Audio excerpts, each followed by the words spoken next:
1 minute, 30 seconds remaining.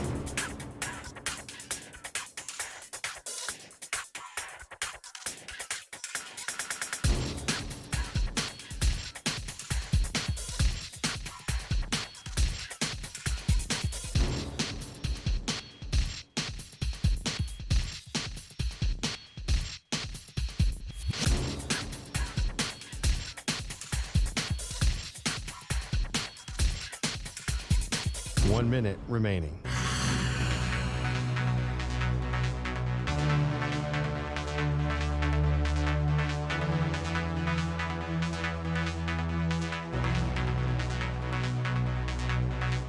Forty-five seconds remaining.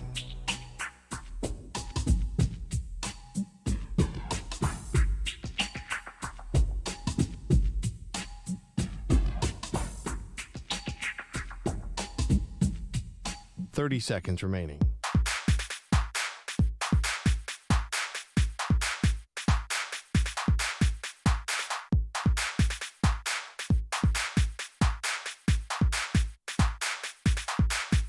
Fifteen seconds.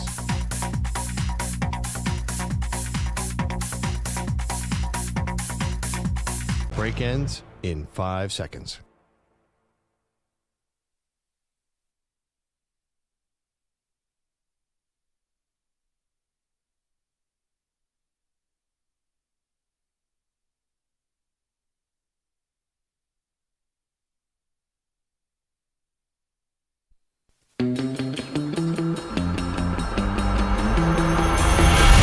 Can run the 40 faster than Tom Brady. He got a perfect score on the Wonderlic. They are Maggie and Perloff on CBS Sports Radio. Welcome to the show, Maggie Gray, Andrew Perloff. Mornings here on CBS Sports Radio. And good morning, Perloff. How you doing? What do you mean, how am I doing? I'm sky high. Did you see the score of the baseball game last night? Getting to football, we are still That's dissecting. Double digits. Actually, it was 10-0, which is more like a football score, so I don't know if baseball count. Okay, go ahead. We are Phillies. still dissecting what we saw on Monday Night Football, and I think the reason why it is difficult at times to get a handle on what we saw from the Dallas Cowboys is because you look around the rest of the league, and right now, unless you are still the staunch 49ers believer, even though they're coming off of a loss, it doesn't look like there's one team that is so head and shoulders above everybody else. But Perloff, you are ready to write off a contender as not able to win a Super Bowl. I think, first of all, I do think the 49ers are head and shoulders above everybody else. Okay. But I heard a little bit of the Cowboys are back after the Monday night win. It was a primetime game, but all the same problems with the Cowboys were there. And these problems are the exact reason they're going to lose in the playoffs again this year. They're going to be 12-5. The divisional round, they're going out. They can't run the ball. Tony Pollard is not a running back one. That's their main problem. They rely on Dak Prescott to use his legs to win that game on Monday night. That is not sustainable. We saw that it worked in the playoff game last year against Tampa Bay. Then he couldn't really get anywhere against San Francisco. You think San Francisco is going to let Dak run around in the pocket like that? Never going to happen. And third, Mike McCarthy, his coaching is not with the times on offense. Did anything look easy on Monday night or the week before against San Francisco? They scored 20 points against the second worst defense in the league. I just feel like this is not an explosive offense. It doesn't have the speed. Watch the Dolphins. This is the exact opposite. It feels like they're stuck in 2009 or something. I actually came away from that loss. I've been thinking about it more, downgrading the Cowboys. I do not see how they're going to knock off probably the three best teams in the NFC, which would be San Francisco, Philadelphia, and Detroit. I think they're going to go on the road in the playoffs, and this formula they have now, it's just not going to work. I am knocking them out of my Super Bowl contender mix. I am still keeping the Dallas Cowboys as a Super Bowl contender, and here's a couple reasons why. Number one, is there anyone who's really playing their best football right now? This is still early in the season where you can get kinks worked out, where you can get game plans adjusted, where you can still figure out where your pressure points and weak points are, and where you can try to mask and cover them. We're not even to the trade deadline yet, so there's still an opportunity for this team to get better. I can't denigrate a team or downgrade a team because they found themselves, yes, stuck in a bit more of a dogfight than they thought last night or Monday night. It was a sloppy game, and they ended up winning. right? Like that to me shows, okay, you didn't have to be explosive. You didn't have to score all those points. You found a way to win. You did overcome some sloppy coaching. I'll give you that. I got to meet you there with Mike McCarthy. He does not inspire a lot of confidence, but Dan Quinn does. And we talked about after the first 2 weeks of the season, it was like, wow, this Cowboys defense, this is really historic. Okay, they got humbled by the 49ers. Newsflash, every single team that wins a Super Bowl at some point likely loses a bad game in the regular season. 42-10? I'd like to see the metrics on that. It doesn't mean that you are worthless. It doesn't mean that your team can't rebound from that. And those games against the 49ers before the 42-10, the 2 playoff games, they're low-scoring, one-score games. Those were not blowouts in the playoffs. So to think that 42-10 would happen in January, you don't have the evidence for that because we've watched 2 very close games against the Cowboys and the 49ers. Well, the 10 part, I have evidence. That seems to be right around where they score against the Niners every game. So I'm not sure that's going to change. The 42 was a little wild. I'm not sure I agree with that. Are you sure that there's Super Bowl winners who have 42-10 losses on their resume? I'd like to see that. Bad losses on the way. 42-10? Did you ever see the Chiefs with Mahomes lose 42-10? I think I watched Tom Brady with the Bucs. I mean, how did they start out that first season when he was in Tampa? And maybe not a 42-10, but didn't they start off the season like 4-4? Yeah, but they were all, as I recall. The Bengals got to the Super Bowl, and they weren't starting off the season gangbusters. I'm not sure, though, you got blown out. Actually, it's a really, where's our research department? Bilotti, get on this. EJ, Pete. I'm right on top of that, Rose. And by the way, I totally agree with you that 42-10, maybe that was a bit of an anomaly. But you said make adjustments. Do you trust Mike McCarthy offensively to make adjustments? Dan Quinn is great. I agree with you on that. And second, who are they going to add at the trade deadline? Are they going to get a running back? Or are they getting Leonard Fournette? There's a couple different options. I don't know if you need a running back per se. Yeah. Because let's not all, I mean, I'm old enough to remember when Tony Pollard was like the hottest thing in terms of running backs. People totally understood why they parted ways with Ezekiel Elliott. And here's the thing about running games and running backs. They come out of nowhere sometimes. You can find running backs. You can scheme a better run game. There are ways that you can get the run. Of all the problems that I would choose to have if I'm an NFL team, getting my run game going would be the number one I'd love to have, because I've watched teams turn on a dime who go from teams that can't run the ball effectively to teams that can run the ball extremely effectively in the course of one season.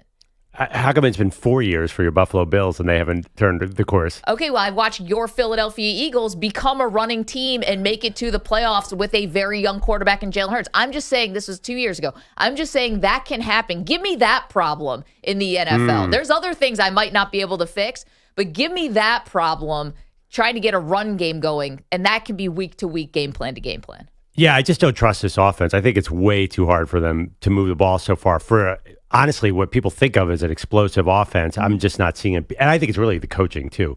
Watch a Sean McVay offense. Everyone's whirling around. You don't know what play is coming next. You kind of know what's happening when Dak drops back. He's going to try it, unless it's a throw to CeeDee Lamb, basically nothing's happening here. And I think they miss their tight end. I think that Pollard is an amazing third down back. Great screen pass guy. Yeah. I just don't see them against a team like the Niners or the Eagles, or actually, and I'm going to even put the Lions, your Lions in there too. Yeah. I just do not see them getting like strong run plays on first down anytime soon. So that means it's going to be 3rd and 8. Dak make a play with your legs. That only has so much effectiveness. I think Dak, if he runs as much as he did on Monday night, I worry that he'd get hurt too. He has a long injury history. Well, let's put some numbers behind this woeful Dallas offense, shall we? They are top 10 in the following categories. Points per game. They are top 10 in third down conversion percentage. They are top 10 in touchdowns per game. Did I mention points per play? Yeah, but top 10, where are they? Like 9, right? In San Francisco's 2 in every category. Points per game is 6. So I could have, you want to dive into their it, that's offense fine. Or their whole team? The offense. Okay. I'm talking about the offense. If you want to go the defense, they're 7th in opponents' points per game. So that's another top 10 unit. But we're talking about the offense now because you don't believe in it. Again, number 6 in points per game. And that's so far through the season. We're not even like we're not even at the midway point yet. If you want to talk about rushing plays, they are top 10 in rush yards per game at number 9. Yeah, they're number 9. Philly's 2 and San Francisco's 3. I'm telling you, where they are is not so far off that you think they're running this archaic offense, and I'm telling you they're right here amongst the elite teams in the league. I'm giving you numbers to back it up. They're like ninth, where you see Detroit, Philly, and San Francisco dominating every category you just mentioned. But you're acting like there's this massive drop-off between those teams statistically and the Cowboys, and I'm telling you, backing it up with the facts, they are not.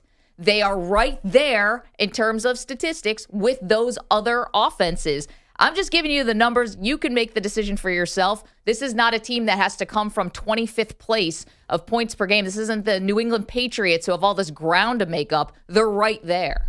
I mean, listen, they're bottom half of the league in yards per game, where I think to be a Super Bowl contender, you have to be like top 3 on both sides of the ball these days, like Philly or San Francisco.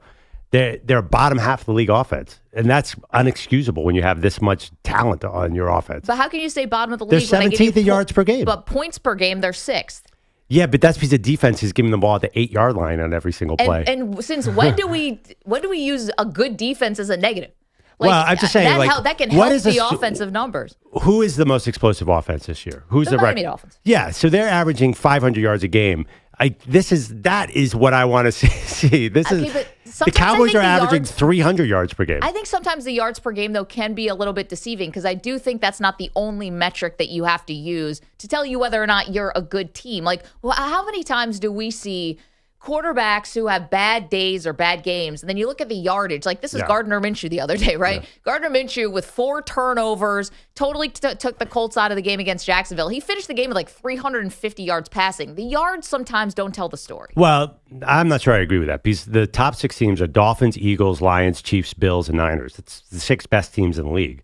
Record-wise, I think everybody, that's Baltimore's 10. They also have 1 loss. So, like, the yards and the wins are coming together here. I just worry, they're going to be 12-5, the Cowboys. When I say they're not a contender, they could win this division easily. They are the same Dallas team that lost last year to the Niners. There just has not been that leap forward. Okay. I mean, do you see that leap forward? Because something has to change. They've lost 2 years in a row when they've had a great chance in the playoffs. I just do not see that leap forward. In fact, maybe a small tick backwards. See, I think overreacting to the 49er blowout loss is a mistake because the games have been close in the postseason. It's come down to a lot of mental errors, things like that. Not that they got so outplayed that they didn't belong on the same field as the 49ers. A lot of it is, I think things that can be corrected. Yeah, but they didn't correct it against the Chargers. They basically needed Dak Prescott to pull a rabbit out of his hat in basically a home game in LA. Yeah. So I just think that I'm really talking more about the Chargers game. That was just a slog. I mean, 20 points. Chargers are not good on defense. They should really run it up against them. I just feel like there's a formula to beat the Cowboys, and it's out there now. And the Niners and the Lions and the Eagles set up perfectly against this team. Well, we're going to see. But you take a snapshot of any team in the league, and you look at one game, one half, one quarter, you can make a lot of assessments and you can make a lot of determinations, and they might not be true. Yeah, but you could also look at 3 years with the Cowboys. Okay, well, I'm looking at, you got to take it game by game because nobody thought, I don't think anyone thought they were going to go in and blow out Tampa, and they did do that on the road against, the last stand of Tom Brady, but you know what I'm saying. What was Tampa's record? They were 8-9 or 9-8. That was nothing. They had the greatest quarterback of all time. They were mailing in that season.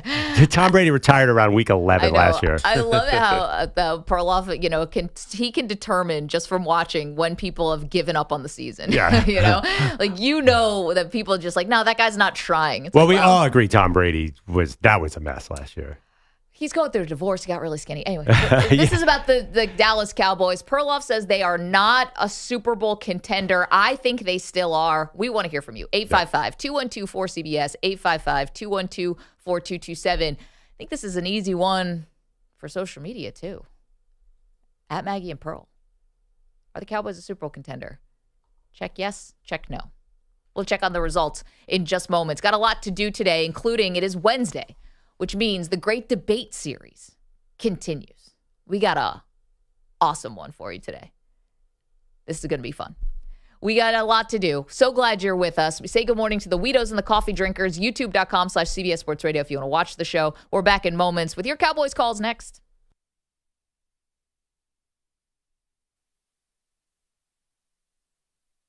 You're in a 5-minute break.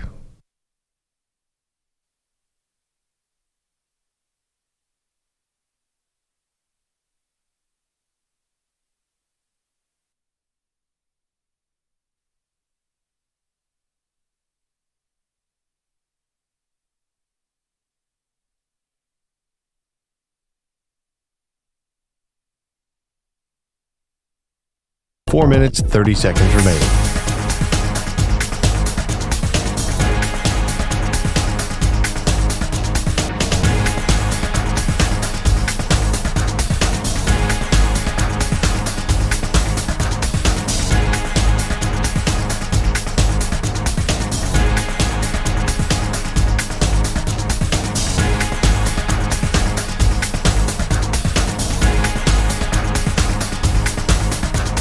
Four minutes remaining.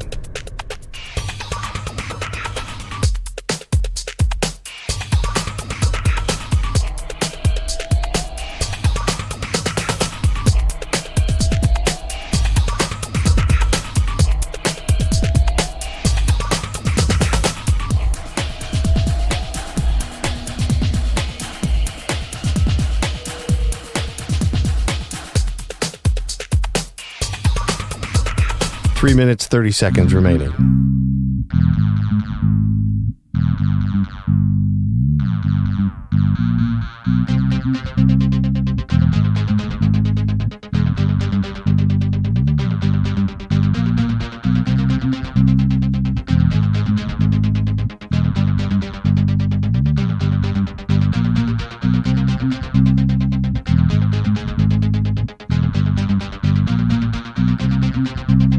Three minutes remaining.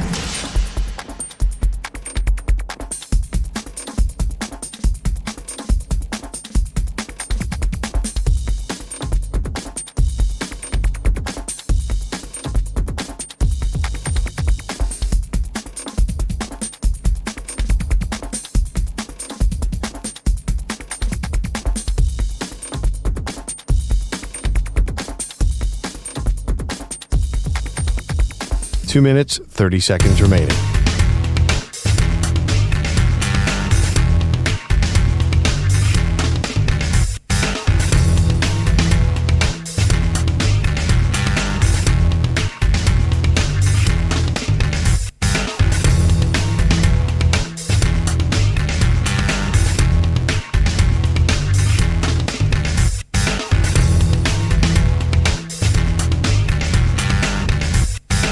Two minutes remaining.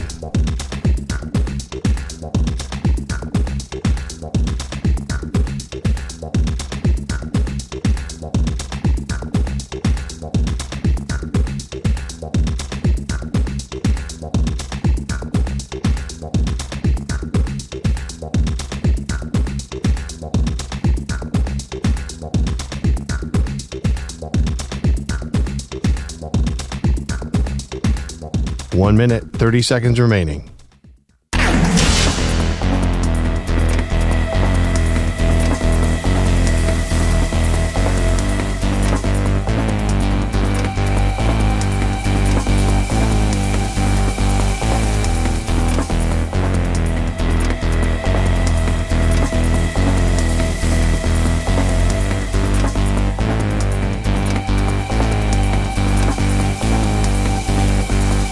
One minute remaining.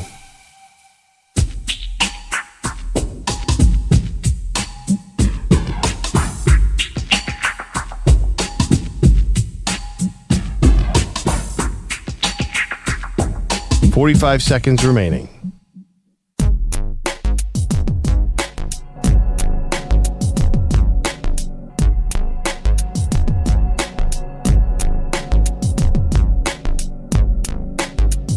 Thirty seconds remaining.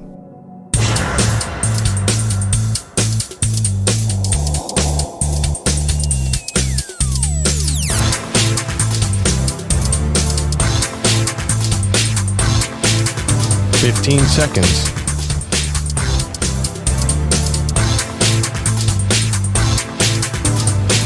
Break ends in 5 seconds.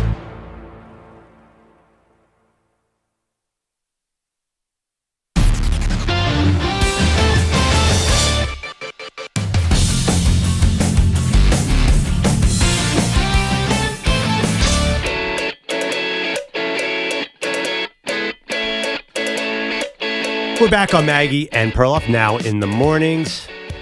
Big disagreement here. I watched Monday night and I said, same old Cowboys are going to go 12-5 and go out in the divisional round. Maggie is not counting those Cowboys out. We want to know what you think. 855-212-4CBS, 855-212-4227. The funny thing, too, is if the Chargers, that was one of those games the Chargers easily could have won. If they had just somehow ended up on top, it would have been just a funeral dirge for Cowboys fans. Now there's a glimmer of hope, but yeah, I'm not looking at week to week. I'm looking at this big picture. I'm just not blown away by Mike McCarthy. It's really the coaching here. I got to be honest. Yeah, and that's why I got to lean on Dan Quinn. And I know Dan that's Quinn. That's a good strategy. Listen, I will take Dan Quinn. I know that he has presided over one of the great collapses in Super Bowl history. Not putting that on Dan Quinn. It's on Kyle Shanahan. No, I think Dan Quinn is that's where my belief is, that this defense could get back to what they were the first couple weeks of the season. That the 49er game, 42-10, was so outrageously lopsided, so not indicative of what we've seen, that to go off of that and say, oh gosh, the Cowboys now, let's just throw the baby out with the bathwater, I think is short-sighted. Let's go to Dustin. He's in Sacramento. Good morning, Dustin. How are you? Morning, y'all. How are you doing? Fantastic. You sound very awake for 3 o'clock in the morning. I just got off work. There we go. So, I'm good. Cool. What do you got? So statistically, I'm with you. The Cowboys look great on paper, but they haven't done anything in my mind to elevate themselves from last year. They're a playoff team. They'll in my mind, they're a wild card team because I don't see them winning their division. The Eagles are just, even though the Eagles are struggling, they still are head and shoulders to me above everybody else in their division. But yeah, the Cowboys, I just don't see them going to a Super Bowl. I see more glaring problems from their close loss to the Chargers than I do from the blowout to the Niners. I don't trust their offensive coaching when the game is on the line. I don't see it. Even though they've got the weapons, they just find ways to lose. And that's no hate towards the Cowboys. It's just kind of their MO for the last 20 years. But it's what they do. Mm-hmm. I get it. But Dustin, here's a question. Are you thinking about the Lions any differently this year than you have for the last 20 years?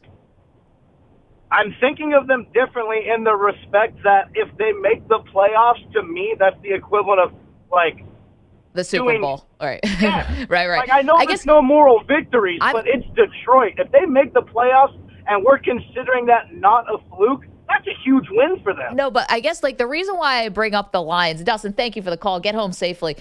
The reason why I bring up the Lions is because perceptions change quickly. And I know that it's been out there that the Cowboys haven't been able to win since the 90s, and all of that baggage is piled on top of this team. All that baggage was on the Bengals. All that baggage is on the Lions. Mm-hmm. All that baggage exists until it doesn't anymore. And the fact that we are sitting here right after week 6 to think that the Cowboys offense can't evolve from here on. This isn't week 16. It's week 6, okay? We've seen Mike McCarthy be a Super Bowl winning head coach. It's not to me about the offense that he runs. To me, it's more about the clock management and stuff like that. The more boneheaded things about leaving points on the field and not so much about can this offense actually win you a Super Bowl? Yeah, I don't see it that way at all. And this idea that they're going to, the Cowboys are about to be an overnight sensation, turn things around. It's been, as the caller just pointed out, 30 years of being 1 year away. The Lions are clearly ramping up. The Cowboys feel like they're on a total plateau. I don't see how they get out of this little 12-5 losing the divisional round. I understand what you're saying. But there's something about the Lions that feels so different than the Cowboys because of momentum. The Cowboys are a really good team. They're definitely a really, really good team, but they just have a ceiling. I don't know why they have that ceiling. I think it's coaching. I think it might be the owner. Yeah. And all that stuff permeates around. I don't think it's an accident that they keep on hitting their head on the wall. Losing. So I'm going to say something. It's going to sound stupid. And I don't mean it to sound stupid, but this is what I really think. You're not considered a winner until you win, right? They're never going to be able to get over this. And then the instant that they do win, all of a sudden now it's going to be and they were knocking on the door and they finally got, the narrative's going to change so fast. I know that sounds dumb and stupid and simple, but I really believe it. You're always a loser until you just finally go ahead and win, and then your narrative changes forever. Yeah, but think about it all right, let's go to the NBA, for example. James Harden is a playoff loser. Yeah. Guess what? That narrative is not changing. Well, he's a guy who really is a loser. Well, I'm just saying there's energy around him, though. I don't think so the do Cowboys the Cowboys in the energy. playoffs. You don't think the Cowboys have playoff loser energy? These were close games against the 49ers. Okay. Playoff loser energy is James Harden saying. goes 0 for the beach, can't hit the ocean from the beach, and 0 for forever in a Game 7. This was bad. Listen, 2 years ago, bad at the end of the game against the 49ers. Last year, bad at the end of the game. But that's not the equivalent of not showing up. James Harden no-shows these Game 7s and Game 6. I just think that, actually, I know it's two different sports, but they have this similar sort of playoff shortcomings that they have this tag. You're right, it can change overnight, and the Bengals did, but those two teams, the Bengals and Lions, they're ramping up. The Cowboys are just good, but can they be great? And I don't see it. And I agree with that caller, too. Monday night was as worrisome in some ways as the San Francisco loss, because you should score more than 20 points on the LA Chargers. Yeah. Well, to be fair, I mean, you wouldn't know it by looking at it, but, the Chargers did have 2 weeks to prepare for that game. Like, they were coming off of their bye. They probably should have kept that close. And I think kudos to the Cowboys for actually pulling it out and winning. Sam is in North Carolina. Good morning, Sam. Good morning. Maggie, I love you. That did sound dumb. Listen, if we can't be honest with each other, what are we even doing here? But here's the deal. They got 30 years of DNA that says they are losers. I mean, how many moral victories does it take to win a championship? A couple quick things here. On your numbers that you quoted about Dallas's offense, I would say that week 1 was an outlier, and most of that was because of their defense. So I think that skews your numbers. Okay, but this is just on the offense I'm talking about. The defensive touchdowns that they scored against the Giants would go for the defensive side of those numbers. Fair enough. Okay.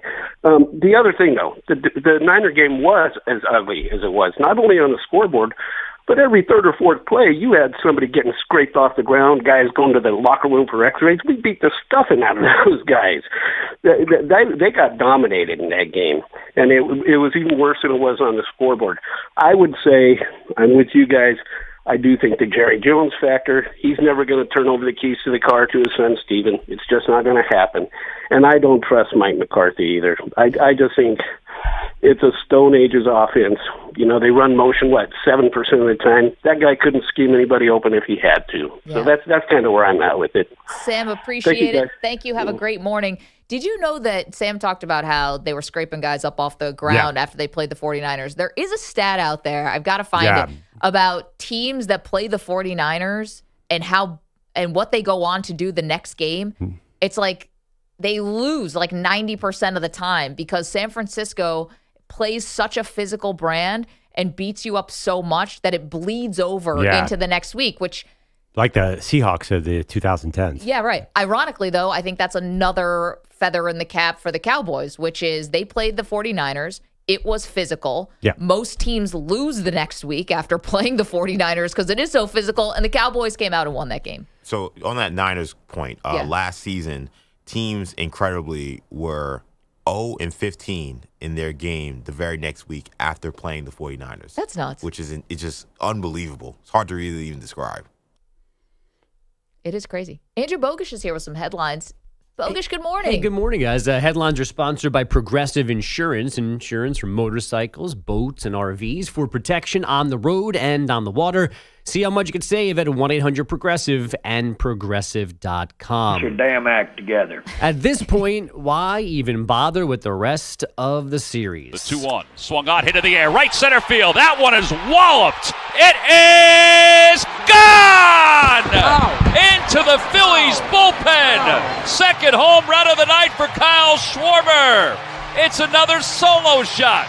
And the Phillies are on top 3-0. I think that was the non-Philly portion of America taking it on the chin last night. Tom McCarthy, Phillies Radio, 2 solo shots from Kyle Schwarber, 1 from Trey Turner, 3 RBI from Jacob Tyler Realmuto, and 6 scoreless from starter Aaron Nola. They brotherly shoved their way to a 10-0 win and a 2-0 lead on the Diamondbacks in the NLCS. Hey, Torey Lovullo, feel free to show up at some point. We got to play Diamondback baseball. What we watched out there was not anything that we have done for a long period of time. Yeah, we noticed. Is this such thing as Diamondback baseball? What? 2 games. What's that? The last 2 games. Yeah. But it's like, when you think of the Diamondbacks, you think of Randy Johnson ain't coming out of that tunnel. Luis Gonzalez. Kurt Schilling ain't coming out of that tunnle. Luis Gonzalez. Yeah, can they try a little harder? They won 84 games. I think you guys are underestimating how incredible it is that they're at this point right now. Says the cocky Phillies. And by the way, the Phillies didn't win that many games either. I love baseball being so. By the way, this series is not over, Bogus. This series is not over. Formality. No, you're doing Arizona. the emotional hedge thing. I think it's teams that go up 2-0 win like 86% of the time. And this team's not losing 4 of the next 5 games. Well, you guys have to realize the Phillies bullpen has never, in the history of the entire franchise, been as good as it's been playing. That cannot last. At some point, this bullpen is going to crumble. That's fine. It's not happening this week, though. The Phillies are the greatest team ever. All right. Let's relax and calm down. I mean, can you drop that? Can you make that a cut, Pilati? They're going to sweep here, and they're going to sweep the World Series. Why are we getting worried? Let's relax. No, they're going to lose once in the World Series. They're not winning the World Series. Houston or Texas will win 1 game on their field. Gentlemen's sweep in the World Series. Is Houston going to win a game in the ALCS? Yeah, I think so. Okay. Yeah. Oh, that series is not over by a long stretch either. Tonight, so who knows? Because Houston, Texas, what's home field in that series? By the way, I had a great discussion with EJ today. I said, if the Phillies make it to the World Series 2 years in a row and don't win, does that count for anything? And he's like, well, my Mets made it in 2015. I'm like, yeah, but they lost to the Royals. That doesn't count for anything. Well, that was the thing about the Royals. They lost the year before, and then they came back the next year and won. Well, I hope that happens. The Texas Rangers lost 2 in a row, 2 World Series in a row, right? Yeah, I feel like a bunch of teams have done it. I think if the Phillies make it to the World Series, that's an accomplishment. I am lowering the bar. Yeah, I'm doing that. That's so corny. I know. Sorry. Yeah, it's really a cop-out. What? Thank you, EJ. That's so corny. Yeah. The bullpen's going to falter. Okay. You guys know the Phillies bullpen? It has been unbelievable. When does that ever happen? What happened to this whole city of champions? I know, thing? yeah. We're the city of runner-ups. We're the city of overachieving and getting to the final game. They're just tremendous. That's better than the city of being in the lottery in every sport like New York. You guys, Philadelphia is on a high. We're like the new Boston. And you're the one putting the kibosh on it. We're telling you they're going to win the World Series. Oh, no. Jorge Alvarado's going to make a mistake soon. Because you guys you don't know. It's like Maggie with her Buffalo Bills. You know, there's a deep-seated way of slipping on the banana peel for the Phillies. And I do not think that this is done by any means. Get ready to put that butter on the light poles. Let's go. Eating that horse poop. That's right. EJ mentioned something about Rocky. It actually makes a lot of sense, right? This is a city that loves Rocky. What happens in the first Rocky movie? He loses. He loses. Yeah. And what happens in Rocky 2? Well, he wins. Well, that's what I'm saying. Rocky would be disappointed in you because Rocky came up and won the championship. He didn't want to, though. He disappeared. He retired after the first loss, and then he needed to get a snow cone machine for the first 2 months. They basically Young. retired the first 2 months of the season the way they were playing, and they turned their season around. That's a fair point, but Bryce Harper was hurt, so I think him coming back in the lineup helped. Yeah, Rocky will think you're a total disgrace right now for how you're feeling. Yes. Disappointing Rocky, disappointing Mick, disappointing Adrian. Well, if the Phillies play out like Rocky, so they win this year, then next year, who's the Clubber Lang that comes along and knocks them out? Is that the Mets? The Mets. Oh, yeah. I hope. Shohei Ohtani, baby. No, Clubber. And by the way, we're not going to get into it now. Clubber Lang is the best opponent Rocky ever had. And I don't even want to hear about it. Yeah, EJ. 100%. I'll give you that, even though I think I like Rocky IV better. But Clubber Lang's a great opponent. Because Drago was clearly juicing. I mean, listen, you take the juice. Cheating. He was like Barry Bonds. Yeah. Also a murderer. Yeah, he allegedly murdered Apollo. Well, let's be honest. I mean, do you think Clubber Lang was on anything? No, Clubber Lang was just he was in the gym with the rats, all on the floor with the dripping pipes, just doing the push-ups and doing the pull-ups. He was all natural. Now, could Clubber Lang take Drago? He would. Clubber Lang is Tyson. Clubber Lang would have knocked out Drago in 2 seconds. I agree. I don't think he makes a round. I agree with that. Clubber Lang was a different animal. He was tough. He was mean. Yeah. I mean, he could take a punch. I mean, he took a lot of punishment in that fight. Rocky was as in good a shape as he had been in that Rocky 3. And he took punishment in the scripted stage fight. He did. Super tough. No, we're going. I'm fully invested in this Rocky universe. I'm all in. So like. Are we sure that EJ is not blurring the lines between reality and... It's 4-part documentary called Rocky. I am a wrestling fan, a comic book fan, a Star Wars fan. Yeah. I mean, So nothing that's real. I live in fantasy. Yeah. Okay? And you're a Knicks fan. Yeah, so real fantasy land. I'm here for all of it. If you want to break down Clubber Lang's mechanics, we should have Max Kellerman on to come down and say Drago was too stiff, didn't have the lateral movement. This is amazing. I think that we're learning a lot about EJ here, which is you're living in some kind of multiverse that is just not 100% here and it's not 100% there. Have you seen the real world? I mean, you want to live in this one? Fair. That's why we do sports. Very fair. So stay away from the real world. Well, back to the headlines. Yeah, and speaking of Philly, the Eagles addressing one of their many issues yesterday by signing 34-year-old wideout Julio Jones. Yes. He caught 24 balls in 10 games with the Bucs last season. The Birds just put receiver Quez Watkins on IR with a hamstring injury. Does Julio's presence allow them to maybe host a playoff game in which Brock Purdy would play in bad weather? No, it does not. Doesn't change that dynamic. Okay. I was celebrating yesterday on social media, and everyone's like, he is so washed. I don't care. Julio Jones is probably the coolest receiver, except for Calvin Johnson, of my lifetime. This is a great addition. I don't care how slow. Swag? I don't know. What's your It's just metric here? Yeah, when he comes off the bus, you're like, oh my God, that's Julio Jones. He was so good in his prime. Does that count for anything? What year are we talking about here? It's Julio Jones. He's the best. I love this guy. I'm really excited about that. I think he catches 6 balls the entire season. I'm going to celebrate every single one of them. Looks dope the whole time. So yeah, he's the coolest looking receiver too. Even the post that the Eagles sent out, I'm like, he's amazing. A.J. Brown, by the way, having a great year. Anyway, go ahead. Thanks. The Jets are feeling good Sunday after stunning those Eagles. After his D picked off Jalen Hurts 3 times, Robert Saleh told us they were good at embarrassing the top QBs, which is debatable.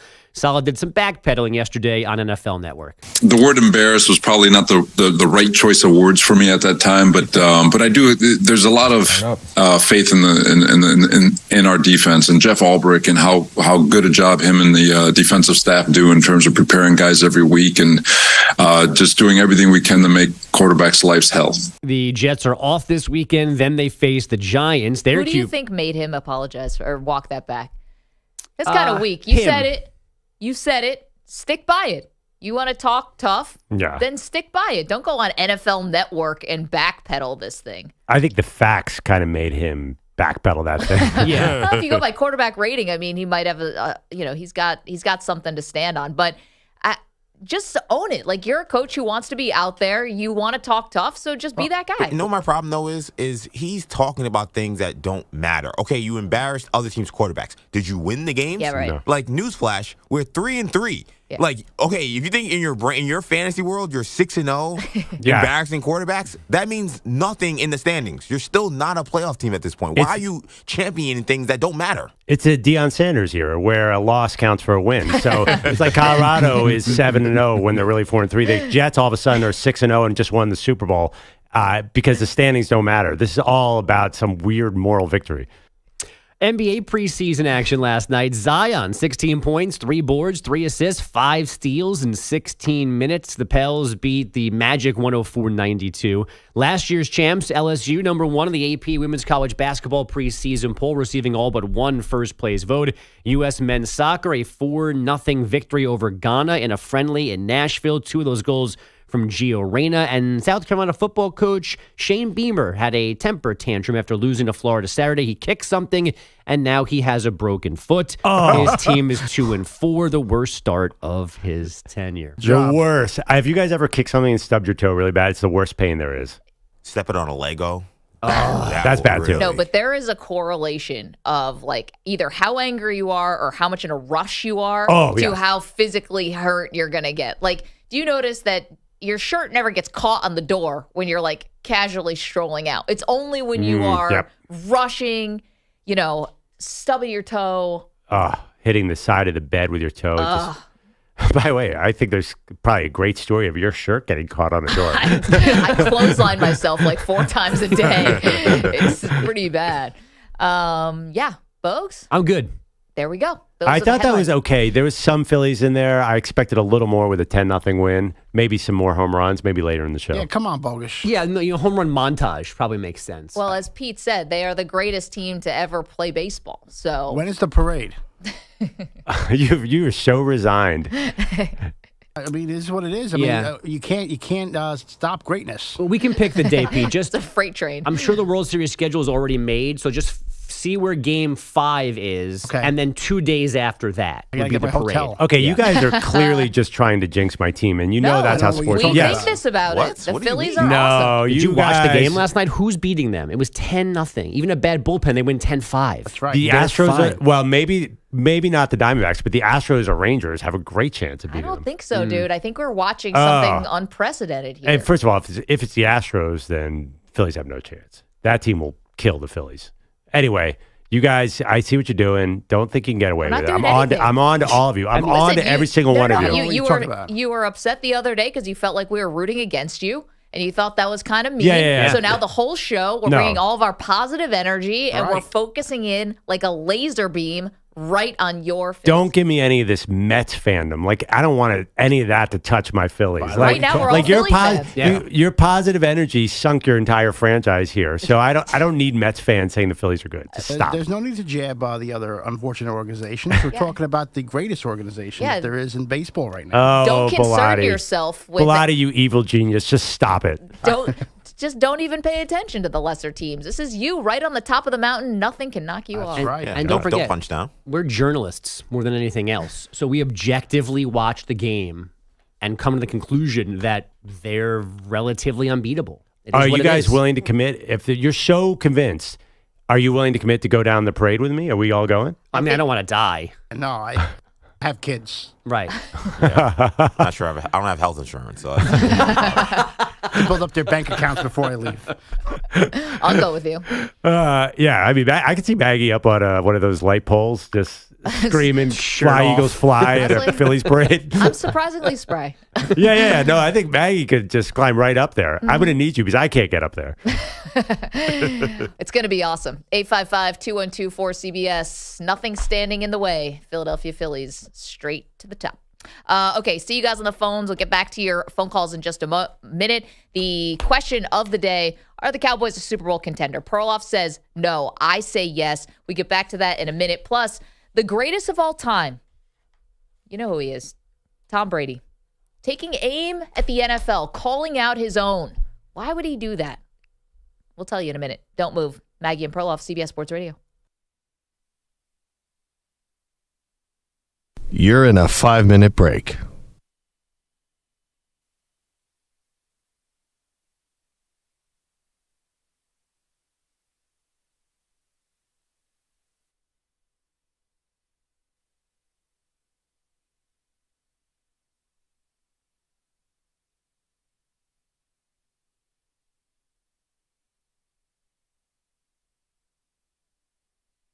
Four minutes, 30 seconds remaining.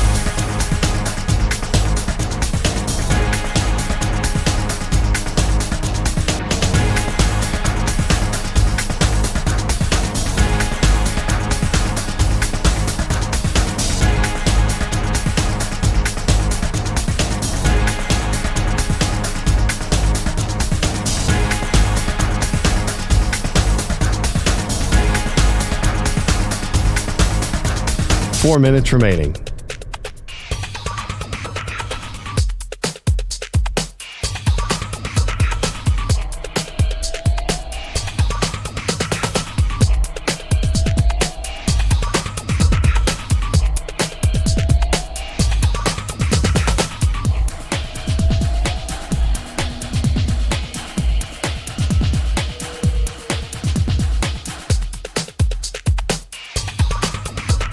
Three minutes, 30 seconds remaining.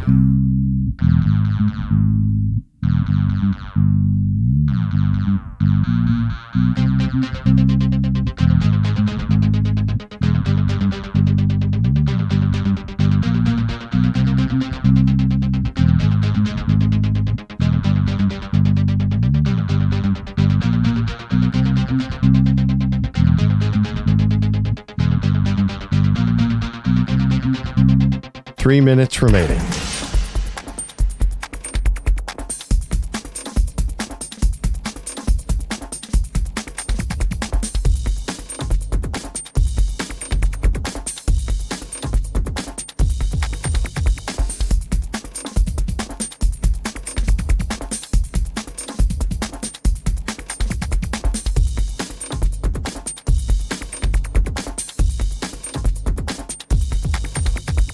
2 minutes, 30 seconds remaining.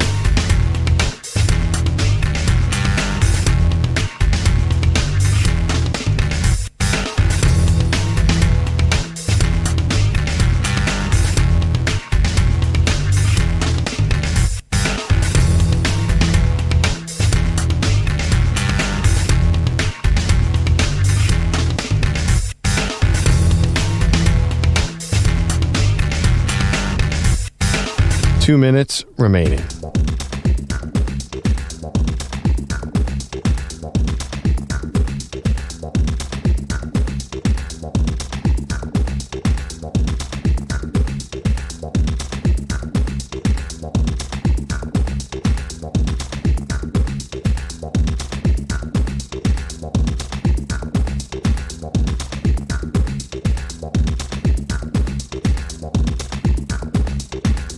One minute, 30 seconds remaining.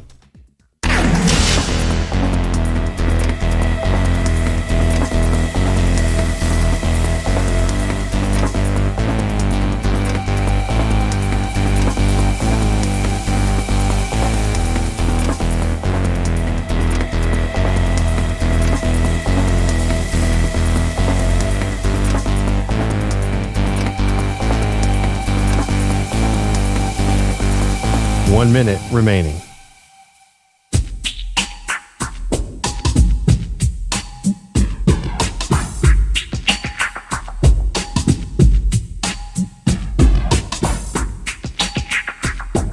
$45 seconds remaining.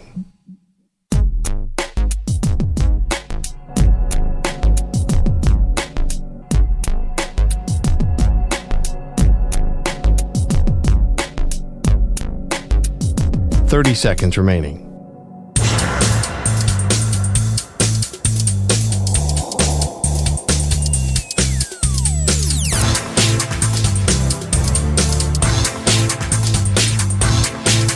$15 seconds.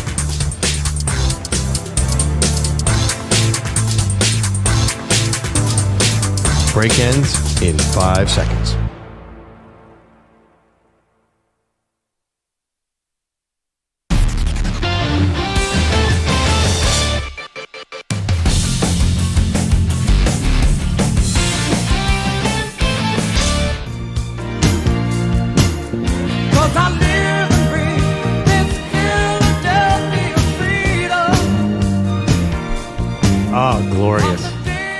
Glorious. So guys, we're all just now a bunch of Philly fans just watching greatness. And Elton John fans, by the way. Well, definitely.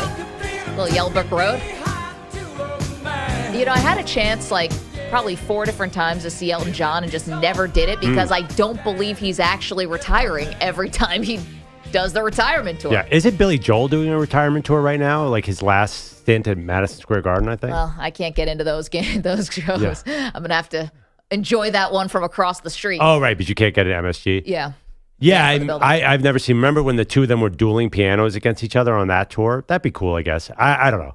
I have no regrets about not seeing an Elton John concert. Well, it's kind of hard because when these guys say they're going to retire, but they never retire, yeah, it's I'll just see him next year when he's back on the 9th retirement tour. We'll be watching the Rolling Stones. My kids will be going to the Rolling Stones concerts in their middle age. I totally regret not seeing Elton John. Totally. Yeah. That's the concert I would want. He'll be back. Don't worry. Okay. You're good. I'm holding you to that. You got time. We've been talking about the Cowboys this morning. Perloff says they are not a Super Bowl contender staunchly. No way, no how. I say they are still. Jay is in Nashville. Good morning, Jay. What's up, dude? Okay, first I only had 3 things, but since you're talking about Elton John, I guess I got 4 things to talk about now. First of all, I'd love to catch a time machine and catch Elton John in concert with the duck suit on. Back in the 70s, I'd love to have been that one. Yep. Now, now another thing, Drago would have got TKO'd with a body shot. I mean, Tyson would have turned that rib cage into croutons over your chicken Caesar salad, like for real. So, and plus to hear the 2 catchphrases, I must break you. Yeah, everybody's got a plan, Drago. Everybody's got a plan. Yeah, right. Everyone's got a plan until Glover Lang hits you in the ribs. I love it. Love it, man. And then my next to last, Perloff, you the same dude that was basically goat hexing your own 76ers last basketball season all because of James Harden. So I don't want to hear all this Philadelphia talk out here and Philadelphia freedom and all that stuff. You were cursing your own 76ers last playoff, man. No, that's reality. Jay, that's reality. Got it on tape. That is All total because of reality. one There's no dude. way the Sixers were winning anything with James Harden. They never You will. gotta have hope. They did You gotta no have hope. That's basically what that Elton John song is there to promote. Yeah, Philadelphia you're a freedom. fraud. If you're not, you can't have the spirit. Thank you, Jay, of Elton John, and then turn around and be totally negative on your team, and then also accuse all the rest of us of being negative fans. The day that James Harden got traded to the 76ers was like a funeral for Perloff. Thank you. Jay, you know what they're doing here. They're talking up the Phillies so the Phillies will lose. They conspired We're before not the show. doing that. They had We're a secret just team watching meeting without me. greatness. You're doing that yourself, Perloff. Perloff, you're the true definition of a cheeky sausage, man. You're being a cheeky sausage right now.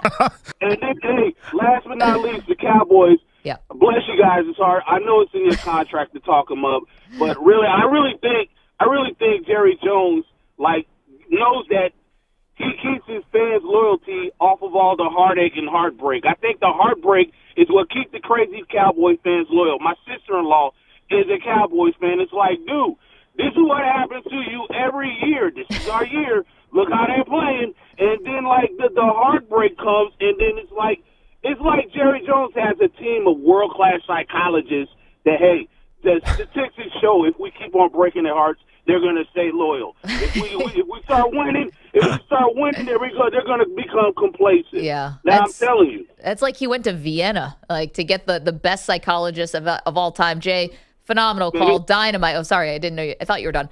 Phenomenal call. Yeah. Hitting every note there on all the things we've talked about in the first hour of the show. I have been looking at some of the background of James Clubber Lang, the bad guy in Rocky III. You know he's 28-1 as a pro. He learned how to fight in prison. That toughness, you don't get that from Klitschko. I call him Klitschko. I meant Drago. Yeah. A little Freudian slip there. Yeah, I mean, listen, Clubber Lang from South Side of Chicago. Maggie, I think that should be a poll. Who would win a fight between? I mean, we've done this, by the way. That'll take over the show, too. I know, we can't. We did that this summer. Rocky IV. Maggie likes Rocky IV. I'm Rocky I. EJ's Rocky III. Bilotti, what's your favorite? I like 3. I like the Thunder Lips part into Clubber Lang. Oh, there you go. That's true. I forgot about that. I know. Speaking of on something, I mean. Oh, Hulk Hogan in the 80s? Come on. What are you saying here, Maggie? I know. You're What am I accusing Hulk alleging? Hogan of using a pro wrestler from the WWE days? No. I've got another theory about Hulk Hogan. You know how he always wears the bandana with the yellow, like his blonde hair coming out? Yeah. I think if you just take that off, the hair comes with it. No, he's bald under He's top. bald under there, right? Like, that's fake hair. Everyone knows that? Oh, he's Okay. always been since he was 25, wrestling in Florida or whatever. Okay. And, the video game WWE 2K, they actually are not allowed. I think maybe they changed it this last year, but before they were not allowed to have him wrestling without the bandana because he doesn't like to be bald Right. in the game, even though he wrestled bald. No, but in Rocky, when he is what's his character name? Thunderlips. When he's Thunderlips, he's not wearing it, and he's got like a little on top, doesn't he? Probably had a little more than he did. Yeah, right. Now, or he did, a couple years ago. I do want to address something that Perloff had asked. We were talking about the Dallas Cowboys, and I still think they're a Super Bowl contender, and Perloff says they're absolutely not. Yeah. About teams that have gotten blown out in the regular season and still gone on to win the Super Bowl. I've got a very famous example for you. And you said that never happened to Tom Brady. Oh, indeed, it did happen to Tom Brady. 2014, New England Patriots lose to who?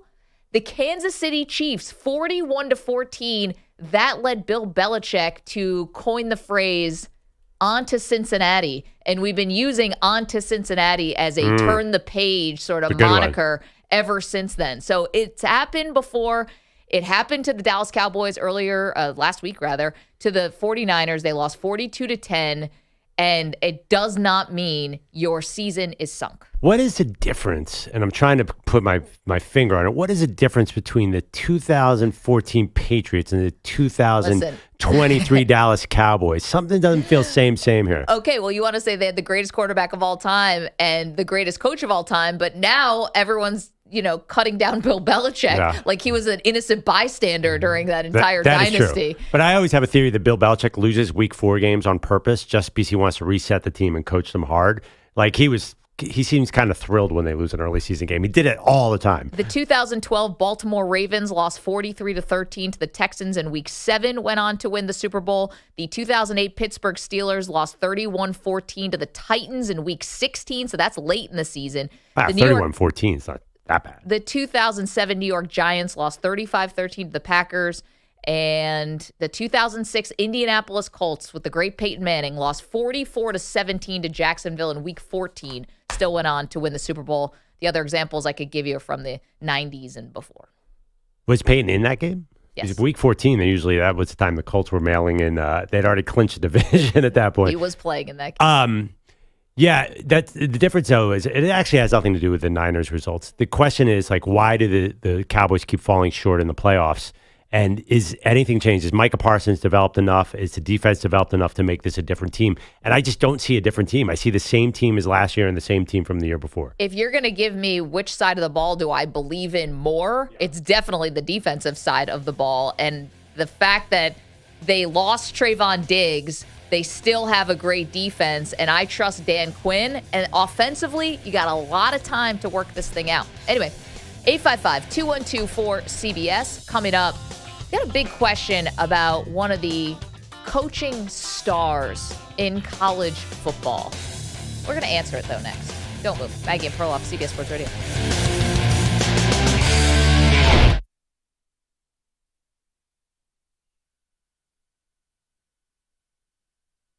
You're in a 5-minute break.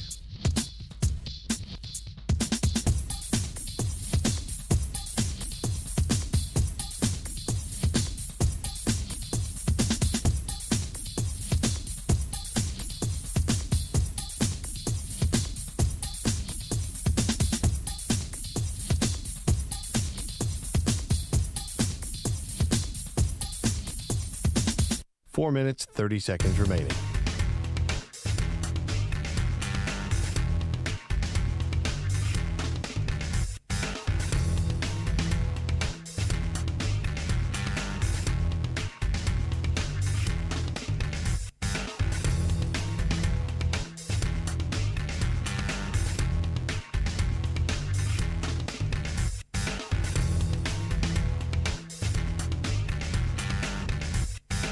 Four minutes remaining.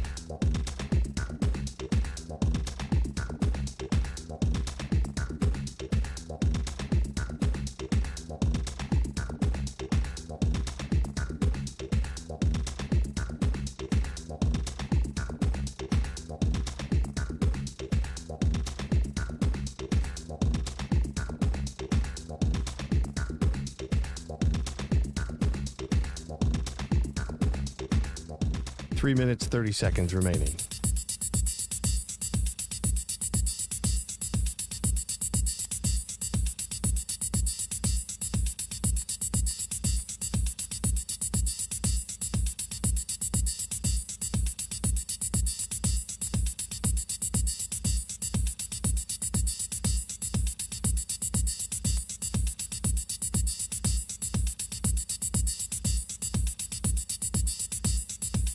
Three minutes remaining.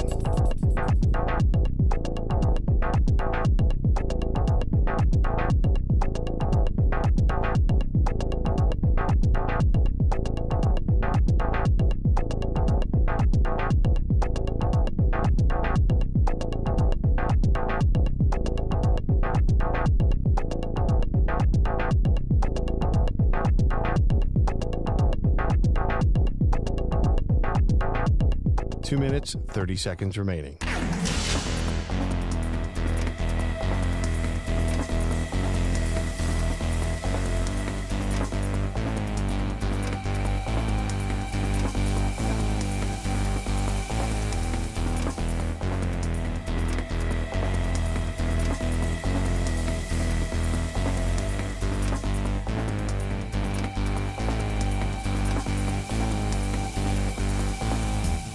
Two minutes remaining.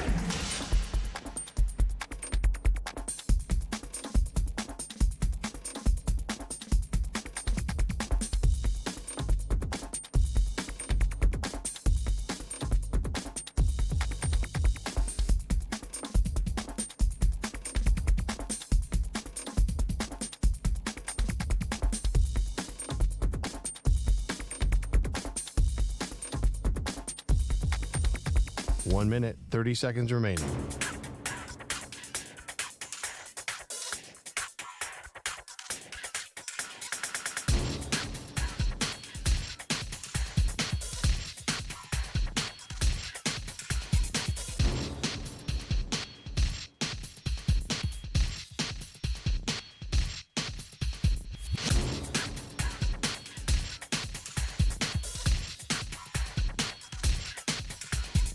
One minute remaining.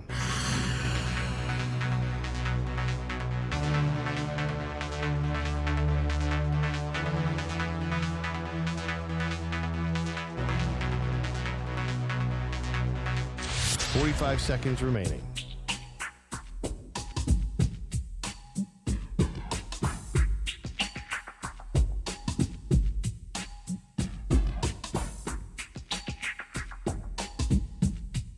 Thirty seconds remaining.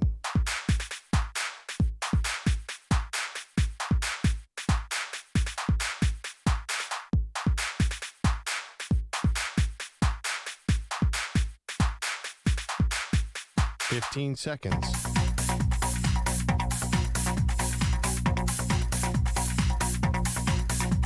Break ends in 5 seconds.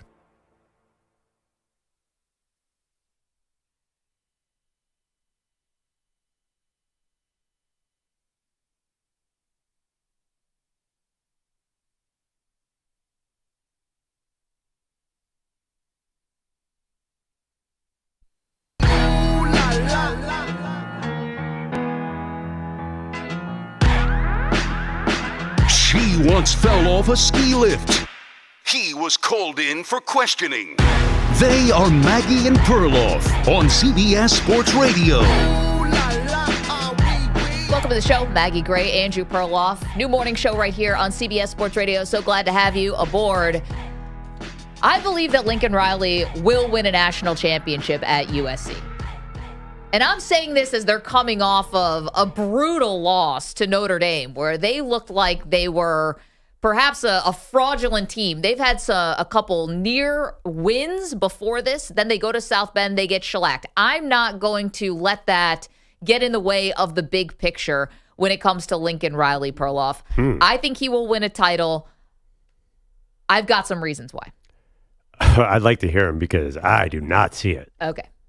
Lincoln Riley just turned 40. Yep. Okay. This dude's got his first head coaching job when he was 33 years old. Like, has he even come into his coaching prime yet? Would be number one. Number two, you are about to go into the Big Ten. Next year, this is going to be a different kind of ball game that you're going to have to win. And how is that a positive? That's the biggest negative.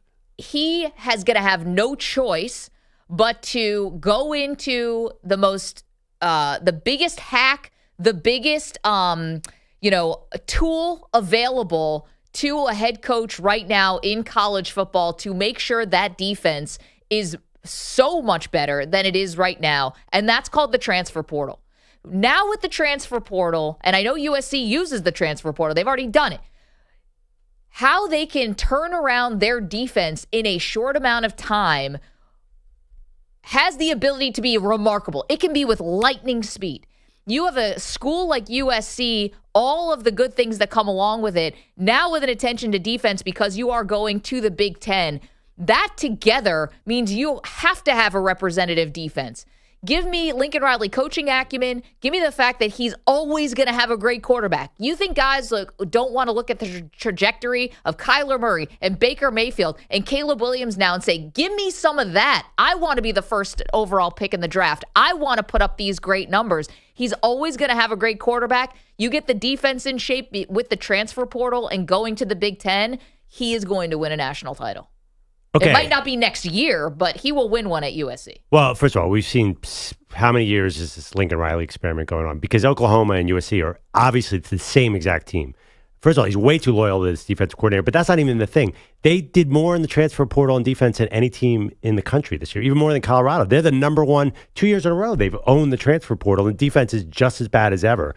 That comes to coaching, and you could blame the defensive coordinator. I think Lincoln Riley is never going to have a good defense. And you think about if he has to win at USC, it has to be this year, and it's not happening because Caleb Williams is 98% of that team's success. You take him out of that, they're a 500 team. So it's not going to get any better than Caleb Williams. And they brought in every defensive player they could, and it's done nothing. His style does not lend itself to good defense. Okay, considering where they were starting on defense, they actually have made huge improvements. That's why Lincoln Riley is getting so defensive about his defense when he's talking to the media and stuff, because from where they were, which was very low, because newsflash, in the Big 12, people don't care about defense like they do in the Big 10, which is where he's going to be after the stopover in the Pac-12. So it's actually gotten much better. It hasn't gotten worse. That is a misnomer. And if you look statistically, it has gotten better than it was 2 years ago. Yeah, that's because the schedule is easy. Wait till that Washington-Oregon run. We'll see how good that defense is. Okay. I mean, Colorado put up 41 on them. Colorado's basically they're probably going to be a losing team. So this is Arizona. not a great team. I understand, but I'm talking about where they're going. I'm not telling you they're going to win a national title this year. I'm saying Lincoln Riley will win a title at USC because he's got years there, guys. I mean, again, 40 years old. I know that he had talked a bit about retirement, but that's not now. That's not a 50-year-old coach talking or a 60-year-old coach talking about retirement. Dudes love to talk about retirement, and then they don't retire. Look at Sean McVay. He's been talking about retiring. Is he retiring? No shot. This is just something I think that coaches have to, I don't know, mentally tell themselves. Let's hear from Lincoln Riley, shall we? Pete, cut 9, please. Lincoln Riley defending his record as a head coach and saying USC will bounce back from their loss. Throughout my career as a head coach, we've had one time where we took a loss somewhere in the year that we didn't end up in the conference championship game. One time. And we did it, and in that one game, we were one play away from being in the conference championship there too. So and this group is more than capable. Now we got to go do it. We got to go make the corrections. We got to go fix the things that we got to fix. We got to coach and play better. But is it in our power? Is it something we're capable of? I believe it to my core, and we're going to go fight our ass off to get it done. Okay, so that's Lincoln Riley in defending that they're going to bounce back after the Notre Dame loss. Do you think that it could be coaching that's keeping Lincoln Riley from a national title? I mean, any other coach would beg for these kinds of numbers. He was 55-10 at Oklahoma. He's 17-4 at USC, and there's still room here. Clearly, there's room to grow, especially on the defensive side. So, by the way, you said going to the Big Ten is going to help. That's obviously going to sink this program, just like every other college that's ever gone to the Big Ten out of there. I mean, look at Nebraska was the dominant team in the Big 12, and then they've been terrible ever since they went to the Big Ten. Next year's going to be bad for Lincoln Riley. I mean, it's really going to put him to the test. They have this crazy schedule next year. They play nothing but powerhouses next year. Caleb Williams will be gone. He's going to have a good offense, but there's no sign. They've gotten every transfer on defense possible. They've milked the transfer portal more than any team can. There's no way he gets out of this whole defensive. He's got to fire his defensive coordinator. He's way too loyal to Alex Grinch. And he's just not, he's not Pete Carroll. I think everyone looks at that USC history and says, you know, you can win a title there. You can win a title when you're awesome on both sides of the ball. Pete Carroll, everyone thinks of Leonard and Bush. He had nothing but superstars on defense. He had Clay Matthews and Maluga and Troy Polamalu. There's nothing like that in USC. They basically feel like a Big 12 team in the Pac-12, and then they're going to be a Big 12 team going into the Big 10 where that style will not work at all. So honestly, this was the year, and you see how far away they are this year. Okay, so what does Lincoln Riley have that Pete Carroll didn't have at his disposal?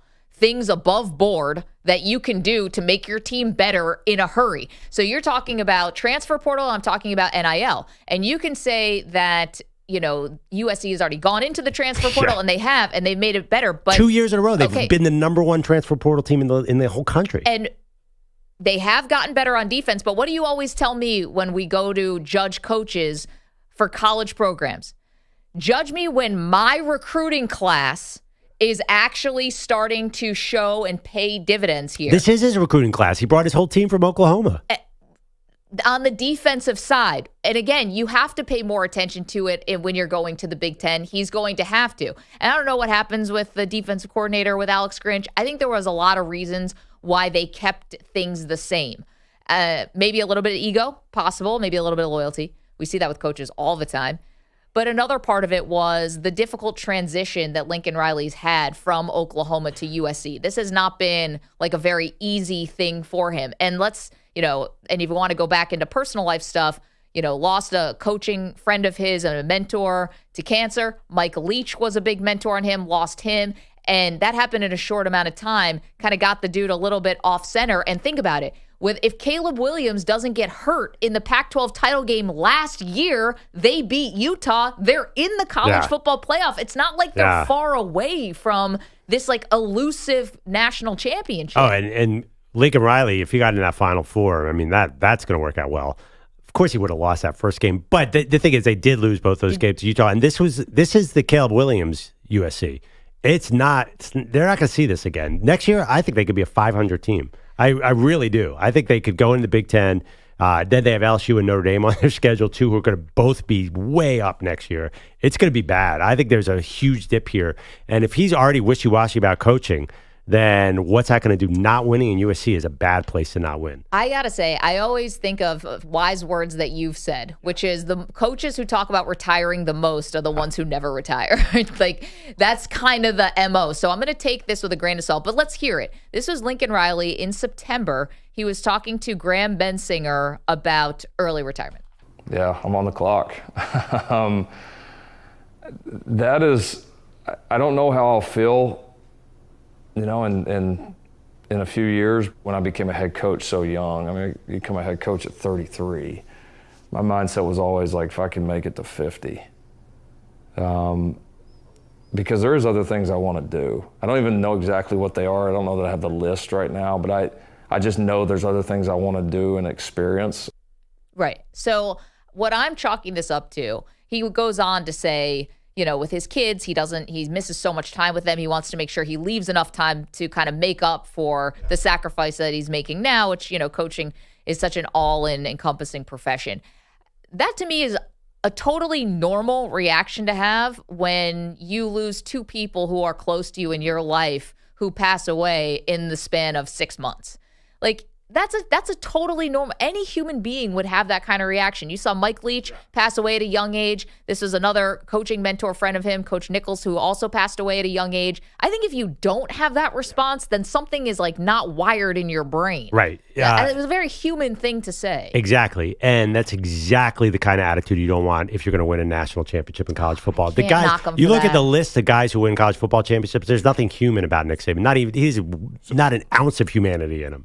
You look at any of the good coaches, even Dabo, by the way, Mr. like players guy, like he's all in on Dabo-ness. Like, you can't be wishy-washy. That's how you have a great offense and no heart on defense. That kind of attitude. So later in that soundbite, he talked about he kind of looked at 50 as the age that he's kind of looking at. Right. So he's 40 right now. So in 10 years, is he winning? I mean, 10 years, I think, is enough time to do it. I think it's a lot. It's very concerning seeing how Oklahoma and USC plays football and when they can win. But you're basically saying, okay, in a 10-year window, like, can he win a national championship? No, he'll be gone because he's going to have some short-term losses here in the Big Ten, and I think he'll go to the NFL. I think you probably agree with that. Because I do think he will go to the NFL at some point. So I'm thinking for USC, it's more of like a 5-year window. And so 5 years to win a national title, you get a little used to the Big Ten.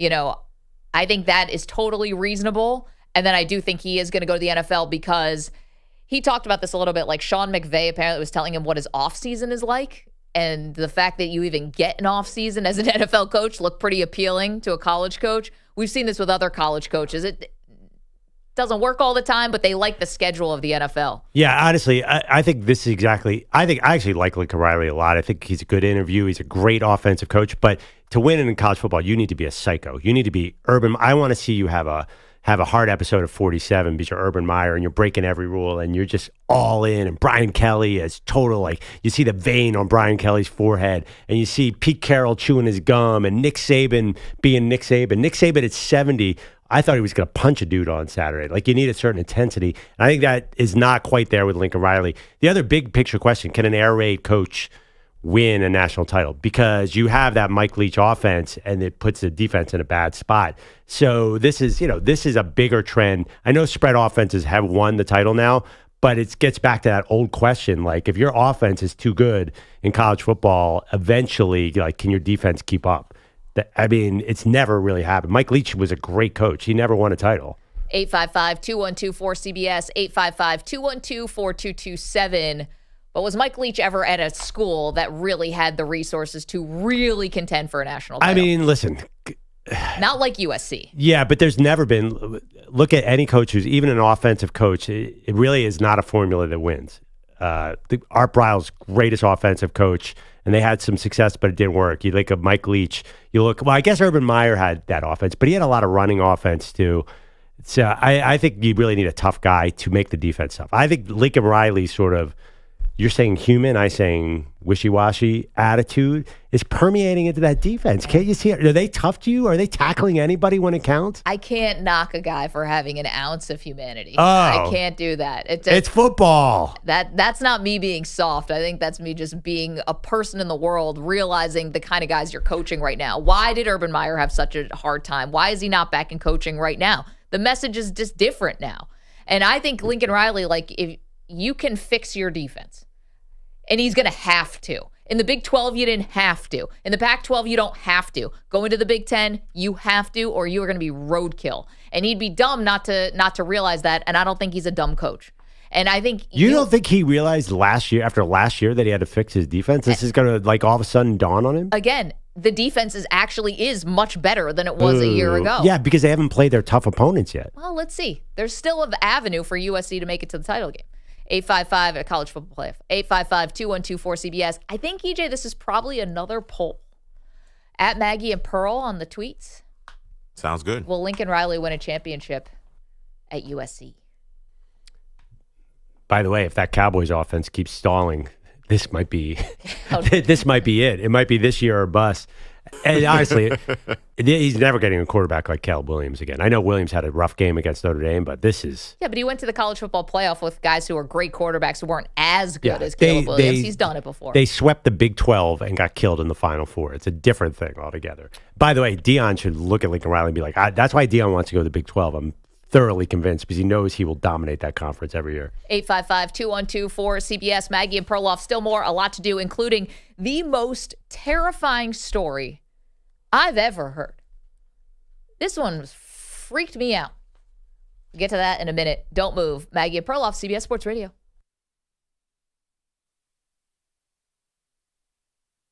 You're in a 5-minute break.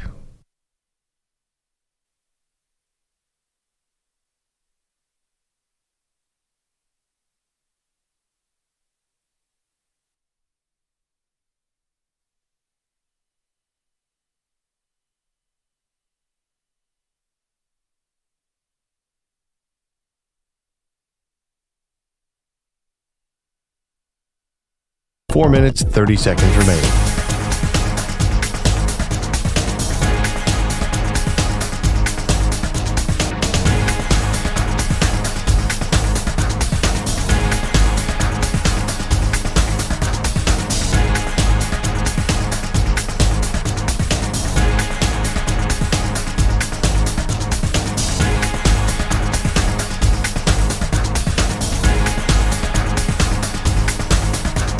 Four minutes remaining.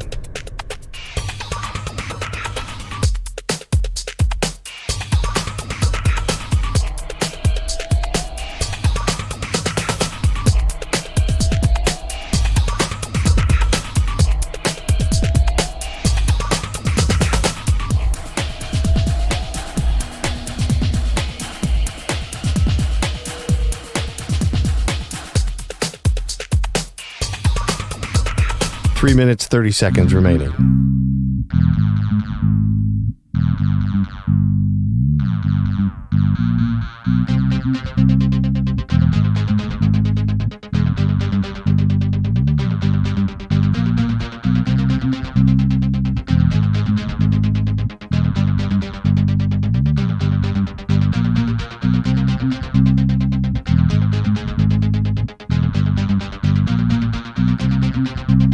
Three minutes remaining.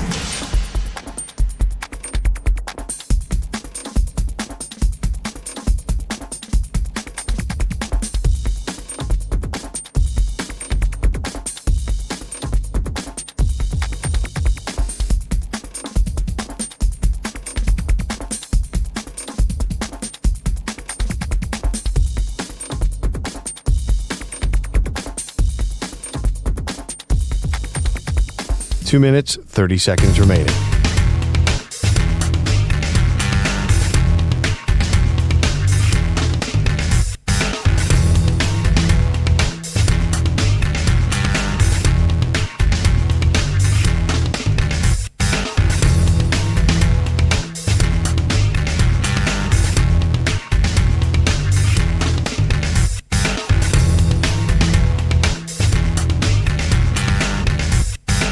Two minutes remaining.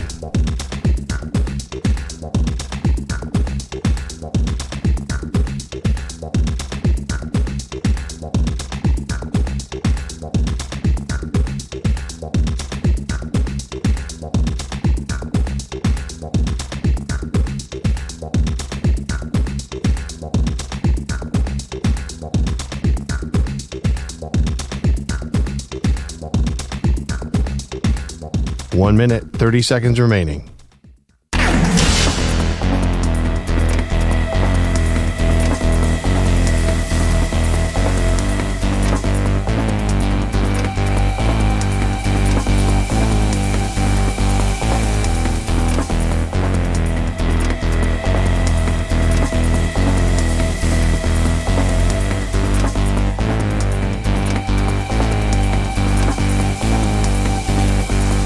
One minute remaining.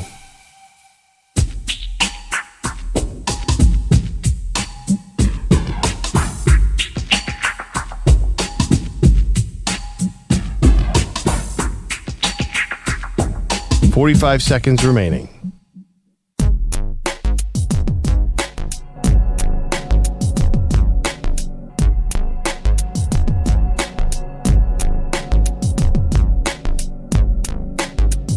$30 seconds remaining.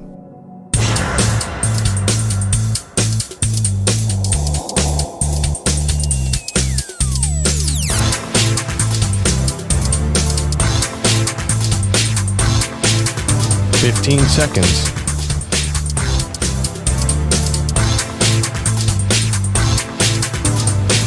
Break ends in 5 seconds.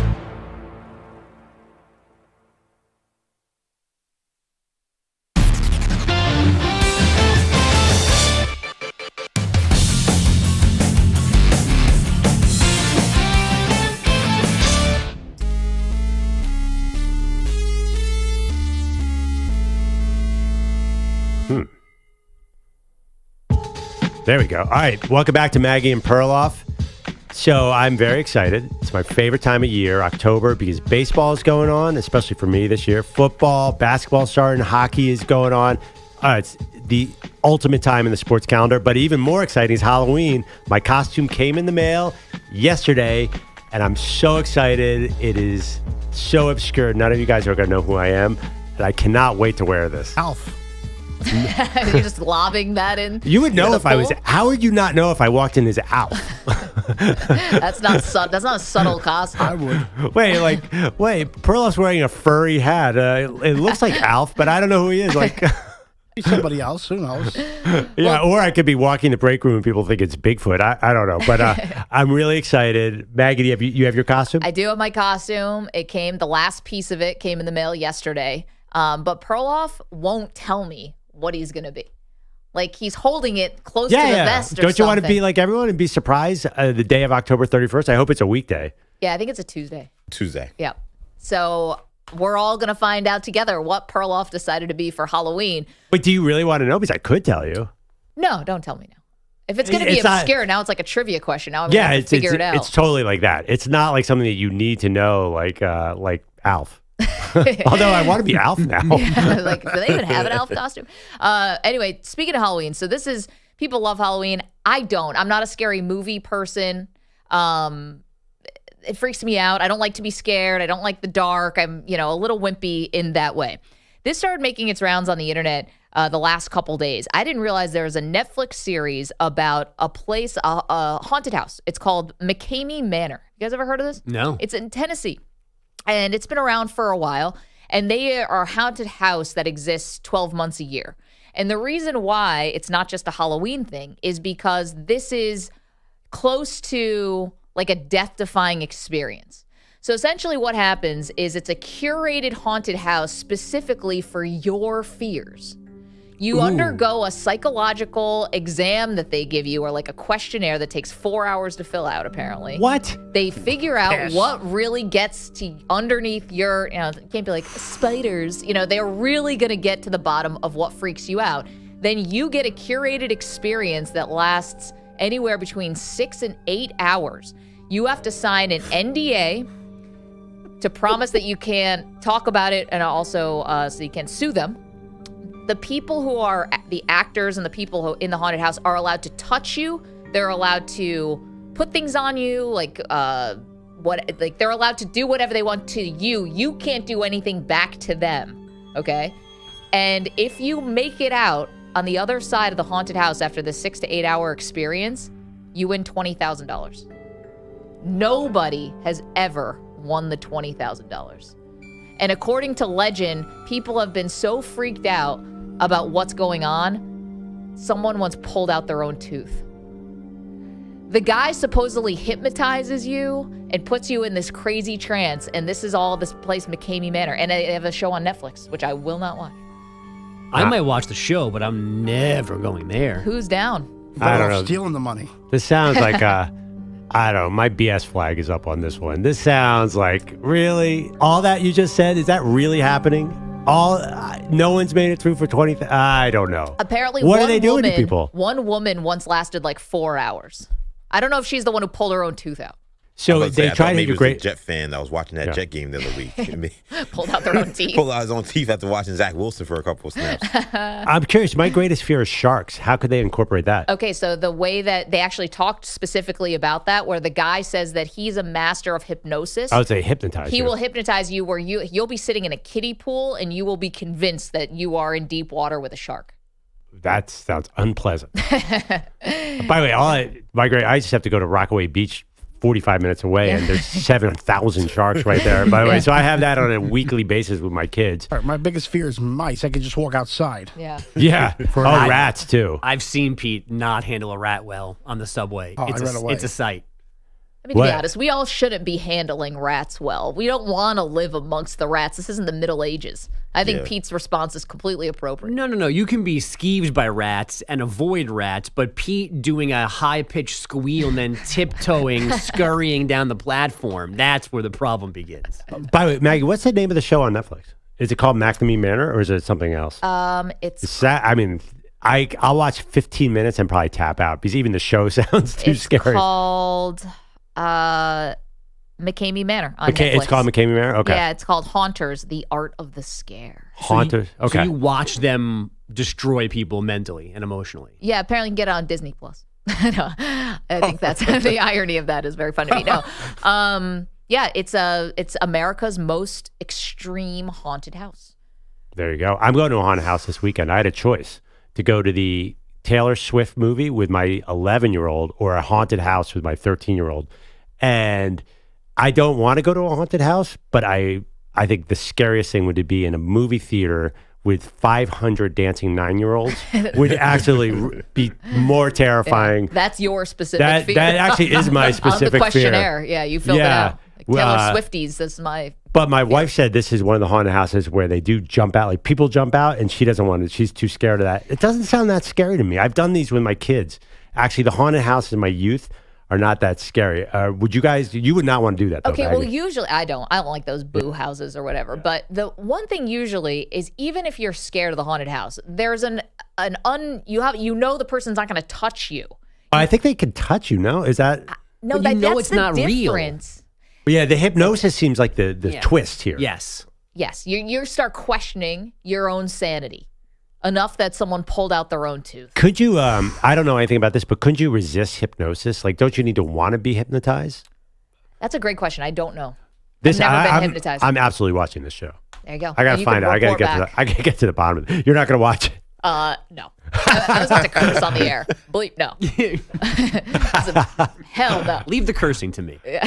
Accidentally. And I love that Maggie's not even going to the house. She won't even watch a show about the house, let alone go to the house. Do you want to know what happens this time of year when all the scary movie trailers are run on TV? Oh, yeah. All of a sudden, it's just like I'm watching a Bengals Seahawks game. I know. And all of a sudden, I just get freaked out for 30 seconds, like that some crazy, psychotic nun is going to be after me. No. You're watching with your 5-year-old kid, and all of a sudden this little doll comes to life and picks up a knife. That seems to happen every football season. Yeah, and then all of a sudden it just gets really quiet between the two of us. The business. I have to turn it immediately, or my daughter is not sleeping that night. Now, on the business side of this McCamey manor, it feels like to me they're missing an opportunity. If they've gone all these years where nobody's getting that money, they should be upping the prize money. Oh, good point. Like you should be saying, okay, we've gone 10 years where nobody's gotten 20. We'll go 50,000. We'll go 100,000. A million, yeah. Yeah, Like the lotto. if you've gone this far and nobody's made it, you know how much money you could really make if you really made people think that, oh my God, I can make life-changing money if I go through this thing. And it appears like nobody ever will. Well, it feels like one thing that's too long, a 4-hour psychological test. I mean, Maggie already revealed all her deepest fears in 30 seconds right there. I'll be honest. Do you really need 4 hours to get to the bottom of Maggie Gray or I think Andrew if there's Perloff? one athlete who can do this, it's Who's Aaron that? Rodgers. He's been in the dark. He'd be like, I can get that He's 20,000. done hallucination-type drugs. I'm so glad you mentioned that, because there's a specific clause that if you appear to be intoxicated or on drugs, you're immediately disqualified. Oh, no. All So right, Rodgers is out. Yeah, that's definitely lose that one. Imagine you go in there on acid or mushrooms, you'd have to be insane. Wait, I think Aaron Rodgers, he does ayahuasca. I think he could show up sober to a house. Are we sure? I don't know. He's not like Joe Namath back in the day. I mean, he's not partying his way out of the league at all. Psychedelic conferences. I don't know. Yeah, but I don't think he's a 24. Well, maybe he is. I think he's microdosing. He's not perpetually stoned. I mean, you don't win 4 MVPs if you're high all the time, I don't think. No, just the last 2. Yeah, but trust me, there are plenty of athletes who could not show up not smelling like booze to that. But Aaron Rodgers, I don't know. It doesn't strike me as having any problem with that. It's funny. Let's think about the athlete who would be able to make it through. My pick was Rodgers, but if he can't be sober, I think someone like Ray Lewis. I just feel like I feel like a wide receiver with a lot of attitude could get in there and be so cocky that he'd be like Tyreek Hill's confidence is so high that I feel like nothing could get to that dude. Lawrence Taylor. Yeah, Lauren. Well, you said show up. Show up sober. Also, I think he's doling out the nightmares. Micah Parsons, you would think he's such a badass, but he strikes me as he's so emotional. He'd be so scared. I can picture. I would love. He's the most entertaining guy. I would love to see someone like that. I think he would be scared. I'm trying to think. Aaron Donald. What on earth would he ever be scared of? What's his deepest fear? Drago. I don't know. I've seen a lot of videos in football headquarters where they have the Sunday's uniform on a mannequin, and the mannequin's a real person, and he jumps out, and they all go diving for cover. I don't know how tough they are as a population. That's a good point. All right, let's keep thinking about that while Bogusch has some headlines. Good morning, Bogusch. Good morning again. Headlines are sponsored by Northern Tool and Equipment. Get the tools you need from the brands you trust. Start solving your projects today at northerntool.com. We're made for this. Diamondback starter Merrill Kelly only allowed 3 hits in Game 2 of the NLCS last night. The problem was they all left the yard. Pitch swung on, hit deep, left center field, and that one's going to go, and Trey Turner gives the Phillies a 1-0 lead. Ow. And he swings and lines one deep to right. This one's got a chance. Carroll turns, and he looks up, and it's gone. It does clear over the out-of-town scoreboard. It really hit me. I didn't know it was coming back that far. Swung on, hit in the air, right center field. That one is walloped. It is gone! Into the Phillies bullpen. Second home run of the night for Kyle Schwarber. Scott Fransky, Tom McCarthy, John Sterling, Phillies radio, the home team cruising to a 10-0 win, a 2-0 series lead. The Phillies have hit 6 long balls in the series, 15 in their last 4 games, the most over that span in postseason history. Wow. Yeah. Mm-hmm. Historic. Can someone pee in a cup? Does anyone under 60 use the verb to wallop? That one was walloped. I don't think anybody says that anymore, do they? Tom McCarthy did. Yeah, I'm just saying that's I don't know. I don't hear that word a lot. I don't think the kids are using that. You're just nitpicking. The radio broadcast is great. The baseball team is great. The vendors are great. Yeah, the fans are great. All right, Best I see what mascot. you're Everything. Definitely best mascot. That is unassailable. The Philly Fanatic is the GOAT. And anyone who says something has not been to a Phillies game. Groundskeepers. Oh, everything. that field's beautiful. It's a world-class pristine. organization. Cheesesteaks. They're going right to the World Series. They're going to win it. They're going to sweep. It's going to be amazing for you. You guys, Perloff. you guys are all Mets fans. You can't jinx my team. Great town. Watch us. That's what we do, actually, is jinx teams. Phillies fans booed Kelly all night after he said the crowd probably wouldn't be as loud as the World Baseball Classic environment he pitched in Miami back in March. I knew that the energy was going to be loud. I know these fans bring a ton of energy. They love their Phillies. So it's nothing I didn't know going into the game. And so it's not like I was taken by surprise by it. And now he and the D-backs head back home to go through the motions of being swept. The Rangers and their 2-0 lead host the Astros in Game 3 of the ALCS at 7 Central this evening. It'll be Max Scherzer and Christian Javier on the mound. Christian McCaffrey apparently avoided a long-term oblique/rib injury. He has a chance to play Monday night in Minnesota. It'll probably come down to pain management. And Trevor Lawrence says his left knee has gotten a lot better since Sunday. He is optimistic about playing tomorrow night in New Orleans. The Boston Celtics, a 123-110 preseason win over the Knicks. Their offense looking pretty good for mid-October, with Jason Tatum scoring 28 and Kristaps Porzingis adding 20. Draymond Green will not play the Warriors' final 2 tune-ups, still dealing with that ankle sprain. Steve Kerr says Draymond is questionable for their opener on Tuesday night.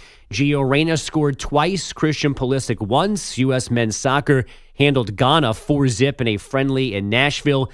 And revenge can be sexy, right? In the playoffs last season, Seattle winger Jordan Eberle checked Colorado's Andrew Cogliano into the boards, leaving him with a fractured neck. Cogliano is fine now, played last night, but teammates wanted payback, and it came 90 seconds into this one. He had a 2-on-1, but it was the end of his shift. And now we got to fight. Logan O'Connor's going Everly. You bet he is. He's standing up for Cogliano, and he's beating him down. Right by O'Connor. Right by O'Connor. Another right by O'Connor. Another right by O'Connor. It's all O'Connor all the time. Who's going to answer the bell for the hit on Cogliano? The answer is Logan O'Connor. OC's fighting, baby. Message delivered. That's a real fight, Clubber Lang. Wow. Who signs his checks? I'm generally not like a fighting, I'm not a huge fan. But with stuff like this sort of the justice that's meted out on the ice, I totally get it. I think that's a galvanizing moment. And that guy's taking whatever the Phillies are taking because he was fired up for that broadcast last night. It was like Jim Lampley on the call. I was about to say, he's doing the wrong sport. He should be on UFC or boxing, clearly. And a right, and a left. It's like, I bet the hockey play-by-play isn't even that good. That was awesome. Colorado won the game, too, by the way, 4-1 in Seattle. They've won 14 straight regular season road games dating back to last season, and they win fights. Back to you guys. By the way, you got me down a rabbit hole of when the players dress as a mannequin and scare. It's the best. Somebody's got to do that around here. Joe Burrow almost tore his ACL because Mike Hilton jumped out of nowhere and he jumped back about 9 feet. You're right. NFL players are as wimpy as the rest of us, aren't they? Yeah. So who would survive the world's scariest haunted house? Which is in Tennessee, a place where you have to sign an NDA. They cater it to your deepest, darkest fears. It takes 6 hours to get through it. And if you do get through it, you win $20,000. No one's ever won the money. Jay in Nashville's in the chat, youtube.com/CBS Sports Radio. He said, here in Nashville, they're promoting a haunted house with strippers, some kind of haunted cabaret. I don't think that would work because think about it. I do. You wouldn't understand it, Maggie. No. This is what fair. This is where I was going with it. If you have haunted strippers, the only thing you could really make kind of scary about them would be their faces. And y'all aren't looking at their faces anyway. So they jump out with no clothes and no one would even know. Oh, you're still naked. Yeah. Here's Odyssey stripper insider, Pete Pilati. Break it down, Pete. 2 thumbs up. Enthusiastic. A separate podcast for this.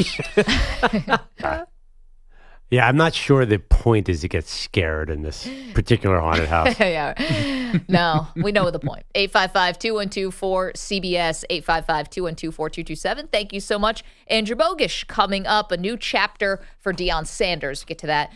Great debate series comes your way at the top of the hour on Wednesdays. We argue one of sports' greatest topics. Do you want to say what it is?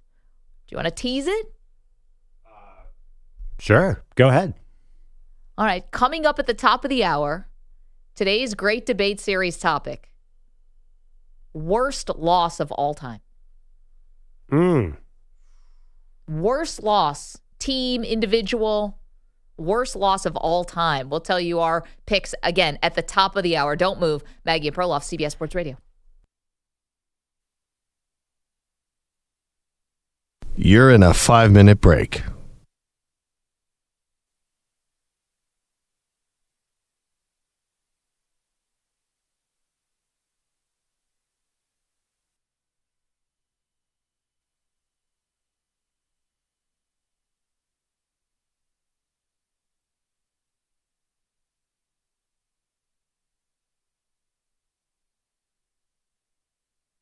Four minutes, 30 seconds remaining.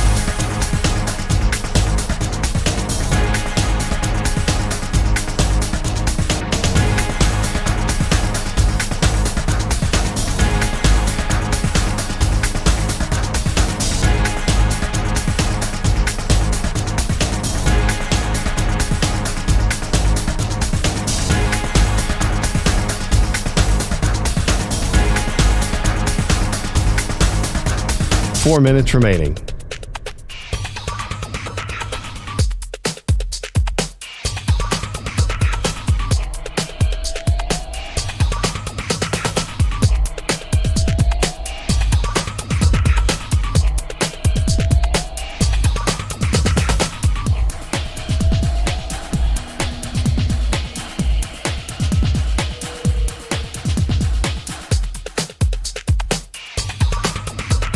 Three minutes, 30 seconds remaining.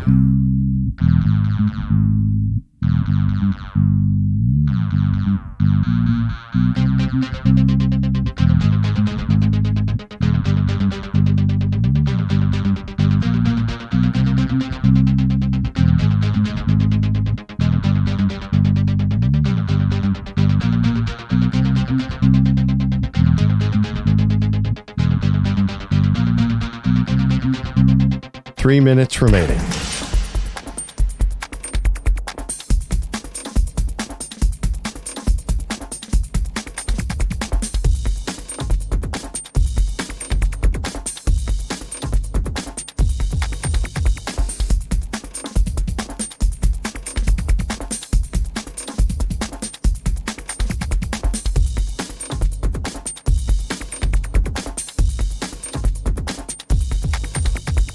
Two minutes, 30 seconds remaining.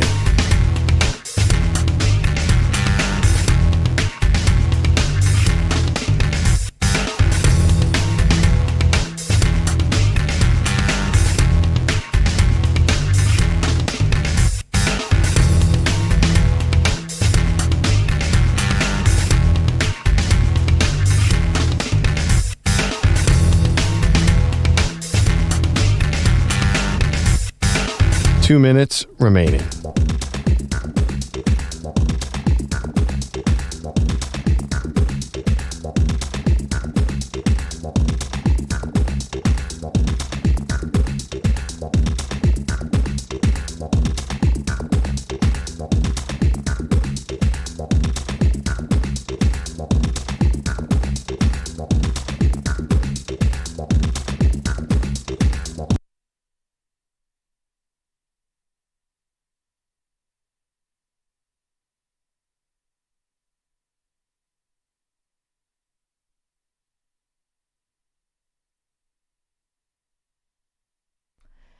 This is Maggie Gray with an Odyssey Sports Minute.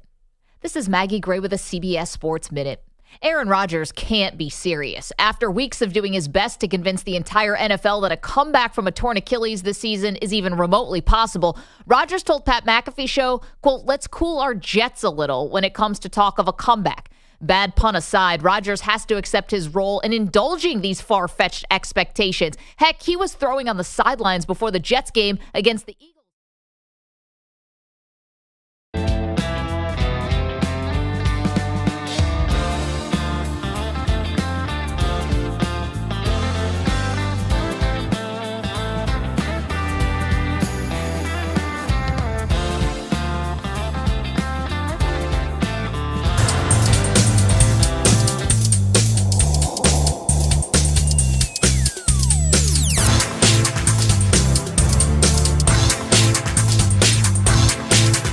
15 seconds.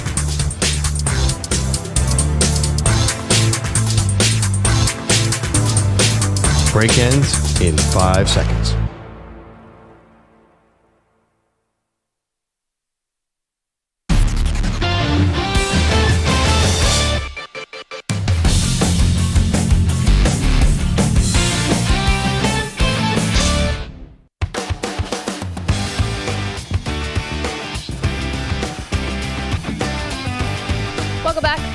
Maggie and Perloff, CBS Sports Radio. Got a lot going on today. Couple poll questions if you want to weigh in on what you've missed on the show so far. Number one, simple question, not a simple answer. Are the Cowboys a Super Bowl contender? Perloff says no. I say yes.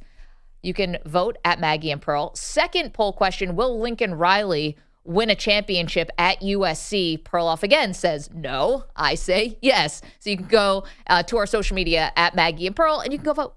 Yeah, I mean, it's so funny. What's the time frame here on this Lincoln Riley debate? I don't know. Something about the way it's going so far makes me feel like he does not want to spend a lifetime at USC. And then also, by the way, we talked about this before, going to the Big Ten, that's a death sentence for USC football. They're going to win in the cold weather. I'm being totally weather related and shallow here. I just can't see them lasting a season in the snow of Iowa and Michigan State.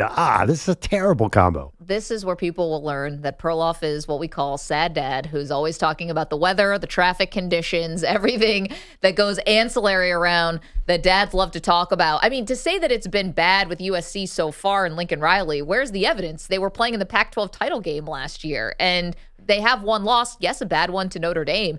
Their season is by no means buried. Yeah, but I don't see them winning this little particular stretch. Utah they could easily beat, but then you got Washington, Oregon, and UCLA, and then Pac-12 title game. They have to kind of win all those games. Okay, well, the question is Lincoln Riley going to win a national championship this year? That's not the question. But he has Caleb Williams. Then he's going to the Big Ten. This is the year. No, it's not the year because he's gone to the college football playoff with quarterbacks who are good, but not as good as Caleb Williams. He can still show that he can go far, and he'll always have good quarterbacks because what quarterback wouldn't want to go play for Lincoln Riley? It's basically your ticket to being the number one overall pick. So everyone thinks that he left Oklahoma because he didn't want to go into the SEC, and now he gets to the Pac-12, and then he's got to go to the Big Ten. Where's he going to? Yeah, maybe he'll win a title like Kansas State or somewhere in the Big 12, but this is going to be such a hard path for him. And I just think, obviously, this is not rocket science. His defense is not good. And you have to have a great defense to win. USC won with Pete Carroll. They were a great offense, but they had superstars on defense, and I don't see any of that. Okay, you do have to have a good defense, but there are also games where you have to get into a shootout when it gets to the college football playoff. Like I'm watching Georgia play Ohio State, and the final score was like 44-41 or whatever. Like it's not, you're not just stifling every single and snuffing out every single offense. Also, he's going to have to continue to use the transfer portal to get this defense better, which he's already done, and it has already shown that they have become a better defense. Speaking of college football coaches, let's check in on our boy Deion Sanders. Daily. Do you believe that? Deion. You believe that? This portion of the show is brought to you by Wesley Financial. Stuck in a timeshare and want out? Contact Wesley Financial Group now and get a free timeshare exit information kit at wesleyfinancialgroup.com.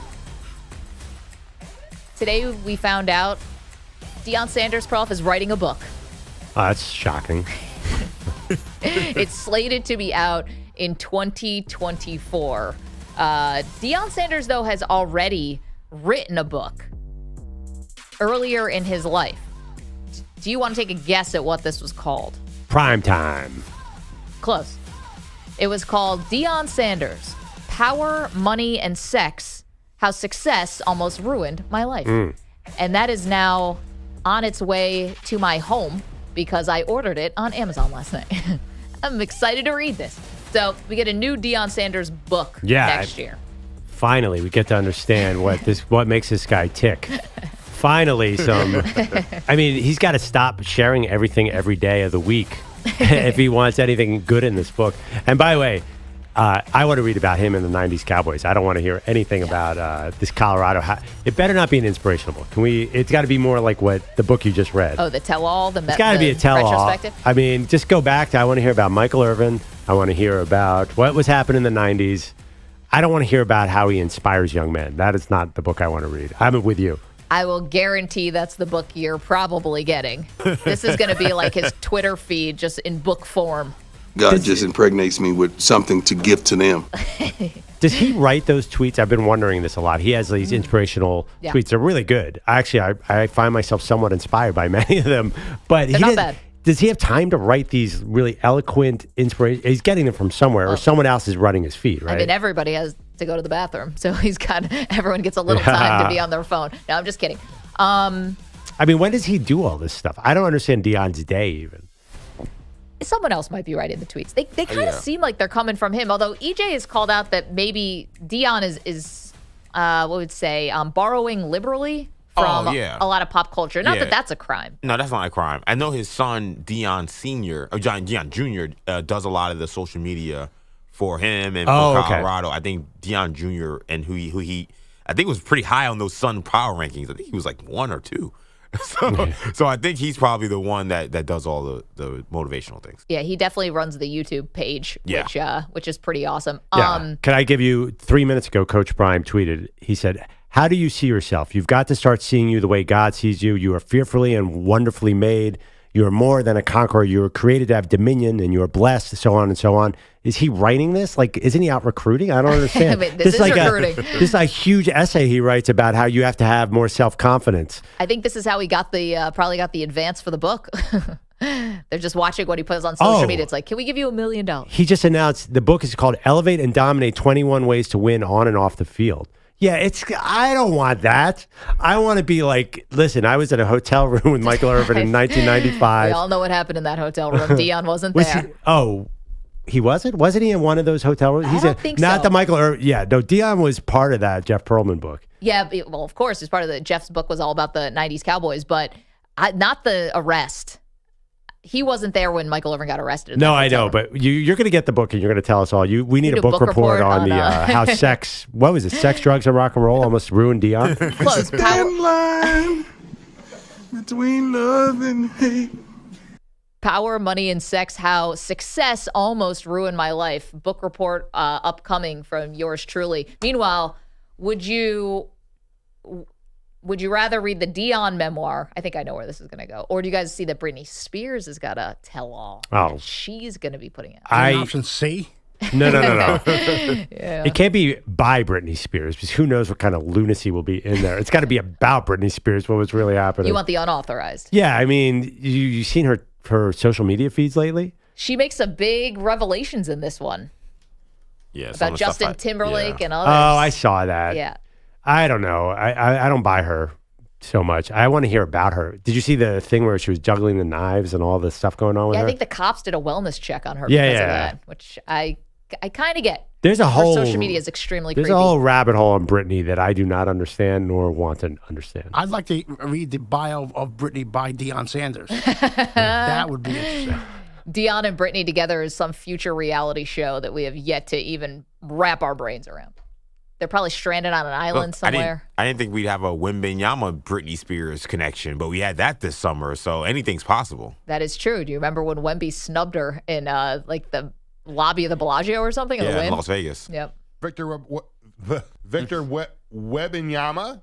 Meanwhile, Perloff is shook about Wembanyama. Not really. I've already resigned myself that he's winning Rookie of the Year. I didn't know that he was this good. One preseason game and I'm all in. I didn't know he was this good. He's on ESPN like every 2 seconds. The guy called for an alley-oop at half court and finished the alley-oop on some some poor guy's head who's 6'10" and was a foot smaller than him. Yeah, pregame. Meanwhile, Perloff, if Wembanyama wins Rookie of the Year, it's a show bet. Perloff has to drive to San Antonio from New York, hold up a sign apologizing to Wembanyama in French, and walk up and down the river walk in San Antonio, which is going to be pretty great. I remember getting into this discussion with some friends at Sports Illustrated many years ago. Will we ever see someone be able to dunk from the three-point line? And I thought, that's crazy. You're never going to see someone dunk from the three-point line. No, that's definitely not happening. Now with Wembanyama, I'm like, we just keep getting more evolved with these basketball players because they're. I haven't even seen anyone dunks from the foul line since Jordan. Is that happening these days? Levine's done it. What's that? Levine's done it. Zach LaVine. Yeah, you're right. He was sort of still. His foot was on the line. There's a Wemby. Wemby can get way up, but I don't think he can jump that far. That's more like a long jump thing. No. I think Jordan would have been the only person. Wow. Jordan, Dr. J was pretty good. Yeah. Levine's pretty close. I don't think about the evolution, though. Like, would you have thought that, 20 years ago, did you think we'd have someone like Kevin Durant's body type that could do what he does, or Wemby's body type that does what he does? Like Kevin Durant could have been in this. He was Bob McAdoo. He's built like a 70s player. No, but like to be 7 foot tall and to be like that spry and that good of a three-point shooter and all of this stuff, like the guys keep evolving in new ways that makes you think they could break barriers. Like that's why Wembanyama is so exquisite. We've had guys who are 7'6" before, and then none of them have looked like Wemby. I mean, yeah, Kareem Abdul-Jabbar. Like, first of all, the 7-footer has disappeared from the game, so I'm not sure I totally agree. It's gone the opposite way, where now everyone's short. Well, but look at Chet Holmgren and Victor Wembanyama. Like, now we're on the doorstep of maybe something totally different. I don't think you can say where the limit is. Yeah, that 3.7 points per game Chet Holmgren's about to drop on the NBA. Watch out. Coming up, the Great Debate Series. Today we're debating the worst loss in sports history.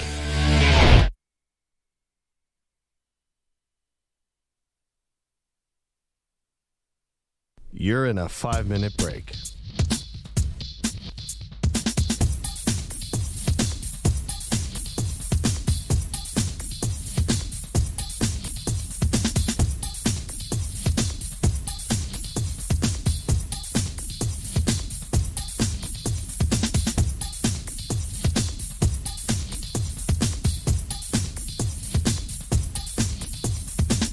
Four minutes, 30 seconds remaining.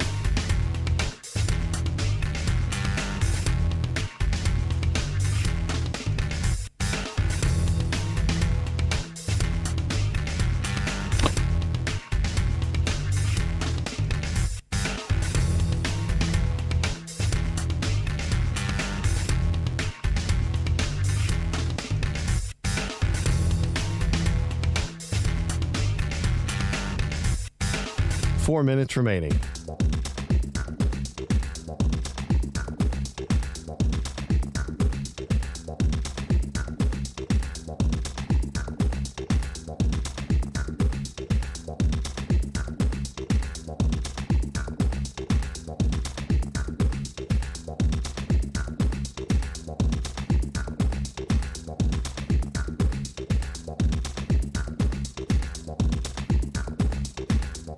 Three minutes, 30 seconds remaining.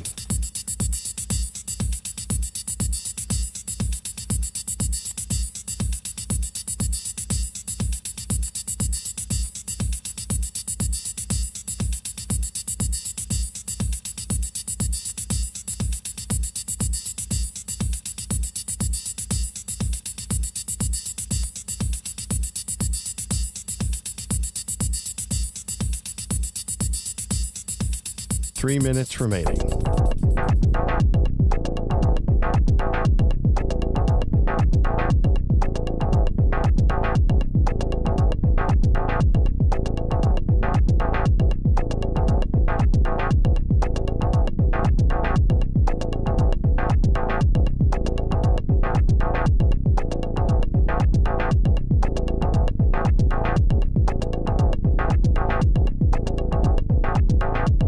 Two minutes, 30 seconds remaining.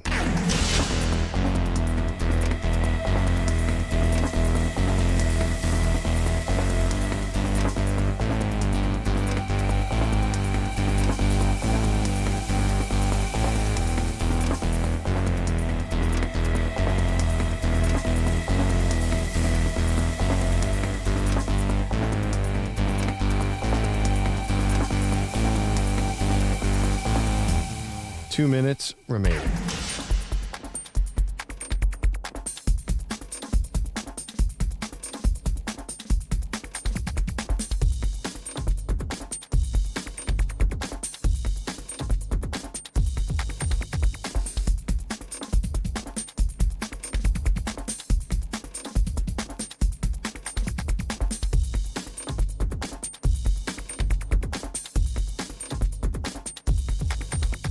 One minute, 30 seconds remaining.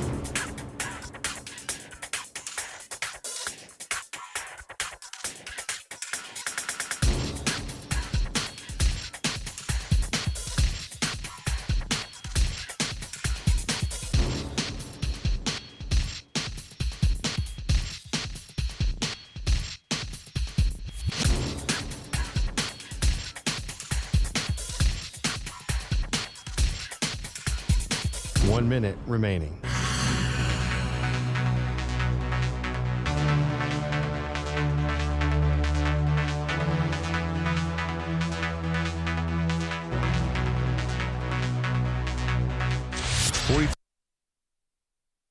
Okay. This is Andrew Perloff with an Odyssey Sports Minute sponsored by FanDuel Sportsbook. Make every moment more. This is Andrew Perloff with a CBS Sports Minute sponsored by FanDuel Sportsbook. Make every moment more. The NFL owners are meeting today in New York, and they may have topped themselves when it comes to having a dumb agenda.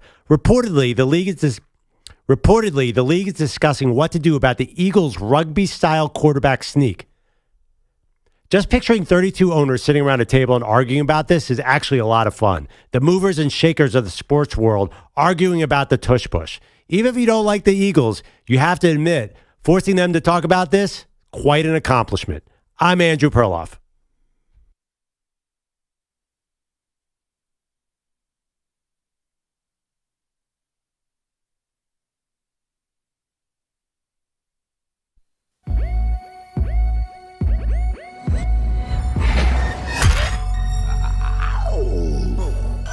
He's the reigning Fortnite champion. She's a Call of Duty legend. They are Maggie and Perloff on CBS Sports Radio. Welcome to the show, Maggie Gray, Andrew Perloff, the brand new morning show here on CBS Sports Radio. So glad to have you. Since we are still new around here, Perloff, I'd like to get people accustomed to our schedule, which is on Wednesdays, we do something called the Great Debate Series. It started in the summertime. It was a smashing success. So we've kept it going once a week through the NFL and college football season. We get to it today.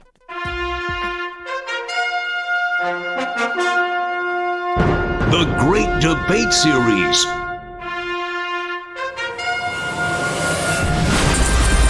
Today, we tackle the topic of the worst loss in sports history.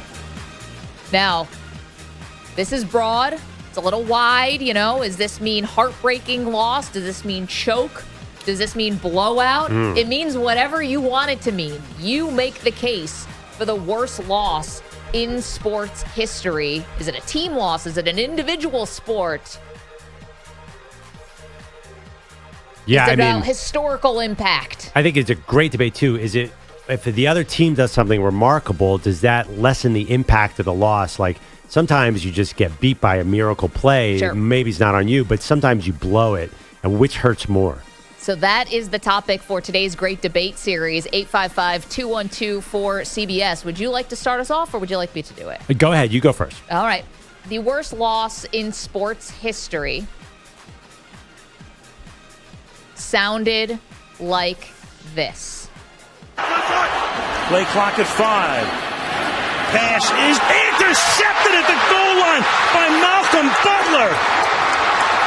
Unreal. Lynch in the backfield. Russell looks, throws inside. Oh, my God, it's picked off at the goal line. It's picked off by Butler. Intended for Lockett at the goal line. Oh, my word, with 20 seconds left. Oh, my word. It was Malcolm Butler picking off Russell Wilson at the goal line, Super Bowl 49. This was in 2015, so right around the corner from the 10-year anniversary of that, Perloff, and we are still talking about this. We are still hearing Seattle Seahawks players who are salty about this. They lost 28-24. Of course, the 26 seconds left with a timeout, and that's where Russell Wilson, Darrell Bevell, Pete Carroll, there's a lot of blame to go around on this one, decided to call a pass play instead of handing the ball off to Marshawn Lynch. Marshawn Lynch was a Pro Bowler that season. He had more rushing touchdowns than any other running back that season. He had more yards after contact than any running back that season.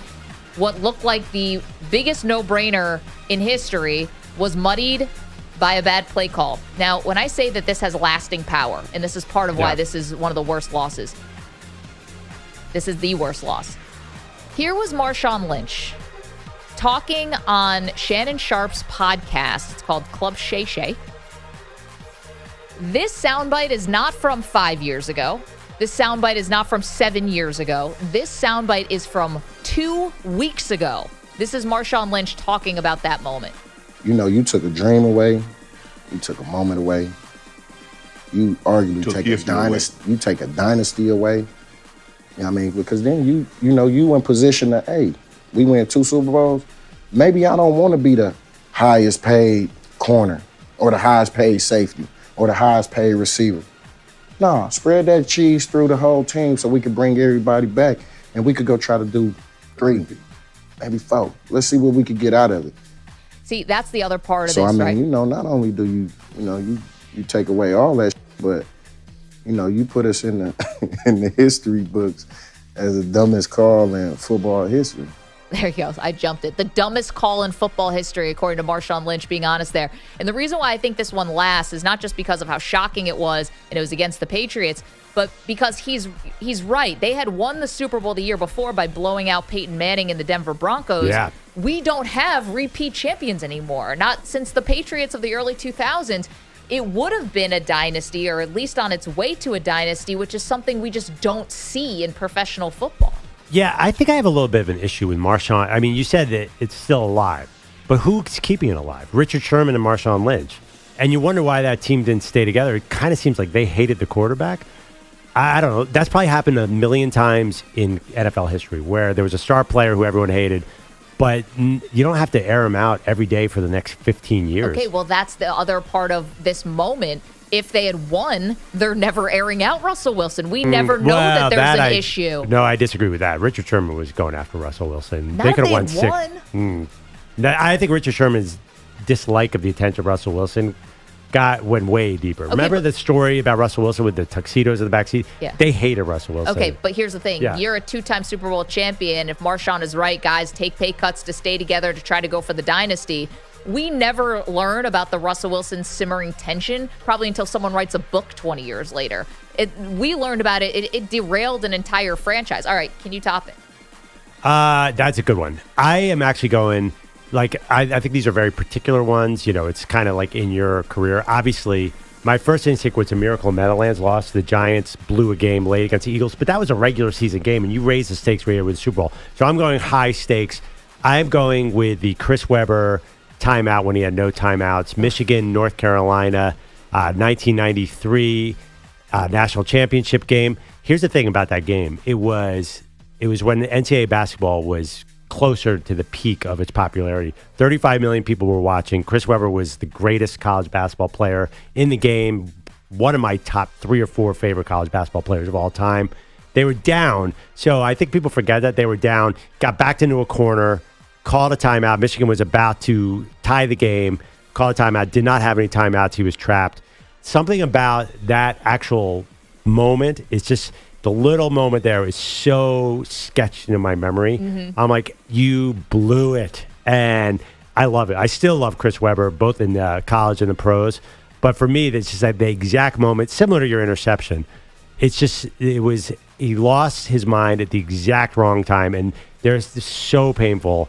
To me, that one stands out of my lifetime as the worst loss I can remember. It certainly stayed with Chris Webber. It stayed with him. Here's the one thing about that timeout and why I didn't put it over Marshawn Lynch not being handed the ball at the goal line, the Malcolm Butler at the goal line.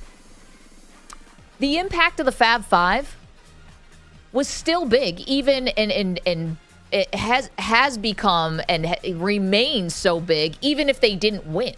They become remembered as a cultural phenomenon. They still get all the accolades. We were interviewing Jimmy King last year, talking about greatest teams of all time. What they did, they still are in the history books, whether they were winning or not. Because remember, they didn't win the year previous either when they were all freshmen. So to me, it's like the impact of the Fab Five was still there, and the loss doesn't sting as much. Well, obviously the impact of Marshawn and Richard Sherman have made more of a career out of losing that game than... Well, they won a Super Bowl, though. They won a Super Bowl, but I feel like that loss is what defines them. They never talk about winning the Super Bowl. All they talk about is how Russ and Pete Carroll screwed them over. That's kind of their shtick, no? Well, not Marshawn as much as Richard Sherman. That's his main point. So those are our two worst losses in sports history. Mine, Malcolm Butler at the goal line. Perloff is Chris Webber's timeout in 1993 NCAA tournament. Let's turn our attention now to Jordan Schultz. We welcome in NFL insider and one of our good friends. We got a lot of NFL stuff to get to, Jordan, but would you like to weigh in on worst loss in the history of sports, or do you want to pass? So two things came up when you were talking about that. One was, who are the best teams not to win a championship? And I certainly think the Fab Five, also Phi Slamma Jamma in 1980 against NC State with Hakeem and Clyde Drexler. But worst loss for me as a lifetime Seahawks fan with a Seahawks helmet here that I always keep, I was at that game in the desert in Arizona when they didn't hand the ball off to Marshawn. I mean, that was devastating. Listen, I met my wife at the Seahawks game. I've told you that. That organization means a lot to me. And even though I'm in this insider role, like, I still have so much love for the city of Seattle and the team. And, that would have been a back-to-back Super Bowl championship, like to not have back-to-back titles when you're literally on the doorstep. I think, to me, as great as that team was, they deserved, especially with the Legion of Boom and Marshawn, and they deserved to win back-to-back. They deserved to be considered the dynasty of the mid-2000s. So that was I'm biased, but I would say that's probably the worst loss ever. At least we saw that coming. Now I feel terrible, though. Yeah. Jeez, we brought you on. It's early in the morning. Yeah. You're gracious enough to come on the show. We start off with the worst loss. Now, you also bring up they would have beaten Peyton Manning and Tom Brady in back-to-back Super Bowls. Exactly. That's people don't talk about that. They talk about Denver and New England, whatever. But Peyton and Brady back-to-back, okay? Belichick. It's like it's etched in history, and it still hurts me. So that's my all-timer. Okay, let's get on to some NFL, and apologies for opening that wound for you specifically. We didn't mean to do that.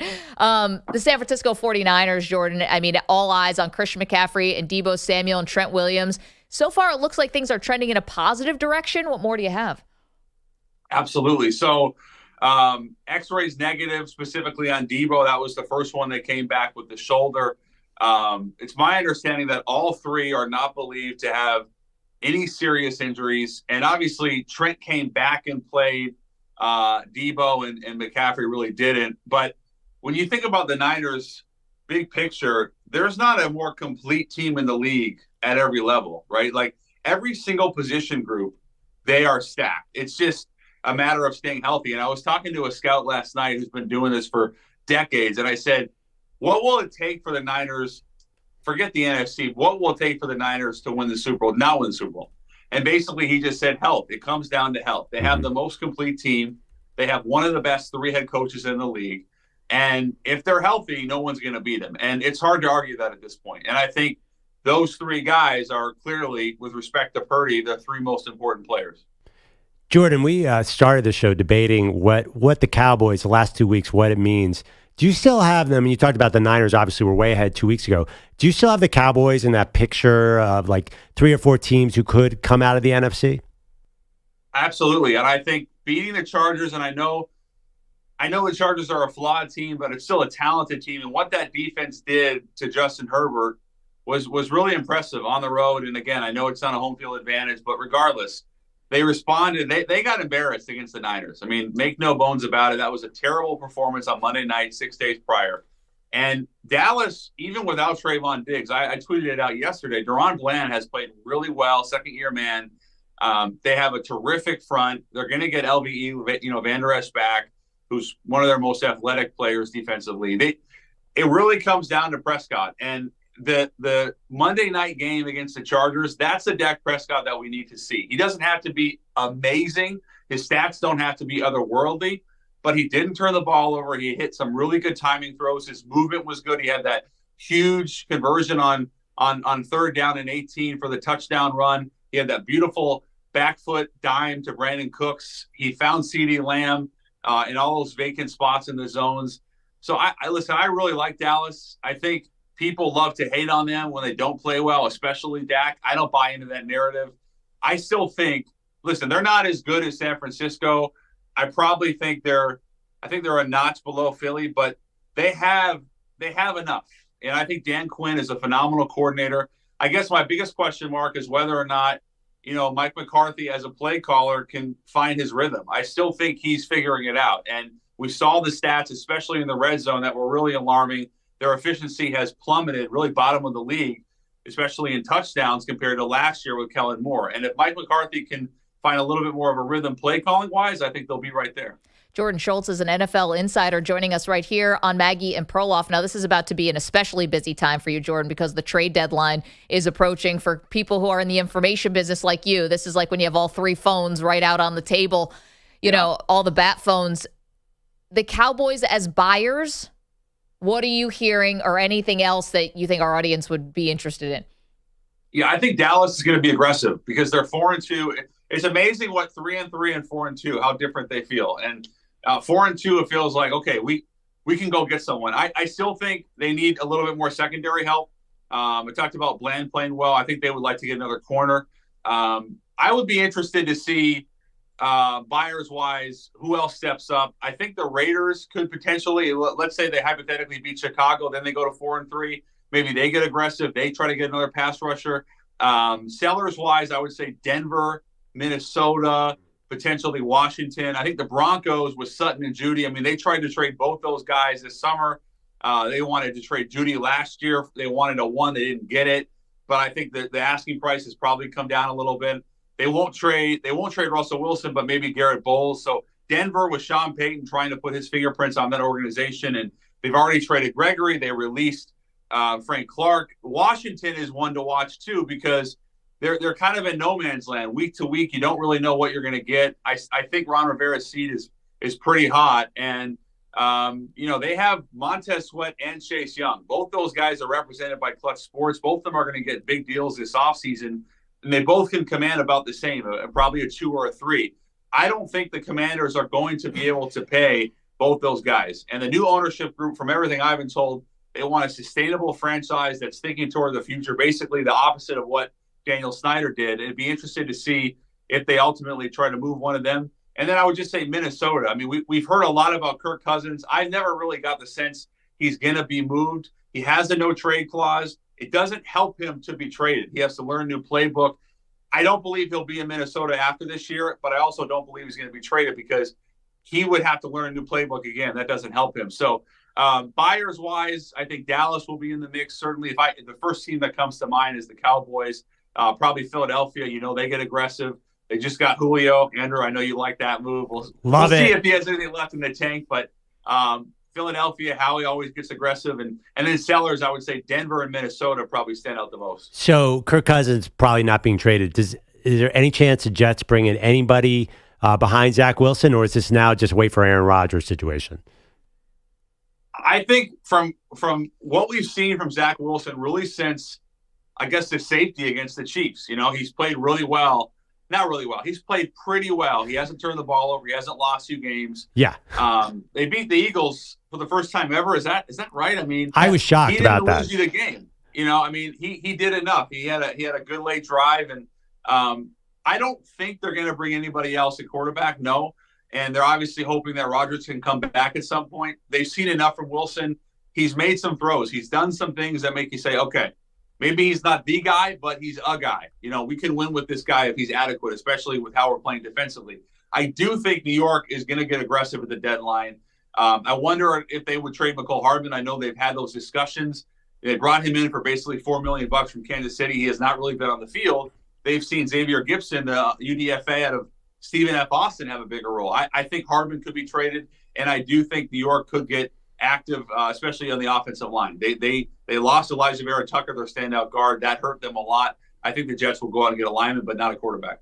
That used to be my line when I was single. I might not be the guy, but I am a guy. I'm a guy. Yeah. How did it work for you? You're a guy, so you got something. You don't know what it is, but it's something. Yeah, I'm like, if the defense is really good, I can win a game for you here and there. Yeah, I can win again. I can go 500. Well, Jordan, you've been so awesome to get up with us this early, and I want to leave on a better note than how we came in, talking about the worst loss of all time. I'll give you a good win for your Seahawks, not just blowing out the Broncos in the Super Bowl. That's the easy one, but the 10-9 win over the Minnesota Vikings going back to the playoffs. Now, that Blair one Walsh. would be bad for the Vikings, but the Vikings... That was a Blair Walsh. I remember that. I think that was the year after, maybe the year after they lost to New England. Yeah, that was brutal. 27 yards, I think it was. That was one of those where I was happy as a Seahawks fan, but I truly felt for Blair Walsh.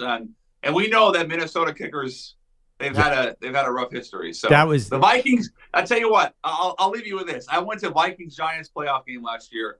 Vikings lost. That fan base, after Philly got their title, the Vikings deserve a Super Bowl. That's a franchise. What about Maggie's Bills? Come on. Maggie's, of course. NFC, AFC, of course. Maggie, your Bills. I mean, come on. That's like a golden rule of football. Absolutely. Circle the wagons, Bills Mafia. Listen, Bills and the Vikings, we could just have our own category. You guys can't even, all the other teams combined can't even touch us. Jordan, thank you so much. NFL insider Jordan Schultz got all the latest. We know it's a busy time of year. Thanks, Jordan.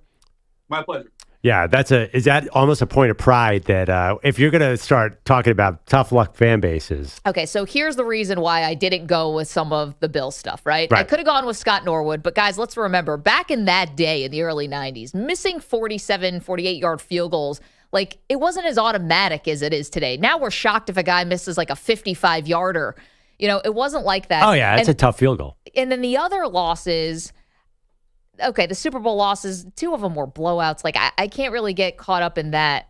The Music City Miracle was a wild card game. The 13 seconds game was a divisional round. The reason why I put Malcolm Butler at the goal line and Seattle blowing it against the New England Patriots is because it's like the height of the Super Bowl moment. Now, again, you could say Scott Norwood, but to come down to a kicker, like the Seattle Seahawks play came down to 2 future Hall of Famers, Russell Wilson, a couple of the Hall of Famers, Russell Wilson, Marshawn Lynch, and like Pete Carroll. The I don't know, it just felt.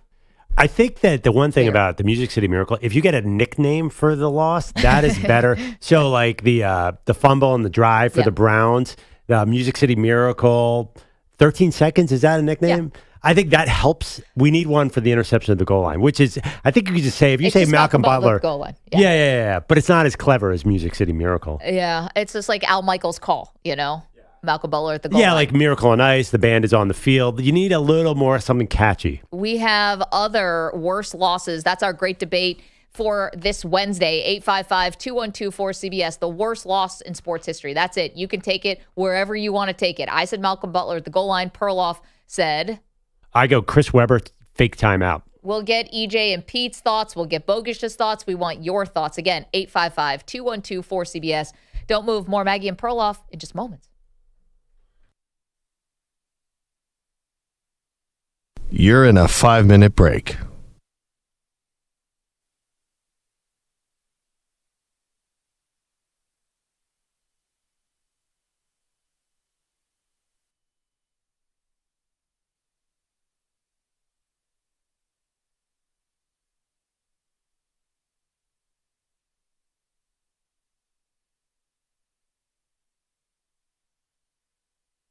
Four minutes, 30 seconds remaining.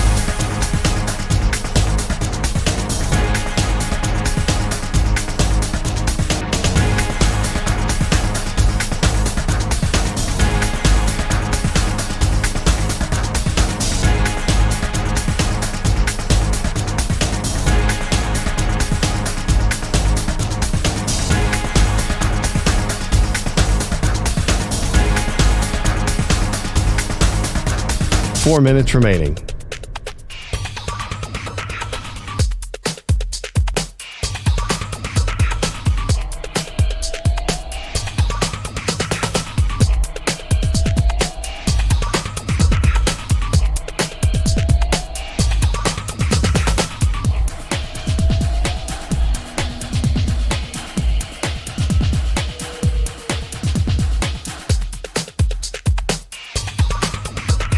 3 minutes, 30 seconds remaining.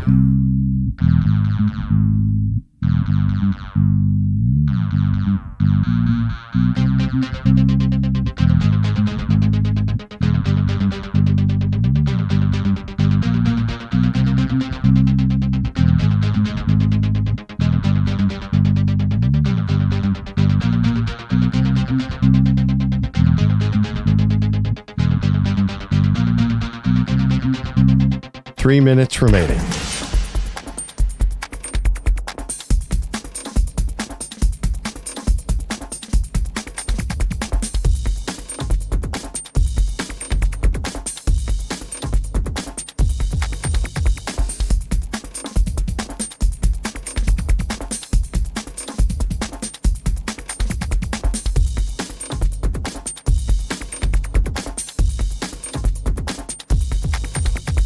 Two minutes, 30 seconds remaining.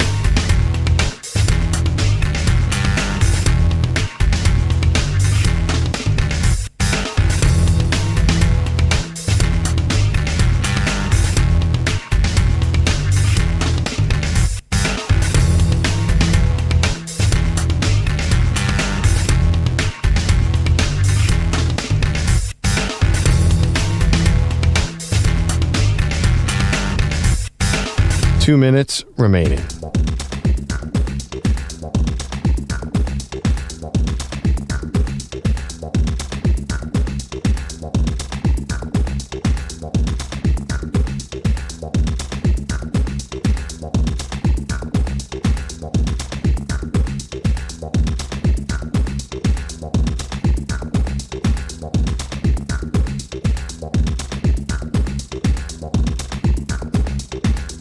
One minute, 30 seconds remaining.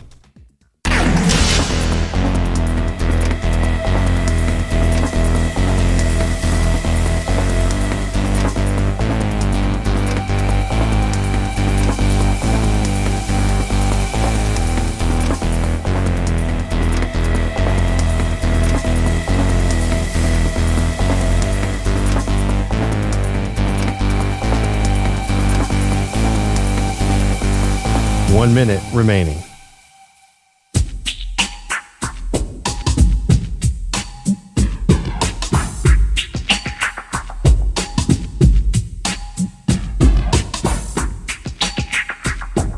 .45 seconds remaining.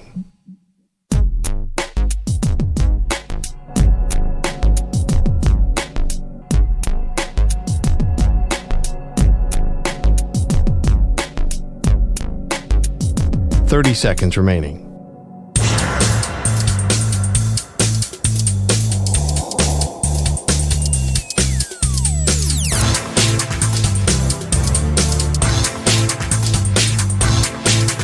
.15 seconds.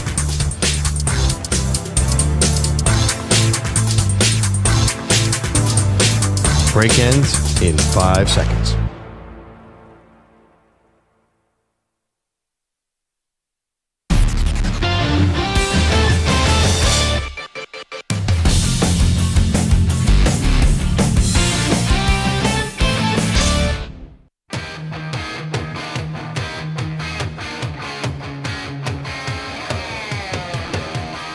We're back on Maggie and Perloff. Great debate series today. Worst loss of all time, and you can take it any way you want. It can be your team choked. It can be that you guys got blown out. It's hard for me to get myself in that mind space now because Philadelphia sports are dominating at every level. Yeah, you guys have no bad things in your history. I mean, we've just had general badness. I don't remember the heartbreaks, really. I'm trying to think of it. A moment. I think you need a moment. Like I have the Chris Webber timeout. You have the Malcolm Butler interception. Like it need to be on the brink of it and just have the wind ripped away and break your heart. That's the kind of loss I'm talking about. What about Mitch Wild Thing Williams? We weren't going to win that series. See, this is why you can't even that was argue game with 6. Perloff. Mitch Williams, first of all, I could have hit that out of the park. Yeah, it can't be a debate if you're just going to excuse away every bad loss. But, we got some good ones in the chat, though. YouTube.com/CBS Sports Radio is where the Weedos and the coffee drinkers are hanging out. Titan fan says, my personal worst was the Buffalo coming back on the Oilers in the 92 wild card. That was a Frank Reich delivered comeback, and that put him in lore. Also, Titan fan saying Mike Tyson being knocked out by Buster Douglas was shocking. I can't say worst loss for Tyson, though, because Tyson still went on to have this, to be considered one of the most ferocious and best fighters of all time. And Tyson in his head was so conflicted and complicated. Like, I don't think that loss, while shocking, I don't know if it didn't derail his career in any way. I mean, I kind of disagree with that. He was on his way to be the greatest heavyweight probably of all time. Going to jail derailed that. No, that loss derailed that. I think he was going to jail, I think, happened. It's all part of the same process. But you're right, maybe behind the scenes. But he was probably better than Ali, better. I don't even know who the competition is. Better than Joe Frazier, better. He was the single best, and then that just all fell apart in a day in Japan. And we had no idea. That was so shocking. Let's go to the phones, 855-212-4CBS. Larry is in Indiana. Good morning. Larry, how are you? I'm good. Thanks for taking the call. This is my second time calling the show. I'm so excited. I called about the Beckham Posh Spice thing a few weeks back. Of course. So just a couple things. On the free throw line dunk, several people have done the free throw. Brett Berry did it in a warm-up jacket on the dunk contest. Scottie Pippen did it in a dunk contest. It's been done several times. There's actually, I used to be able to find some footage of Michael Johnson at a Nike Jam Fest doing a dunk from the three-point line. He's the long jumper, of course. Wait, you said Michael Johnson, not Michael Jordan. Yeah. No, the Olympic long jumper. Yes. Was it Michael Johnson, the sprinter? Yeah. It may have been him or Carl Lewis, but there's video of one of those long jumpers doing several dunks. I think it's I think it's one of the. I think it's a different guy. This guy used to be in every dunk contest. He could jump through the sky. Okay, we'll have EJ look that up. He's on it right now. I'd heard that they lowered the rim to 9 feet for that dunk, but anyway, I'm being from Indianapolis. The worst losses for me. It's a two-way tie. That nonsense. Grandmama Larry Johnson's New York.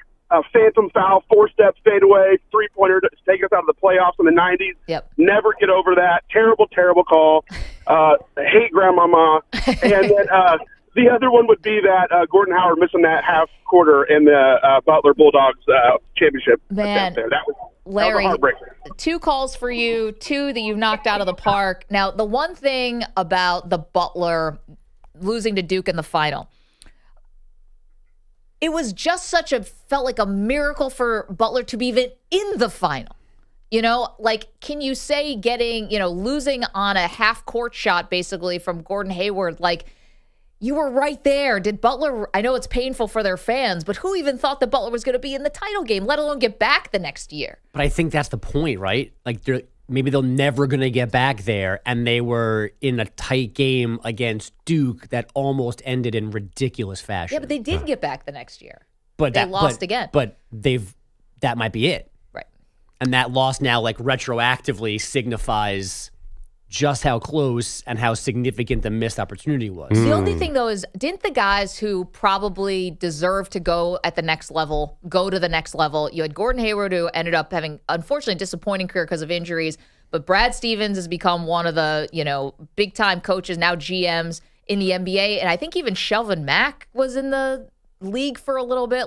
Guys ended up using that to get to the next level. It's a happy ending. I hate when I say that. Everyone always smirks and laughs, but it was a happy ending for a lot of those guys, even though they lost. Yeah, did they lose 54-41? That's pretty bad. Crazy. By the way, it's Mike Conley, the gold medal long jumper who dunked from the free throw, and also he went against Mike Powell. Do you guys remember Mike Conley? It's Mike Conley's dad, the current Mike Conley. So I'm looking at this. There is a Michael Johnson who dunked from the 3-point line, but he's on a trampoline. Oh. So I just don't think that this counts.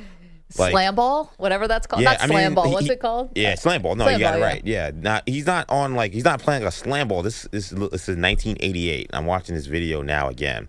He's leaping on a trampoline. He leaps probably 10 times up and down, and then he just flies, I guess, from the 3-point line, which I don't know. I feel like we kind of see that, doesn't the gorilla? Yeah. Now halftime shows were born that night. Do that every week. I don't think that would count this. No, I'm watching Mike Conley, the Olympic gold medal guy, jump from 2 feet behind the foul line, but he was the all-time. He set the all-time record for long jump. I think it's got to be. My point is, the long jumper, not a tall guy like Wembanyama. Okay. Well, that was our debate about. Maggie thinks that Wembanyama is going to redefine things. Maybe. I mean, it could be. He's got long strides. It was a theoretical debate. Will someone ever dunk from the 3-point line? And I said, well, look at how guys in basketball are evolving, and look at what Wembanyama can do at his height, and it's different, so you can never say never.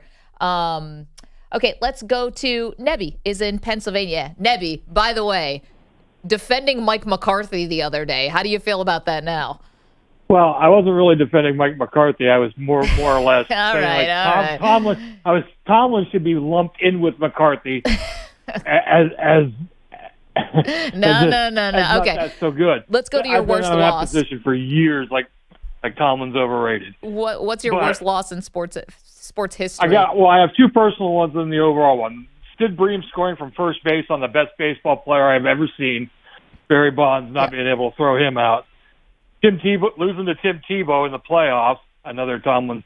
Yeah, that was another Steelers Broncos. Yeah, great. Yeah, but the worst loss I think was the '86 Angels losing to the Red Sox, that Donnie Moore game. Oh no, yeah, that one had a sad ending. That just ended darkly, ruined the Angels kind of. Reggie Jackson's last year, it was just big and they just blew it. Yeah. Nebby, thank you for the call. Good to hear from you. I mean, we have not brought up some of the great baseball heartbreakers where I think you have to put, the New York Yankees in 2004 blowing a 3-0 lead to the Boston Red Sox. I mean, that is one Who didn't like that? I'm just saying it was worse. I'm not here to You guys know the editorialize. Donnie Moore sadly took his life Yeah. because that was that has a dark turn on that.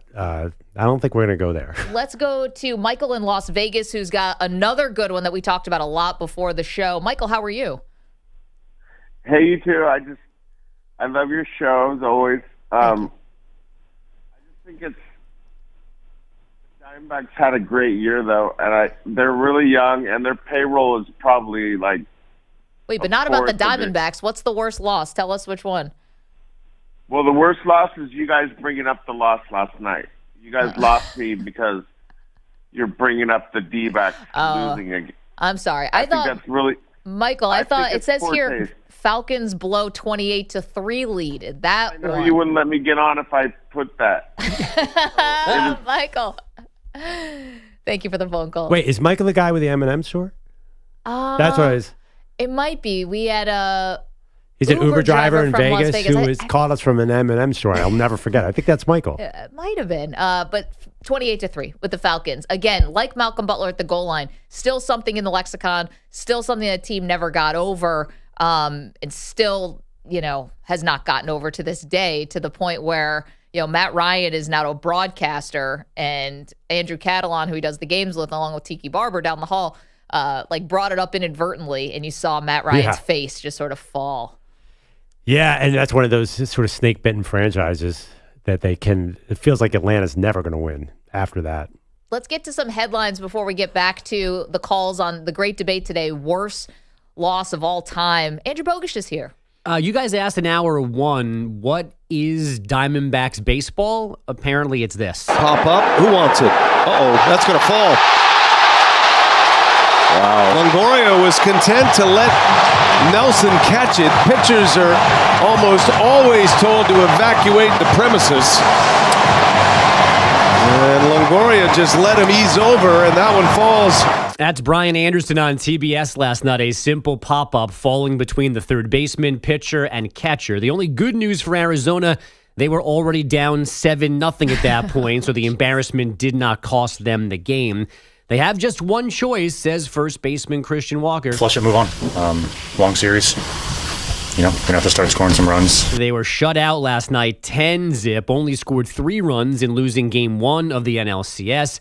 The next 3 games of the series are in Arizona starting tomorrow afternoon, but it's hard to see how they win at least twice to push the series back to Philly. The ALCS resumes this evening. Max Scherzer returns from his shoulder issue to expand the Rangers' 2-0 lead on the Astros. NFL owners are meeting again in Manhattan today. They're not expected to do much in these sessions, but a contract extension for Roger Goodell could be announced today. What? Yeah, this new deal has been in the works for a while now.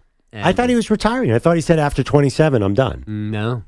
I mean, unless this will take us to that point. Listen, you always say it. The guys who talk about retiring never retire. Goodell is going to be the commissioner until the year 2050. He is. I mean, that guy is Teflon Don. Feels like, Yeah. What's he get? $40 million a year? He's stupid rich. I think it's What is he 50. even going to do with his money? I just think he wants to go to the games and sit with Taylor Swift and do all that stuff.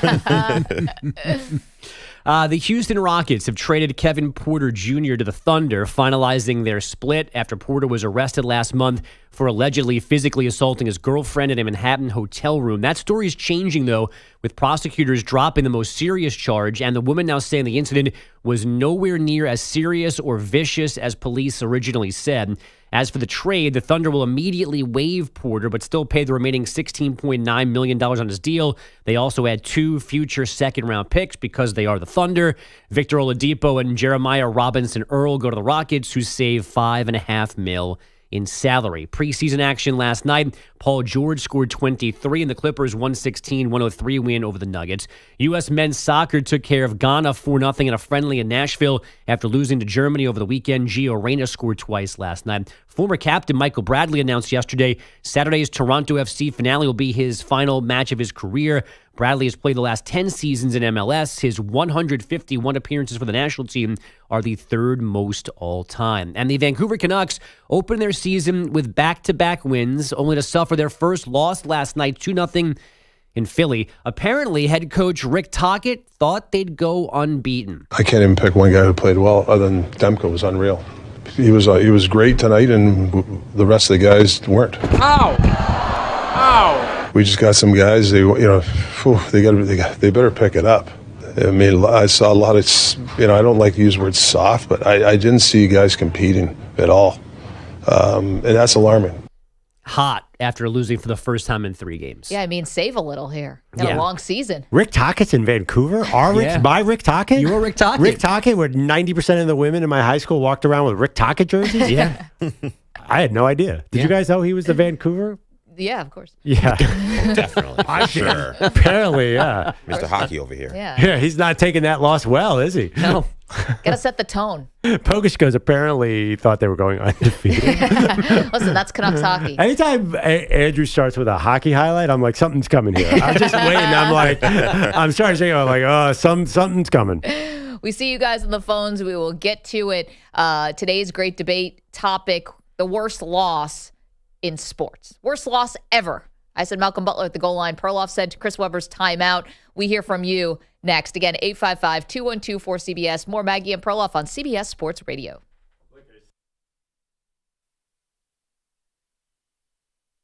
You're in a 5-minute break.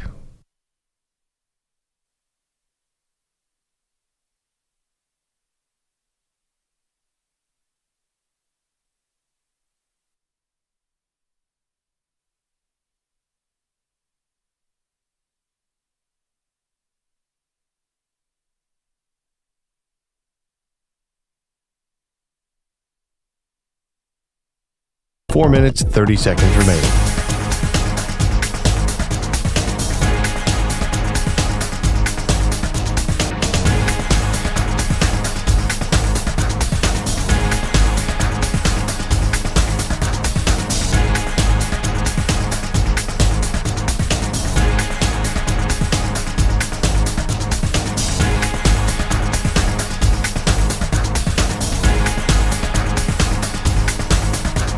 Four minutes remaining.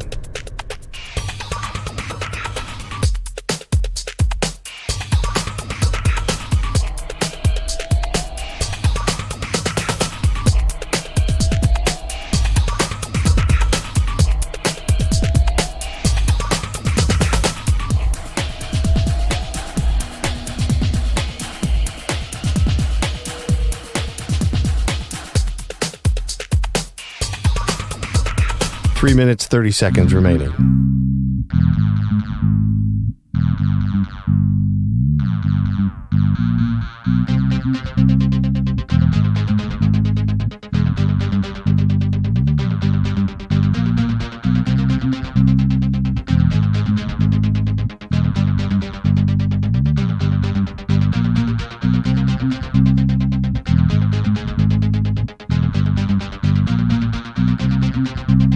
Three minutes remaining.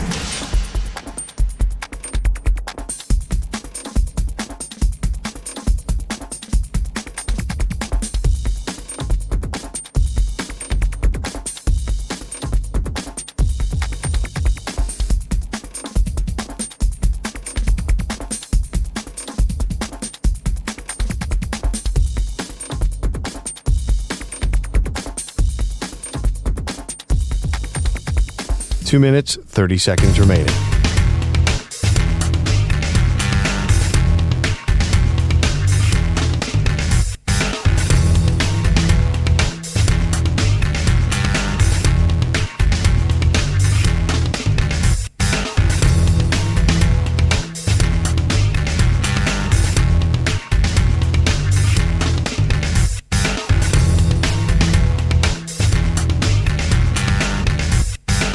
Two minutes remaining.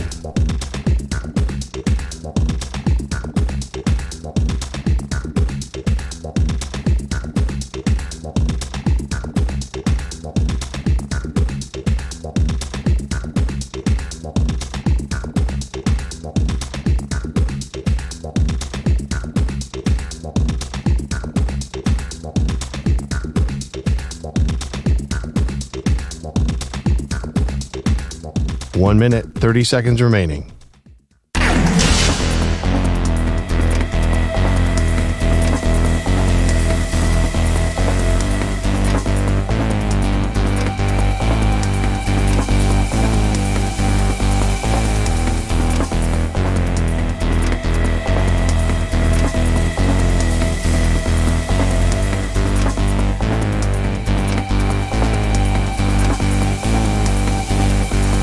One minute remaining.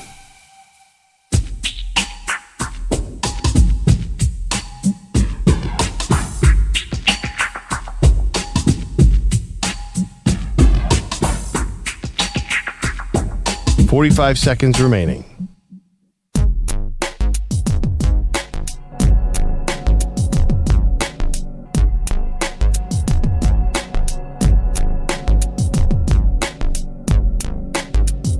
$30 seconds remaining.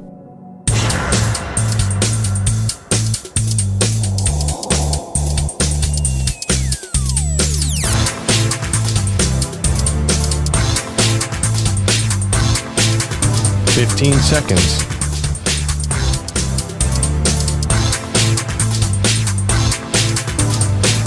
Break ends in 5 seconds.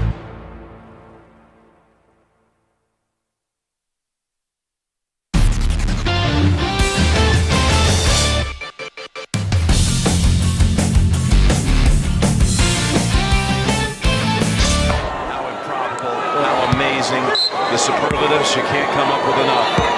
Absolute. Incredible performance. Shock and awe in college basketball.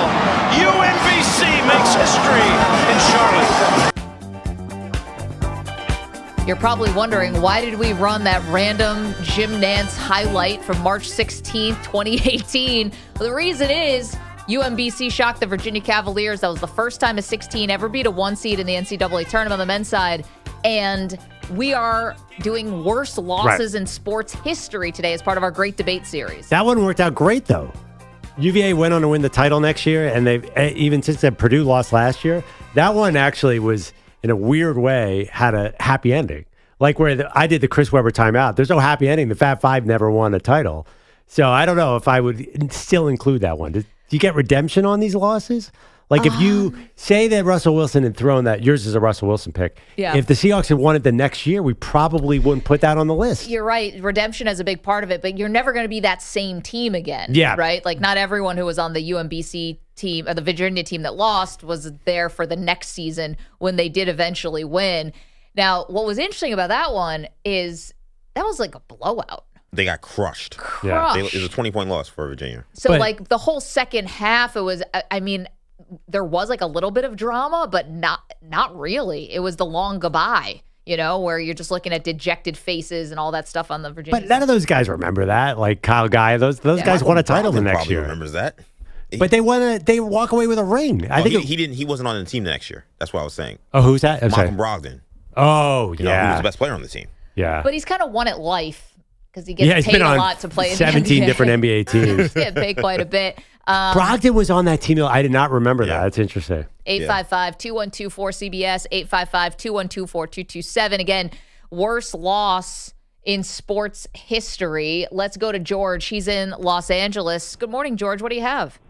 Hey, good morning. I really enjoy you guys' show. I think it's the Tennessee Titans, and the tackle at the 1 yard line this time ended in the Super Bowl, which would have tied the game. And my thing is, why do you throw a pass short? You know what I mean? Like, come on, it's your last play. At least go in the end zone. But, yeah, I think that was a devastating loss for Tennessee because they've never won a Super Bowl, and they might not never go back. George, thank you for the phone call. Yes, the Kevin Dyson at the 1 yard line is an all-timer. Well, the funny thing, too, is that's the greatest show on turf. Like an iconic NFL team, they easily could have lost that Super Bowl, and then they lost to the Patriots again. That could have been sort of one of the great NFL stories. It didn't happen. I never think about that from the Titans standpoint because that Rams team was sort of the team of the year in a way. Right, so we're wondering, can it be a heartbreaking or worse loss if you just get beat by a better team? Or you're an underdog. Right, like the game's good. Yeah. You do come up short, but it ultimately, like, this is a little different than like 28-3, right? Like 28-3, you had it. Yeah. Well, the Titans kind of had. They were a foot away. I understand why that would be painful. I would not have liked to be on the losing end there. Let's go to Brandon. He's in Utah. Hey, Brandon. Hey, good morning, guys. I have a couple, but the one that sticks in my mind the most and I relive all the time would have to be 96, Jazz versus Bulls, where the GOAT took us out. Yep. Michael Jordan. I just think that one sticks to me the most, being a lifelong Jazz fan. And I still think he pushed off on Brian, don't call him by herself. But I mean, Brandon, you poisoned the dude's pizza. Yeah, I know. So listen, turnabout is fair play. It would never stop him anyway. You're right. And I didn't poison it. Oh, sure, Brandon. Where were you that night? I think you used to work at the pizza shop. Yeah, that's what they all say. I'll still say he's the GOAT, so I'm a realist. I just wish we would have won that game. Brandon, thank you so much. That's another subcategory of this worst loss ever as part of our great debate series. If you lose to the GOAT, like if you lose to Michael Jordan, does it make it better? I think if you lose like to a one-off or like a team that doesn't deserve to be here, but just like scrappy, put it together, got on a run, as opposed to, is there any shame in losing to Michael Jordan? No. That's why I saw that on the call screen. I'm like, that can't be one of the great losses ever because you're lost to the best player in the history of sport. Nope. That's like losing to the Dream Team in 92. Does Angola consider themselves having the worst loss? No, of course not. Also, how do you tell which one's worse, 96 or 97? The push-off was definitely the one. We're not opening that can of worms whether it was a foul. And to me, it probably was a foul, but you can't call that. Let's go to our pal Adrian is in Maryland. Adrian, how you been, dude? Good. How you guys? Good. We're morning people, it turns out. Yeah, I know. I'm going to make time for you. I miss you guys a little bit. Thank you. We miss you too. What do you have for us on worst loss? I got Kawhi. Unfortunately, Perloff, I got Kawhi Leonard against your Philadelphia Sixers. That ball bounced around the rim for about 5 seconds. It felt like. Also, I got one more. I got the Giants when they kicked to Deshaun Jackson, and he ran it back and punched the ball out of bounds. Right. That's what I want to hear, Adrian. Matt Dodge. There you go. Was the punter, and I think Tom Coughlin basically took the guy's soul on the sideline. Adrian. So good to hear from you. See, here's the thing, though, about the 76ers losing. The 76ers lose in the playoffs so much. How do you pick just one? Who's your basketball team? The Knicks? No, I'm not a Knicks fan anymore. Slight dispute with the owner. Yeah, I don't care. The Sixers were not going to win the finals that year, even if Kawhi hadn't hit that shot. They would have lost in the next round. So I don't get all up. And this modern Sixers team is not on the brink. The teams that lost, the worst one was history in 1980. They had the Lakers on the ropes and Kareem got hurt and they somehow lost to Magic Johnson. I just watched it in winning time. That was bad. Anyway, you can't get to me with the Sixers, Maggie. You keep trying. There's nothing like... What do you mean get to you? I'm just pointing out the facts. There's no heartbreak. The Sixers lose in the second round of the playoffs all the time. Right, How do you pick which just won? Some franchises just are not prone to heartbreak because the expectations are not that high. I think you got it. That's another, as we're defining what's the worst loss, you got to be on the brink of winning a title and think you can actually do it to really feel that sports pain. I agree. I think that the further along you are in the postseason, but just playoffs in general, but the further you are along in the postseason, the heartbreak goes up and up and up. Let's go to, what do we have here? How about Josh is in Youngstown? Good morning, Josh. Hey, good morning. So I got 3 for y'all. Yeah. And I'm a big Cleveland sports fan, so I'm sticking with Cleveland sports. So I heard what you said about Jordan, but Jordan over the Cavs. Over Elo. Yep. And then LeBron and 16 over the Golden State Warriors. So Good one. And Yeah, the Warriors being up over 3-0. the Steelers during COVID in the playoffs. 3-1, I think. Yeah, 3-1, sorry. But we only have a 4-hour show. If we're going to do Cleveland sports, I think we might have to take them off the table. Cleveland, Minnesota, Buffalo, they need their own, totally different subtext. No I offense. got to represent, man. No offense to Minnesota or Buffalo. Cleveland's got the Indians losing to the Cubs. The Indians are the hardest luck. The Browns define losing. They have the factory of sadness stadium. And the Cavs, I mean, without LeBron, what are the Cavs? See, that's why I think it takes Cleveland out of the running. Yeah, you can't do Cleveland. You can't call him from Cleveland. You have won. to talk about another city. Yeah, you won. You won with LeBron. And yeah, for the Warriors, how bad is that? I don't even think that loss, it was bad to be up 3-1 and to lose. But they've done so much winning. No, I don't think you could take Cleveland up because they won the Cavs. I mean, the Browns is still, they are over the top. But the city has tasted success. I don't know, man. That's a tough luck town. Detroit, too. We get back, that's true. We get back to your phone calls in just a minute. Also, what did Dak Prescott have to say about the win over the Chargers? Get to that in a minute. Don't move. Maggie and Perloff.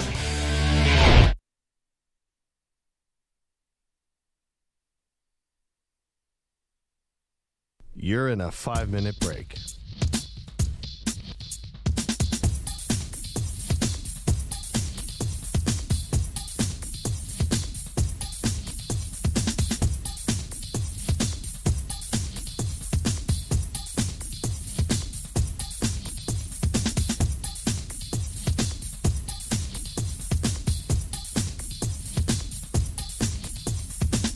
Four minutes, 30 seconds remaining.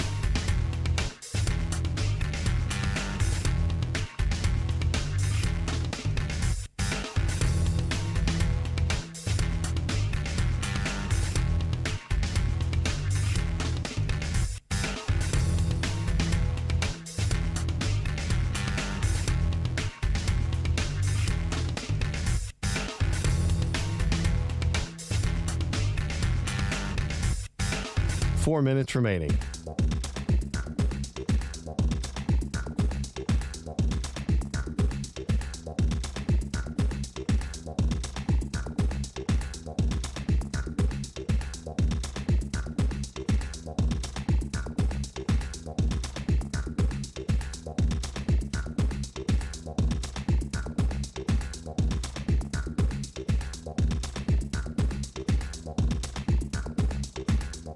Three minutes, 30 seconds remaining.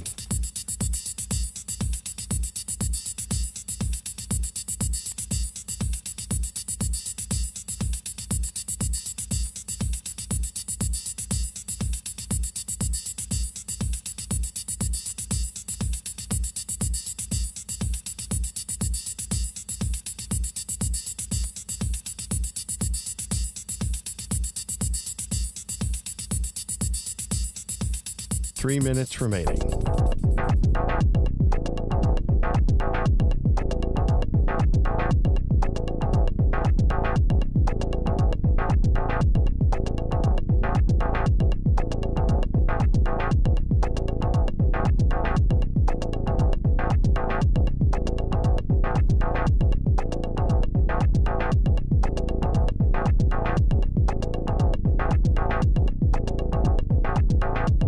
Two minutes, 30 seconds remaining.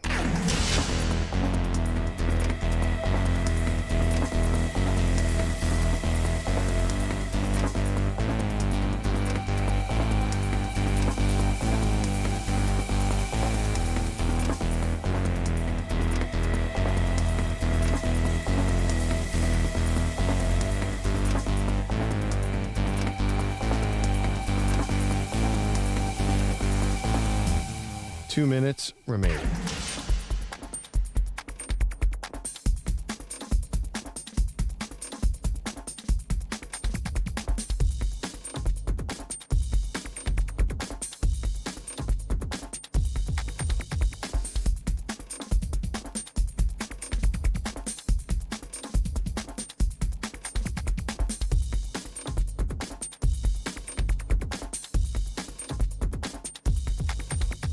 1 minute, 30 seconds remaining.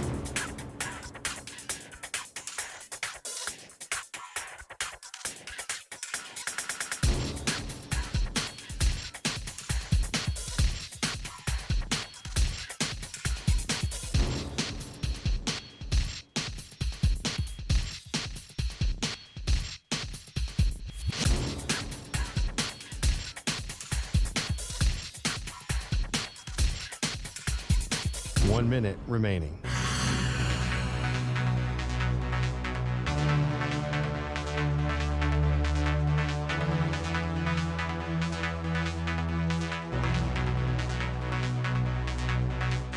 Forty-five seconds remaining.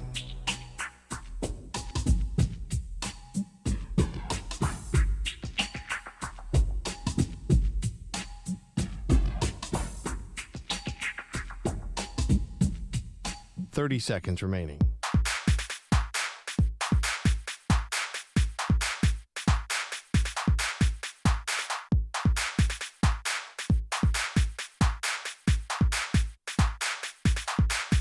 Fifteen seconds.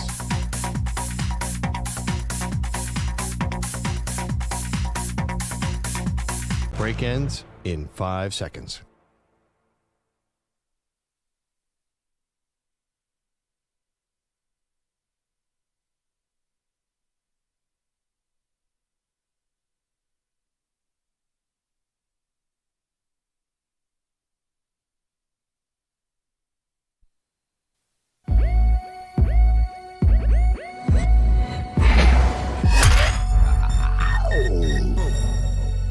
She can put away a large pizza by herself. He's allergic to cheese. They are Maggie and Perloff on CBS Sports Radio. Miami Dolphins are getting a whole lot more scary. Hey, welcome to the show, Maggie Gray, Andrew Perloff, CBS Sports Radio. As if the Dolphins weren't enough of a load to handle for the rest of the NFL. News coming out this morning that cornerback Jalen Ramsey will return to practice today. So he opens up this 21-day window for him to return off of IR. He's not going to play this weekend, big Sunday night matchup against the Eagles, but he will be back. And the Dolphins, it's funny because we talk about their offense so much, Perloff, right? Yeah. You score 70 on somebody, even if it's the Broncos, you're going to get a lot of attention. But the defense has been very good. They've just been super banged up. Now they are going to get Jalen Ramsey back, and I thought they might get him back for just like the last couple games of the season. Yeah, I thought that, I was told December. We were wrong. I mean, this is the era of guys healing faster and being ahead of schedule. You talk about Aaron Rodgers. I mean, this is scary now for the rest of the AFC. I would definitely counter the Dolphins' defense have been impressive. I mean, who have they? This is a who have they played situation. It has been a great run for them. Carolina, New York Giants, Denver Broncos, New England. Are the teams that they look good against, and they got torched by the Chargers and the Bills. So I think that is a huge to be determined about that offense, especially about that defense, rather. If your offense is flying up and down, that puts so much pressure on the defense. Even with Jalen Ramsey, I think that's clearly their Achilles heel, right, is defense.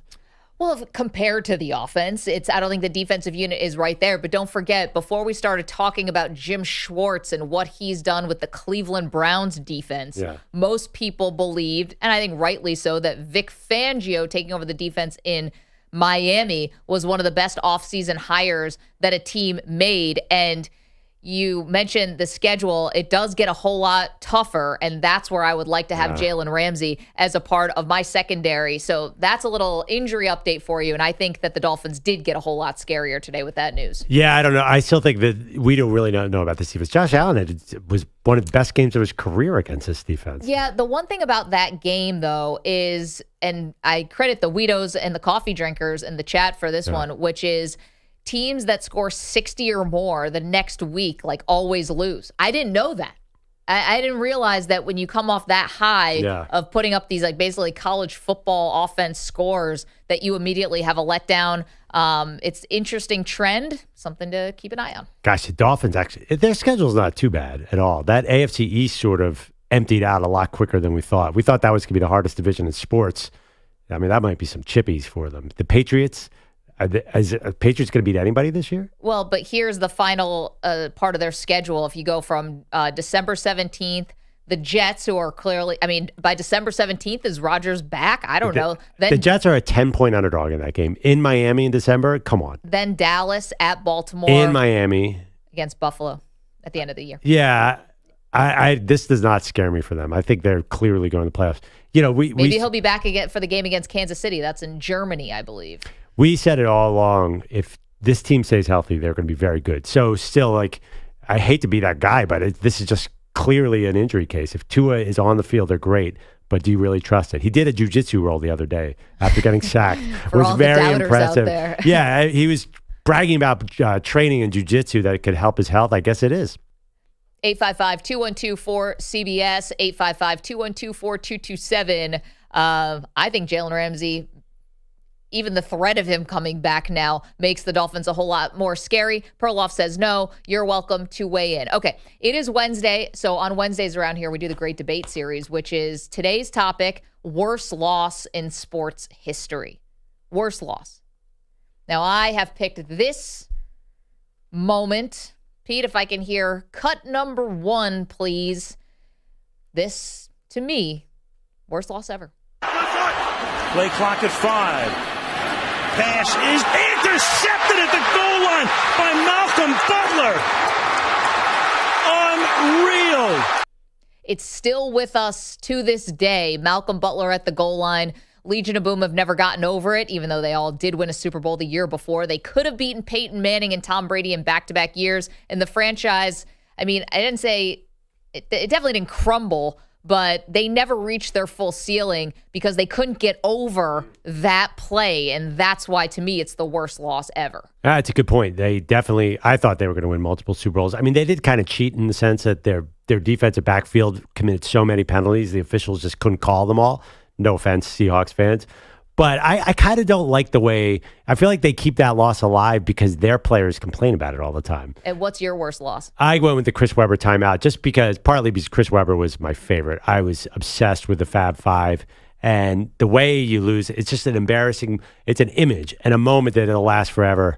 Kind of like, the one thing about this Malcolm Butler interception, you can say, oh, at least you could say it was a great play by the Patriots, or you can blame the other team.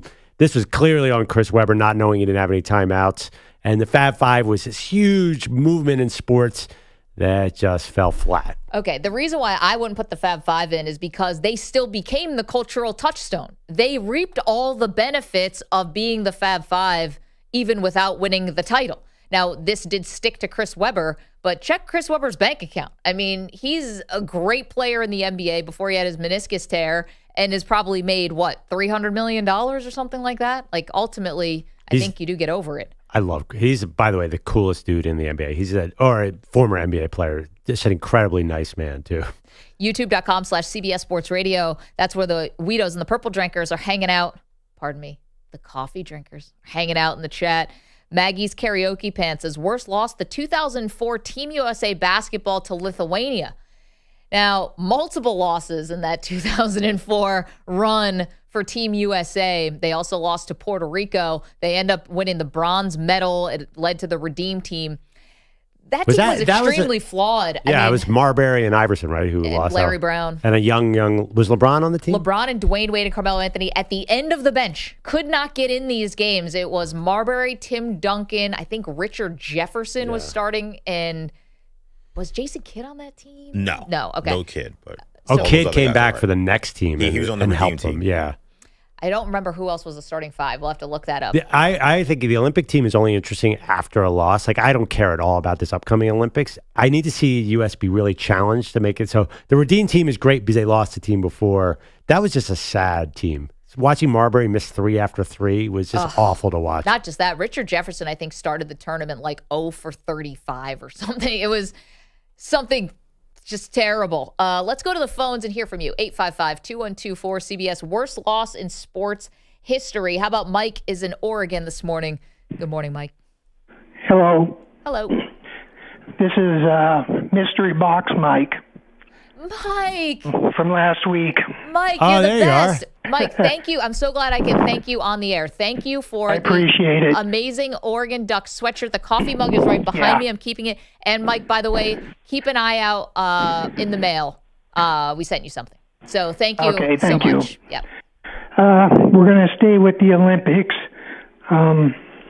The 1972 Summer Olympics, Russia beats the U.S. in men's basketball on the worst redo ever. And it was the first loss for the U.S. men's basketball team in Olympic history. Mike, thank you. It was so bad that the team didn't even show up to get their silver medals. I remember, Mike, somewhere Doug Collins just shed a single tear. Again, thank you for the cool Oregon swag. Mike sent us in a mystery box that I was pretty sure had a human body part in it, but it didn't. It had a cool Oregon sweatshirt in it. Mystery box sounds way too ominous. This is Mike with the mystery box. No, I mean, it was a really cool gift. Yeah, I don't like, if you said someone's sending you a mystery box, I think we would have had the intern open it. Yeah, it's like, make sure you shake it for any pills and powders. But yes, that was a robbery of international. Yeah, I saw the documentary. That was brutal. I mean, if that happened today in the modern era of media, that would definitely be an international issue. How about Sean? He's in Indianapolis. Hey, Sean. Good morning. Good morning. Good morning. Thanks for having me. Sure. For me, it's Dallas Cowboys 1-1 and 1-8. The non-catch for Dez and the Boko snap from Tony Romo on the field. Oh, Sean, thank you for the phone call. Oh, I'm sorry, Sean, your line was cutting out a little bit. I mean, honestly, though, the thing about the Dez catch and non-catch is the Cowboys got a huge call against the Lions the round before when there was, I think, a missed pass interference that might have given them the win. That team, and I'm sorry, I know I sound like a Cowboy hater today. I don't think that team with Dez Bryant was going to go on and win the title anyway. So this is interesting about our debate about the worst loss ever. You got to get as deep into the playoffs as possible to really define it to me. Okay, but see, I think to say that the Cowboys wouldn't have won the Super Bowl that year, that feels like a little after the fact. Like, thinking back on it, of course they weren't going to win because Romo is not a Super Bowl winning quarterback. But I think at the time, I mean, there was still a moment of redemption for that team. They really shouldn't have beaten I think it was the Lions the game before. They got really lucky to win that game. They were not like, and even, the game against the Packers. What's that? Well, Dak was the QB in that. Oh, I'm sorry. Dak was the QB. Yeah, I don't know. It didn't strike me as they were heavy favorites in that year's playoffs. Those were narrow games. So maybe, that was brutal. And I think, by the way, I'm always team catch on Dez Bryant. Definitely. But the fact that we still have to talk about this and we still don't know what a catch is all these years later with every angle of replay possible, it's the worst part about watching the NFL, that and the holding calls. How about this for an all-time classic? Pete, can we play cut 8, please? We have not talked a lot about individual sports collapses here. Let's take you back to the 1999 British Open. This is Jean Van de Velde. Think and theater of the mind here. He's standing in the middle of a water hazard. Oh, this really is beyond a joke now. He's gone gaga because this is quite.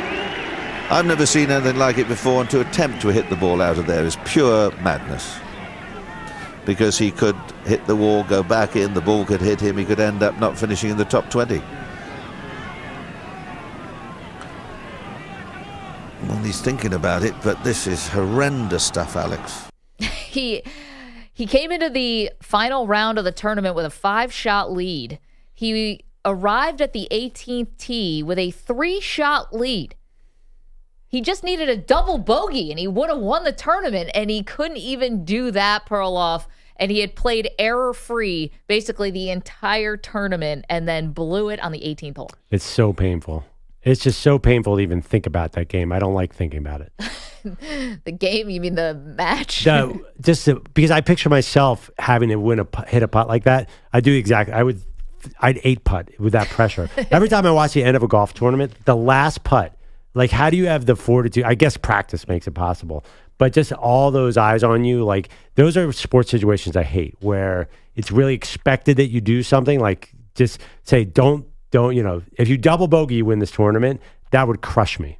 Okay. There's also an added, embarrassment to that when you see that image. I was only 9 years old or 8 years old at that time. I don't mean to date people, but, I'm not really a golf fan, but I will never forget him with the high water pants as he's standing there in calf deep water thinking about hitting this shot. And it's just embarrassing. This guy was supposed to be a champion. And now he's in the mud and the water of some golf course. It's like embarrassment added to the collapse. I think you're right about that. There's something about losing in anonymity, right? Like you lose and you just had a bad round.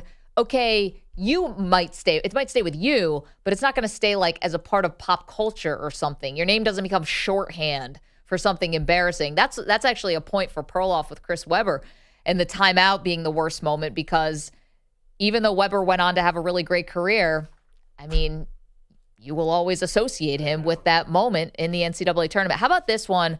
Pete, can we play cut number 7, please? You're talking about Perloff routine plays that get botched. This is a classic. 5-5 in a delirious 10th inning. Can you believe this ball game at Shea? Oh, brother. 3-2 to Mookie Wilson. Little roller up along first. Behind the bag. It gets through Buckner. Here comes Knight, and the Mets win it. Went on to win Game 7. Basically was a formality at that point. Mets win the World Series 1986. But again, another thing that stayed with Bill Buckner to the point where they were spoofing it on an episode of Curb Your Enthusiasm like 30 years later. We'll never, and you definitely didn't even have to be there to know about that play. By the way, we completely butchered the Dez catch, no catch. It was 14. Oh, sorry. It was a 2014 season. It was Tony Romo. So, because, 16 was also a horrible loss. That was the field goal. Yeah, that was they lost to the Packers again, I believe. Wait, are we talking about the Tony Romo when he couldn't get the ball down for the kick in Seattle, I thought? No, that was 12, I think. Okay. Yeah, that was before. We don't mean to make this as painful. So the catch and non-catch was 2014 because they had just squeaked by the Lions, and then they advanced and played in a really cold field against the Packers. Incredibly tight game. Dez definitely caught it, but... yeah, that was tough. I hate the fact that we're reeling off all these bad Cowboys losses. I feel that's very mean to do. Listen, they're coming off a win over the Chargers Monday night. So that makes the catch non-catch okay? I'm just trying. Let's go to Corey. He's in California. Corey, good morning.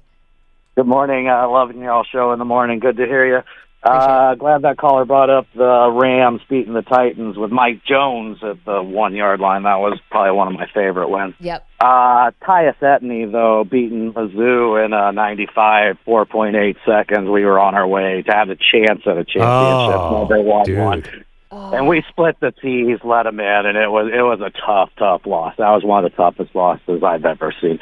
So that was my opinion. And recent, I really think one that we'll remember for a while is the Women's World Cup, losing by a centimeter. Oh, you know what? Great call. Brutal, yeah. That was the Megan Rapinoe and missing the penalty kicks. I mean, that was just brutal. Corey, thank you. Oh, I'm sorry. I thought you were done. It's funny. College basketball has lots of them because every great shot, the catch, the Christian Laettner shot has a downside. Kentucky, obviously, I think, did anyone call about Houston, North Carolina State? Yep. That is a bad way to... Jordan Schultz brought it up. Yeah, Jordan Schultz. Yeah, it was like someone was just talking about it. So that's the thing. Any great play in any sport history has a flip side. Sure. Butler Duke was already brought up. But like the one you had, like people think of the when it's a Malcolm Butler interception, you think about the negative. You don't think about what a great play the Patriots did. You think about the Seahawks blowing it. Yes, because the Patriots already have so many wins. It was just another win. Like it didn't do anything to elevate them beyond what they were already elevated to. Like the Seahawks, this would have put them in a dynasty conversation if they had kept it going. And like modern dynasties, depending on how we want to maybe talk about the Chiefs or something who have a shot, but it's so rare these days. No, totally. But and also too, if somebody hits a 30-foot shot to beat you, that hurts. But you got to give. We'd been debating the Mario Chalmers shot. Yep. Like, yes, that's a brutal loss, but it's not like calling a timeout when you have no timeout. Sometimes you get beat, right? I mean, sometimes Christian Laettner is going to hit a turnaround with no time left. It just happens. I feel like those are tough losses, but when it's your own fault, it's worse to me. How about when it's the band's fault? Well, I don't know if it's the band's fault. It's a tuba guy. But the band played a role. Here's one of the all-time worst losses. Comes loose and the Bears have to get out of bounds. Rodgers along the sideline, another one. They're still in deep trouble at midfield. They tried to do a couple of... The ball is still loose as they get it to Rodgers. They give it back now to the 30. They're down to the 20. Oh, the band is out on the field. He's going to go into the end zone. He's going into the end of the Bears. The Bears have won. The Bears have won. Oh, my God. The most amazing, sensational, dramatic, heart-rending, exciting, thrilling finish in the history of college football. There you go. You know what's funny about that call? I've listened to it so much in my life, the play, Cal Stanford 1982. In my mind, because I was born in 1983 is not that long ago. I realize I'm 40, but that call sounds like it's from 1940. Yeah, definitely. Now, it's such a great call. I'm not talking about the content of it. I'm talking about the sound. You know what's shocking about that game to me? John Elway was Stanford. Yep. Do you know what that team's record was that year? Oh, I'm sure. They were 5-5. Oh, really? Yeah, and both teams were 5-5. So nowadays, if you're a great quarterback, you're 9-3. Yeah. How could Stanford not win with John Elway at quarterback? I don't understand that at all. You know, it's funny. We're talking about worst losses ever, which is why we're doing this as part of our great debate series. I think it's interesting. Maybe a whole other subcategory can be like all-time great players who failed in the big moment, right? Not that John Elway is on the losing side of this when we can associate him with winning so much. Like Mariano Rivera in the 2001 World Series against the Diamondbacks, blowing that save. You think about Mo was only unanimous Hall of Famer, walks into the Hall of Fame, but he still has this terrible moment on his resume. But I don't think he's a whole subset. I don't think he's labeled with that like Chris Webber. If you say Mariano Rivera, first of all, it was a sawed-off single. It wasn't the worst homer. I don't think anyone puts that first. No, they don't put it first, but I think that could be a whole other subcategory, which is guys who always came through and then failed. Oh, I see what you're saying. I thought you were talking about Dan Marino, who never won. No. I'm talking about guys who are so associated with winning, yet have a painful loss, because I've interviewed Mariano a couple times. I've been lucky to, not to name drop, but he still thinks about that. Right. I think that's fine. Mariano, it's guys like Jackie Smith who dropped a touchdown in the Super Bowl. Guys who don't have the win, it's so much more brutal. John Elway's fine. John Elway could, because of the 2 Super Bowl wins, everything else got erased, right? Does anyone talk about the fact that he got blown out in 3 Super Bowls? No, they don't. It's almost to me like 18-1 with Tom Brady. Losing to the Giants in the Super Bowl when you think you're gonna, be, crowned as the GOAT at that point in time, and you're gonna, put the big FU to the NFL with all the, stuff with the Spygate, and then you lose. To me, that is almost a whole different category. Yeah, right. Right. But because that doesn't, it's hard to put Tom Brady on the worst losses ever when he's the winningest quarterback of all time. So you're right. That's a subgenre of this. That's right. 855-212-4CBS, Maggie and Perloff. You're welcome to weigh in. We see you guys on the phone to get back to the worst losses ever in sports. So much more to do, including checking in with Jerry Jones. Do that as well. Don't move. Maggie and Perloff, CBS Sports Radio. You're in a 5-minute break.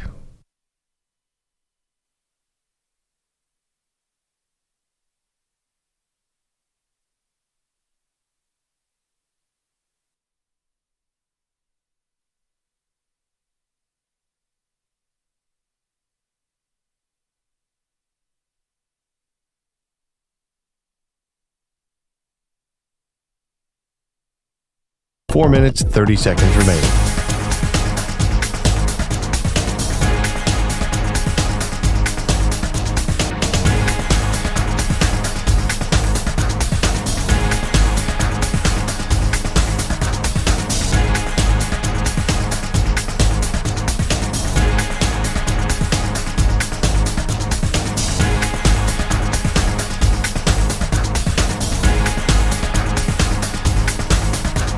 Four minutes remaining.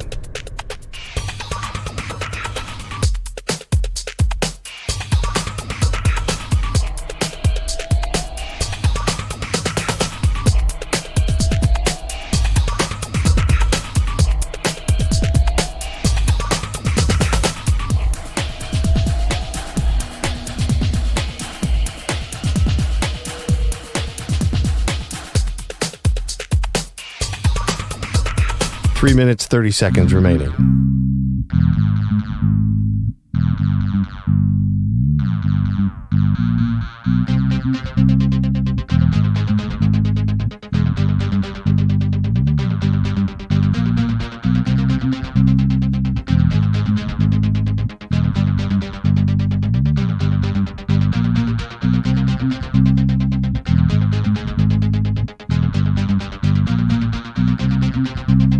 3 minutes remaining.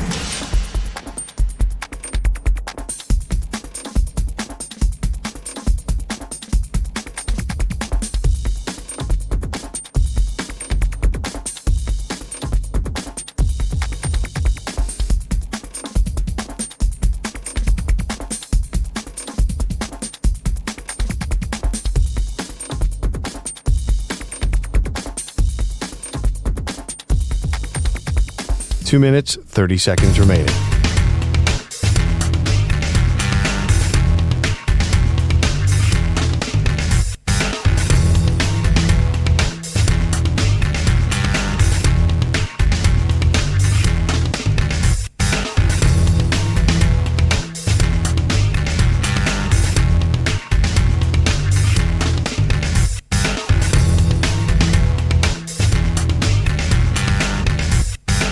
Two minutes remaining.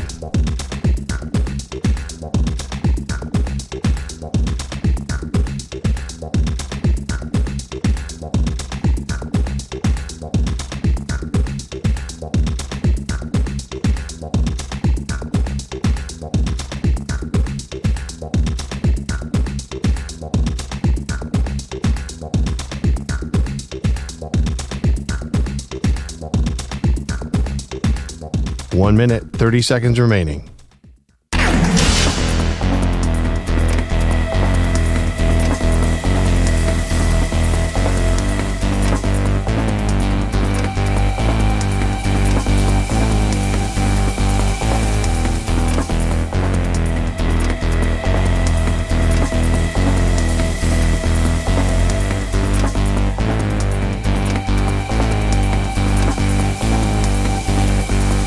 One minute remaining.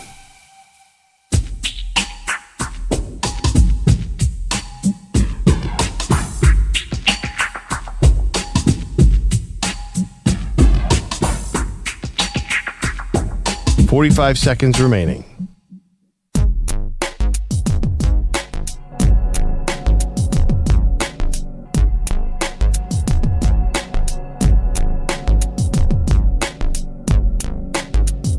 .30 seconds remaining.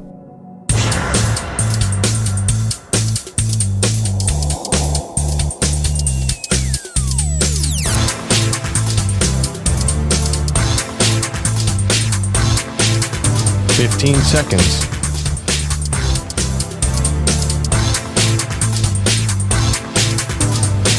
Break ends in 5 seconds.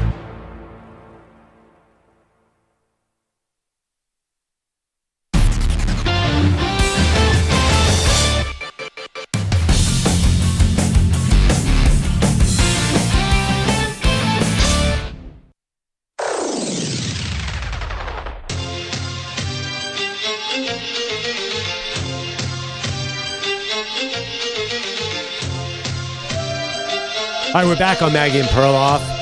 I apologize in advance. I started the show by saying the Cowboys are not Super Bowl contenders. Then we proceeded to talk about the Des Bryant catch, non-catch, the Tony Romo fumble. Hey, listen, this is a franchise that owned the Philadelphia Eagles for years, so they have plenty of wins here. But I have to say I have a problem with their best player. Why? Micah Parsons might want to stop talking. And I love Micah Parsons. I think he's a great character in the NFL, but he went a bridge too far this time, Maggie. Let's back up things a little bit. We started off the show. You do not believe the Cowboys are a Super Bowl contender. I do. We put the poll out at Maggie and Pearl on Twitter. You're welcome to go there and vote simple. Are the Cowboys a Super Bowl contender? Yes or no? Then we start our great debate series, which is today's topic, worst losses of all time. That's where the Cowboys got brought back into the conversation with the Des Bryant catch, no catch, Tony Romo botched field goal, stuff like that. Field goal attempt, and many, many other things. And you're welcome to call in about that, 855-212-4CBS on the worst loss ever in sports. Now we get to Cowboy Quickie.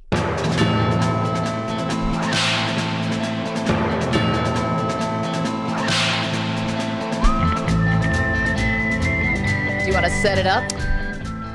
So Micah Parsons is not shy about sharing his opinion, and that's fine. I don't care what he says about his own team, but he might want to keep my team out of his mouth. But I just don't condone the bashing of Dak Prescott and the Dallas Cowboys and have the same energy for the Eagles. The Eagles were healthy. They had Jalen Hurts. They had the receiving core. They had their explosive weapon. They didn't have Lane Johnson. I will admit that they didn't have Lane Johnson. But does that make that big of a difference? Because I see my quarterback, maybe not have the red zone success, but move the ball way better than the Eagles did Sunday night. What is he doing here? He's not in the media. He's a player. Like, why is he talking about the Eagles? They're going to play the Eagles, prove it on the field, and only the idiots in the media treat every game like it's a referendum on where the team is. What's he care about what people think about Jalen Hurts or Dak Prescott? Like, they get to actually play football to decide who's better in 2 weeks. What's he doing here, Maggie? Well, it's Micah Parsons, and it's the year 2023, so you can absolutely be an athlete and be in the media at the same time. This is like a little Draymond Green situation. Tons of guys have their own podcasts. I love it. I think that he's taken it to the Eagles. He's, guys who are this talented when they talk trash, I really think they believe in their minds they can't lose. And, he's just pointing out this hypocrisy. It's a little something we call whataboutism, which is, oh, you're making fun of my quarterback. Well, what about Jalen Hurts? Why aren't you making fun of him? Why aren't you calling him to the mat? And he's absolutely right. We do treat Dak Prescott and whoever is the Cowboys quarterback with a lot more scrutiny than other quarterbacks. Imagine if Justin Herbert was the quarterback of the Dallas Cowboys and had the primetime losses, this 24-0, to collapse like that in the playoffs. We would skewer him, but he gets a pass. So Micah Parsons has a point, and I like it. You like it? I do. How about the last year and a half when I've been defending Dak Prescott and you've been telling me that he's not a top 10 quarterback? Listen, I picked the Cowboys to go to the Super Bowl this year. You can win a Super Bowl without a top 10 quarterback. I love Dak, but here's the issue. Jalen Hurts, everyone thinks because his numbers are down that he's playing bad. They're 5-1. I know they're about to go on this gauntlet of a schedule. I don't think he played bad against the Jets at all. I think the only reason the Eagles did anything, was there a single player who showed up for them other than Jalen Hurts? He escaped every sack, threw for a ton of yards. He had one bad mistake at the end of the game, which is good. Because as Jalen Hurts once told me, you're either winning or you're learning. And we are learning to win football games. Yes. That's your Cowboy Quickie. Andrew Bogusch is here with some headlines. Good morning, Bogusch. Good morning again. So to fit the theme of the last hour or so, the Diamondbacks have suffered some heartbreaking losses. Byung-Hyun Kim giving up those homers to the Yankees in the 0-1 World Series. At least the current pitchers spare their fans all that drama. Merrill Kelly allowing early homers to Trey Turner and Kyle Schwarber, setting the table for a 10-0 Phillies winning a 2-0 lead in the NLCS. Rob Thompson's team back-to-back 3-homer games, 15 long balls in their last 4. I mean, we got a really good lineup, and it's a long lineup, and we're swinging the bats really well right now. Thompson also had Aaron Nola twirling 6 shutout innings last night, and now they're halfway to their second fall classic in a row. Jacob Tyler Realmuto pretends to be worried by Arizona. If we keep playing this brand of baseball, we feel pretty good about our chances, but it's far from over. Yeah, that's what you're supposed to say. What is Rob Thomas? What's he doing? Talking like you guys. You can't say good things midway through a series about your team or your lineup. You have to be negative to at least neutral. It's at least medium range to over. Does the series even get to Game 6 is the question. Game 3 tomorrow afternoon in Arizona. The Rangers and Astros now in Arlington, Texas, winning twice in Houston to begin the ALCS. Max Scherzer and Christian Javier on the mound for tonight's 7 Central first pitch. He may not catch a lot of passes, but he looks cool. So another coup for the Eagles yesterday, winning the one-team race to sign 34-year-old receiver Julio Jones. Colts nose tackle Grover Stewart, one of the best run stoppers in the game, receives a 6-game PED ban. He takes responsibility for putting something illegal accidentally in his body. These will be the first games Stewart misses for any reason since 2018. Yeah, it's like I tripped on it, and I somehow got all this drugs in my body. It's so odd. I was at Jamba Juice, and I guess I misread the board or something. It's like it was a granola bar. I didn't get all the facts. It's just so funny to me. And everyone uses the same excuse. Yes. Although this one at least wasn't as like offended as others are. He was like, all right, my bad. Like he seems to know that he somehow messed up. Not like my smoothie bottle was contaminated by crack. My bad. No, the Ryan Braun is really the worst. It's like my urine sample was tampered with by the urine collector. Yeah, he ruined a guy. Yeah. But nobody cares about NFL. Like the NFL guys are going straight into the Hall of Fame with PDs. Do you think Antonio Gates is going to be stopped from the Hall of Fame? In baseball, it's like, oh my gosh, it's so like holy there now that you can't take PDs. Football, let him in. Well, and ironically, taking steroids or something while playing football has way more real life consequences because you could really damage someone physically. It's the same thing going on with UFC right now. They're having a whole situation with their drug testing policy, and they don't want USADA or something doing their drug testing anymore. But it's like you have to be so buttoned up when you're doing combat sports like that. It's crazy. You can't mess around. Becomes a cycle where if you're not taking PEDs, you'll get killed. I think people say, oh, if you're in the NFL, if you're not bulking up, you're going to get hurt. Which is, again, ironic that two of the other sports besides combat sports in the NFL and football that we think about with steroids is like cycling and baseball, where you're like... Oh, well, track and field is... And track and field. Another one where you're doing no physical contact. I don't know if this is connected to this case, but I guess the NFL and the PA this morning sent out a memo to players warning them about where their meat is currently coming from, that there are issues with China and Mexico exported meat that has certain things in it steroids. Contaminated that may cause you to fail a test. Like a hormone or something they're put in the... Yeah. Wait, what about the rest of us? Well, the rest of us don't have to take drug tests to come to work. I know, but I really don't want to eat something that's banned by a professional sports league. So I don't know that it's like necessarily an unhealthy. I mean, you don't want it to be in your meat, but it might not hurt you, but it would cause you to fail an NFL drug test, which we're not subjected to. If I eat the right steak though, would I be able to run a 4-4? Yeah, great question. If you're strangely strong all of a sudden, it could be from the meat you're eating. It's funny. One day EJ comes in, he's like, "I'm benching 350." It's like, wow. I sit down at a steak restaurant and I say, "Just give me your best steak from Mexico." A steak sandwich and a steak sandwich from Willie Fletch. Are the Bucks already regretting the Damian Lillard trade? Just 5 points, missing 9 of 11 shots in last night's 124-101 preseason loss to the Thunder. The Liberty. I'm kidding. The Liberty need to avoid elimination again tonight. Game 4 of the WNBA Finals in Brooklyn. The Aces down 2 starters, point guard Chelsea Gray and center Kia Stokes, both of whom were hurt in Sunday's loss. After losing to Germany over the weekend, U.S. men's soccer bouncing back with a 4-0 win over Ghana in Nashville last night. Gio Reyna scored twice, his first goals for the national team since 2021. In between was that nasty fight between his parents and head coach Greg Berhalter. Meanwhile, Neymar suffered a potentially serious knee injury in Brazil's World Cup qualifier last night. He needs further testing today. And let's go back to that Avalanche Kraken hockey game from last night. The amazing call of that fight we already played was just foreplay. Here's Nichushkin down low. Rebound, score!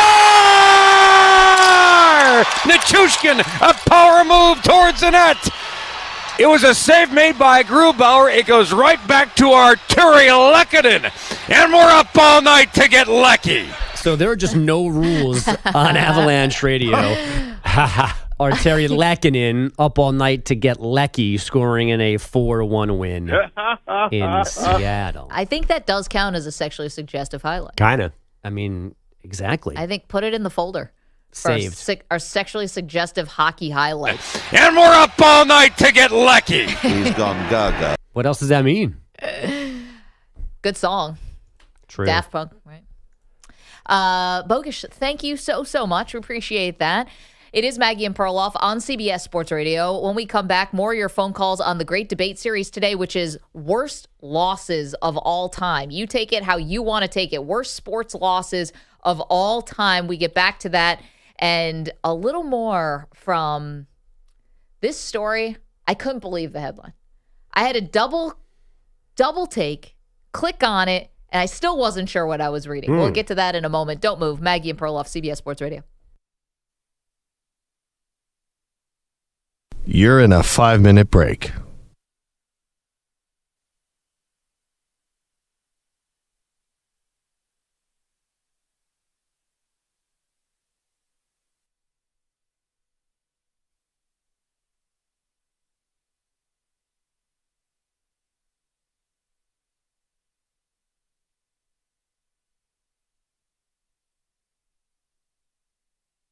4 minutes, 30 seconds remaining.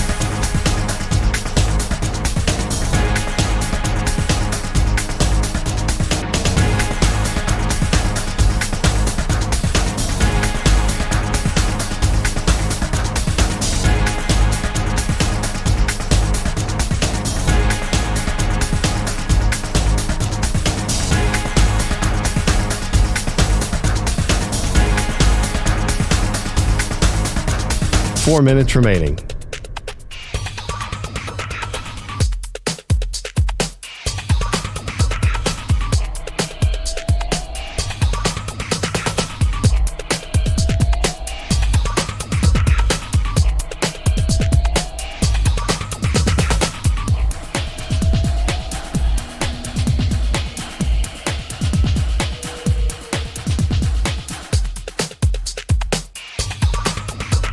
Three minutes, 30 seconds remaining.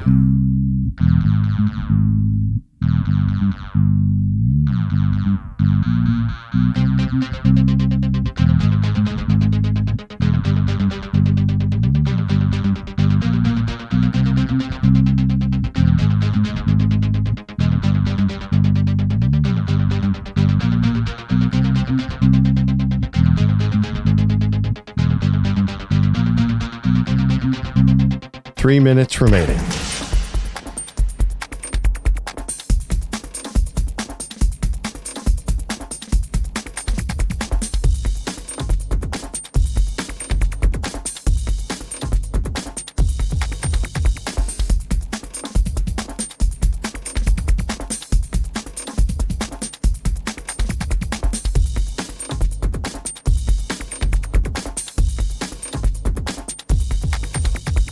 Two minutes, 30 seconds remaining.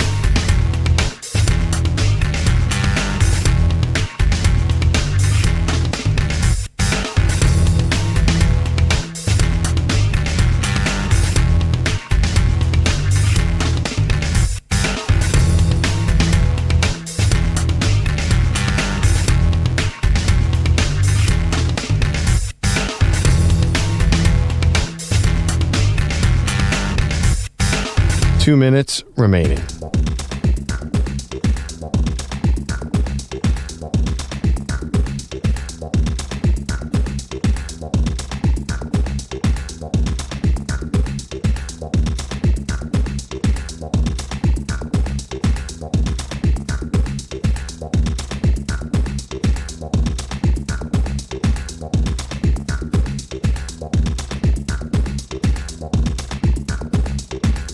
One minute, 30 seconds remaining.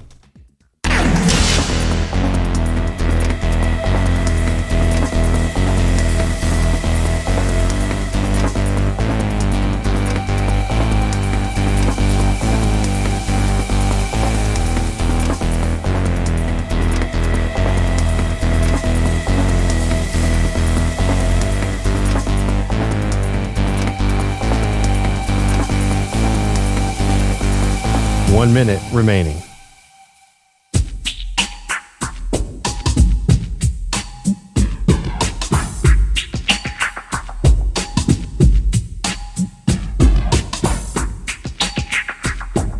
$45 seconds remaining.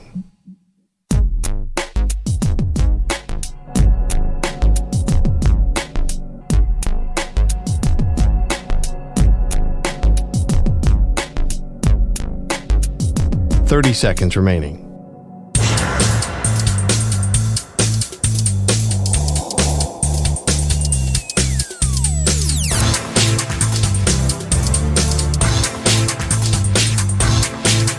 $15 seconds.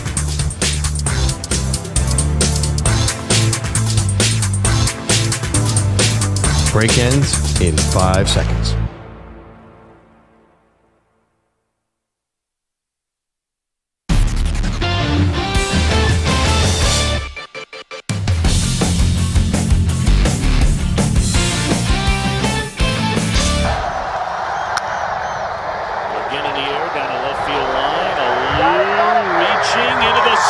And couldn't get it, and he's riddled with a fan.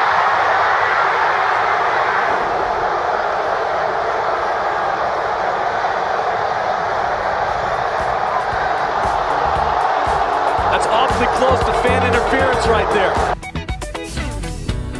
Just painful. Our great debate series today is worst losses in sports history, so we can't get through that without playing a little Steve Bartman, who cost the Cubs the NLCS. Miami ends up winning. They go on to win the World Series.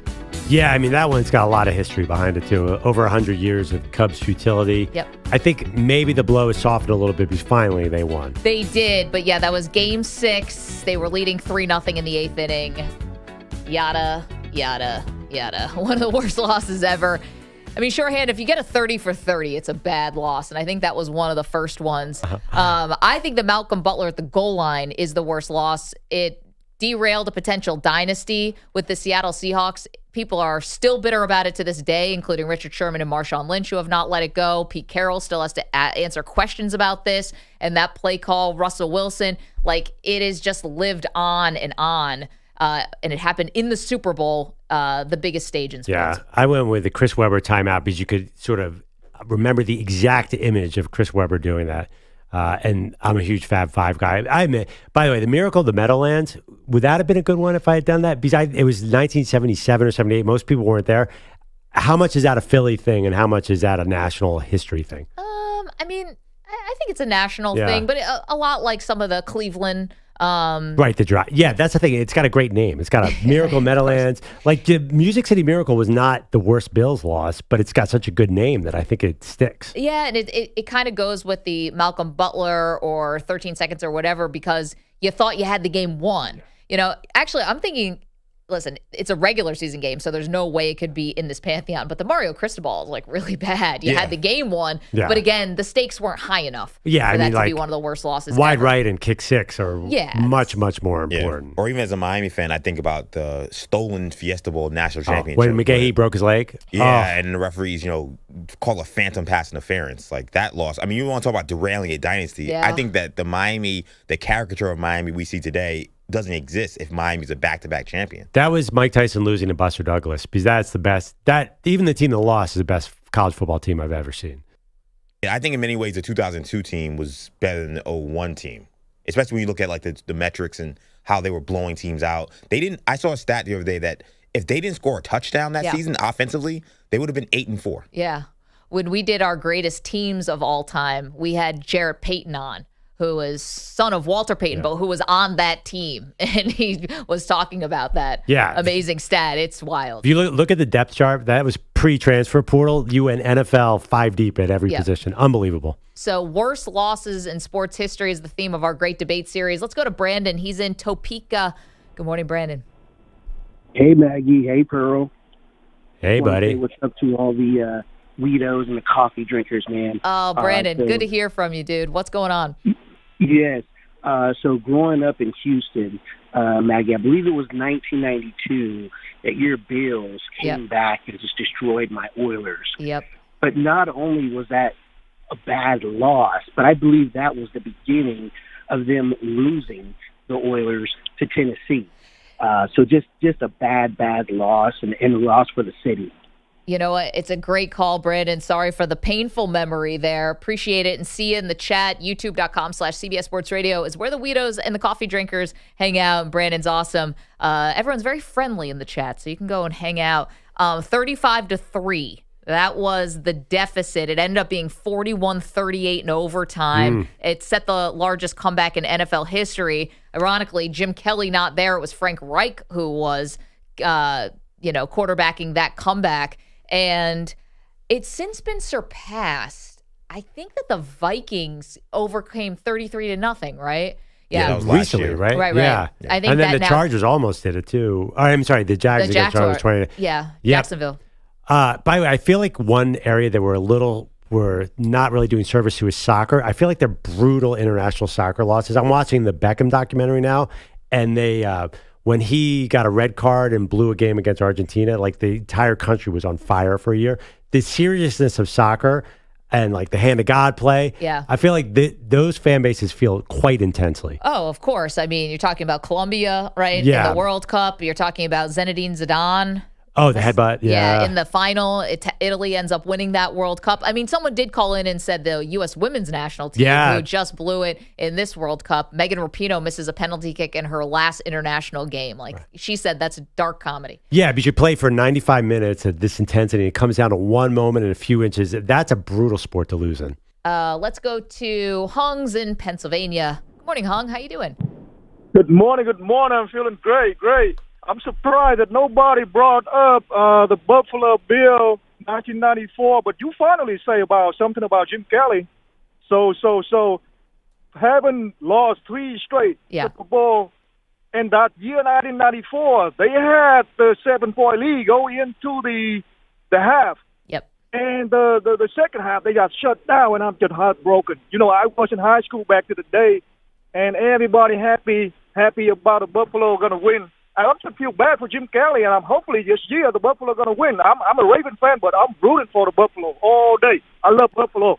Raven at number 1, but Buffalo number 2 all day. Hung, I love it. Thank you so much. Wait. Maggie, you can answer. That Super Bowl was that I thought they got killed in the later Super Bowls. No. I thought they missed the field goal against the Giants and never really came that close again. Educate me. That is not true. Yeah, so the first one they lost against the Giants, that's the Scott Norwood wide right. The second one they lost against the Washington, now we know them as the football team. So that one was also close, 37-24 in that game. Then the first one against the Cowboys was bad. That was 52-17. That was a blowout.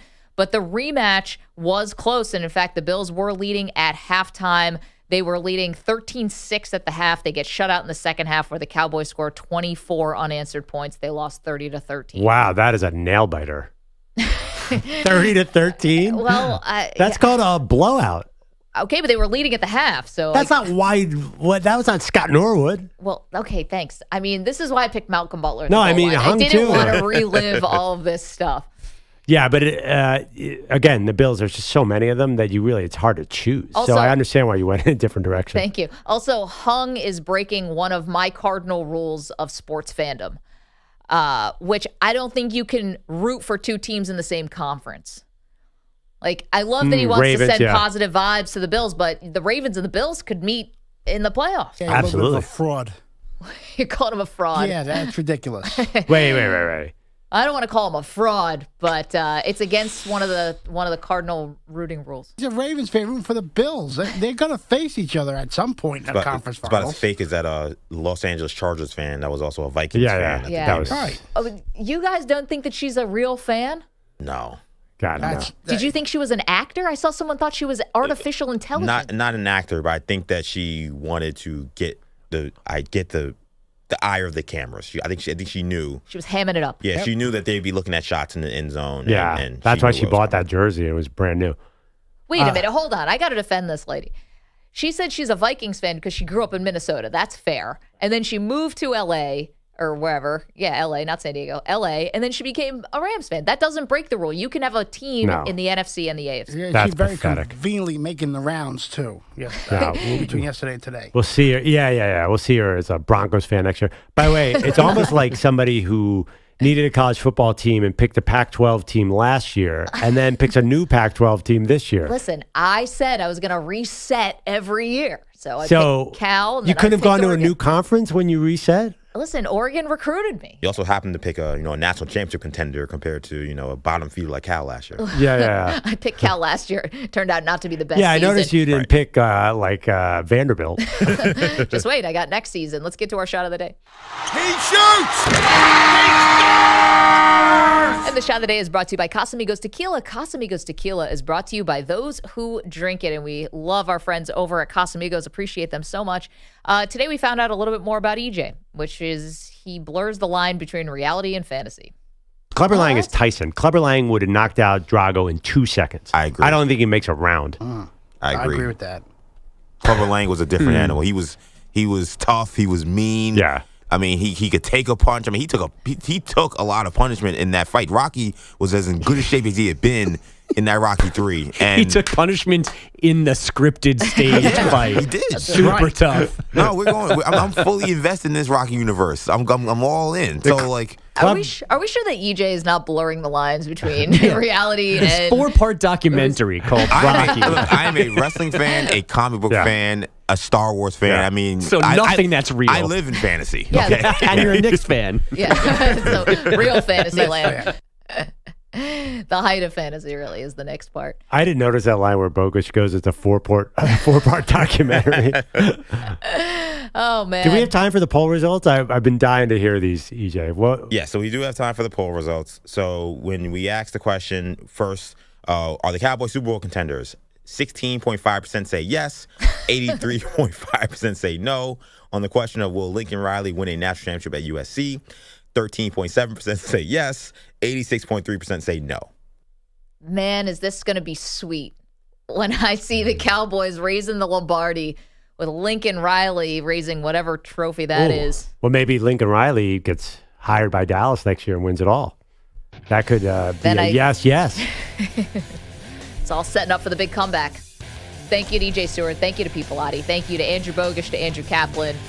Callers were phenomenal today. Weedos and coffee drinkers. You guys are fantastic. Jordan Schultz as well. We will see you tomorrow. Peace.